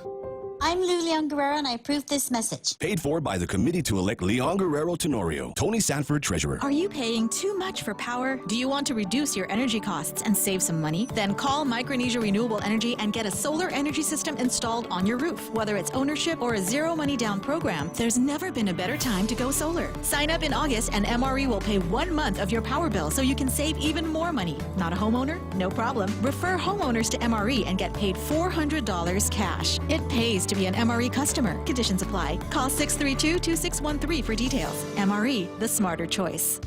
Family Finance has been serving the people of Guam since 1959, and they'll continue to be there for you in the years to come. Whether you're looking to get a personal loan for that summer vacation or paying off those long overdue bills, Family Finance has got you covered. Apply for a personal loan from $1,000 up to $3,500 by calling Family Finance in Hagåtña at 475-4545, Upper Tuon 647-5626, or in Dededo 633-4473. Family Finance has been serving the people of Guam since 1959.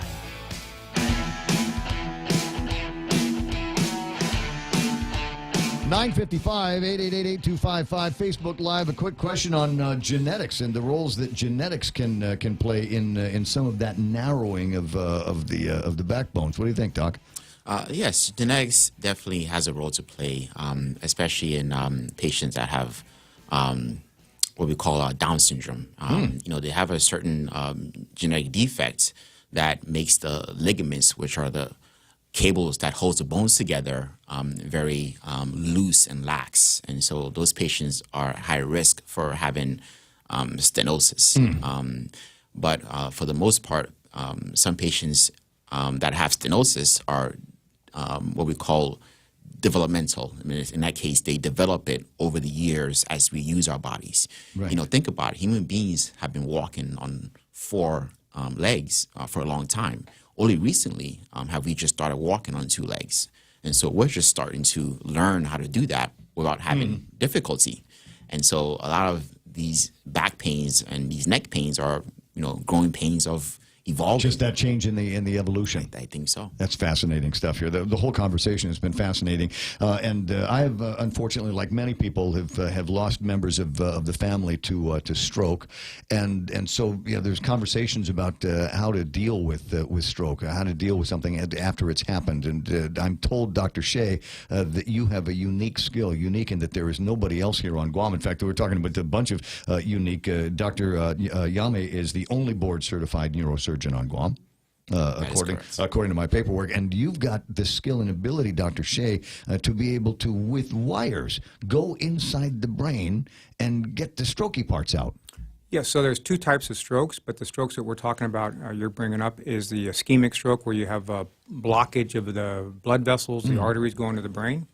And we're able to emergently, because time is brain, access usually the artery in the top of the leg, sometimes from the arm artery, and from that access site, crawl up through the arteries that are all interconnected, get into the neck artery, and then actually crawl up into the brain artery that's blocked, usually with blood clot. This is Sometimes science fiction. How do you do that?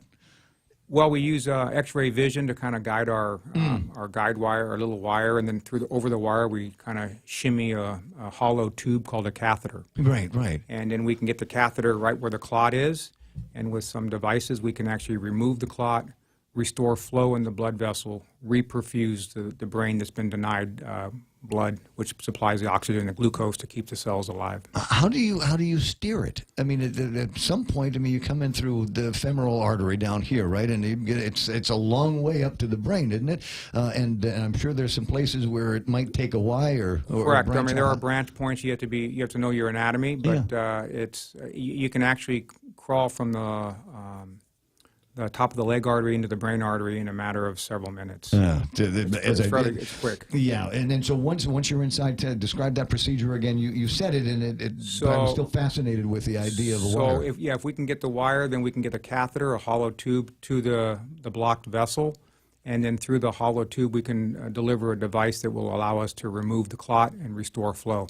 My last stroke was a couple nights ago, and it was in a 48-year-old gentleman. So as Dr. Hale mentioned earlier, due to the unique prevalence of certain diseases here that are untreated or not Poorly recognized, treated. poorly treated, we see certain types of the disease processes manifesting at a younger age. We were talking about that as well, and it's. In fact, I had a patient a year ago. Diet and exercise, guys. Right. I had a patient probably 10 months ago who was 35 weeks pregnant, and I think she was 28 or 30 years old and had a stroke.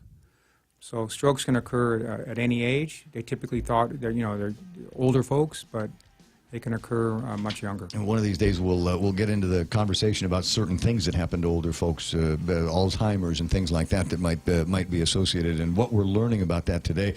We're unfortunately out of time. Your healthcare partners, GRMC and The Point Radio 93.3. It's just been a pleasure talking with these guys, as it always is, and hope you had a good time listening to it as well. If you're interested and want to make appointments to see Dr. Hale, Dr. Shea, or Dr. Yame at the Neuro and Neuroscience Department, contact GRMC. 645-5500. Friend them, like them on Facebook. You'll get a note later on that says that the gubernatorial forum is on about 3 o'clock this afternoon, and hear what the doctors are going to be asking the gubernatorial candidates about their ideas about health care and systems of care on Guam. Maybe that'll help prevent a stroke in your family. The radio station is KUSG Agania. It's time for Fox News Live.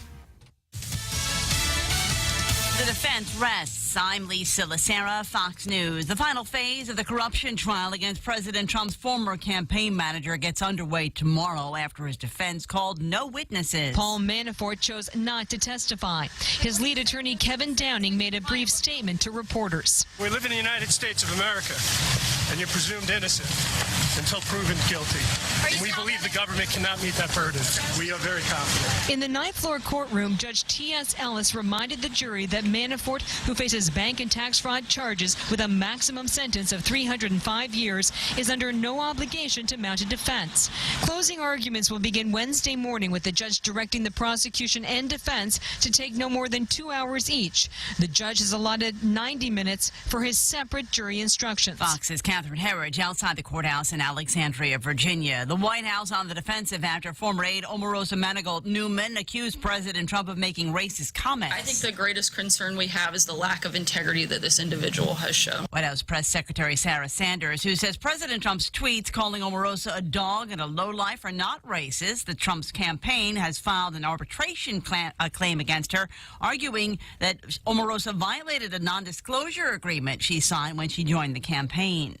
Bishop David Zubik with the Diocese of Pittsburgh denying a scathing report by a Pennsylvania grand jury that claims hundreds of priests sexually abused at least 1,000 children over a period of several decades, and he says there was no cover-up. We have, over the course of the last 30 years for sure, been transparent about everything that has in fact been transpiring. So I think that point needs to be made. The grand jury faults Cardinal Donald Wuerl, the former Archbishop of Pittsburgh, for his handling of abusive priests. Fox News, fair and balanced.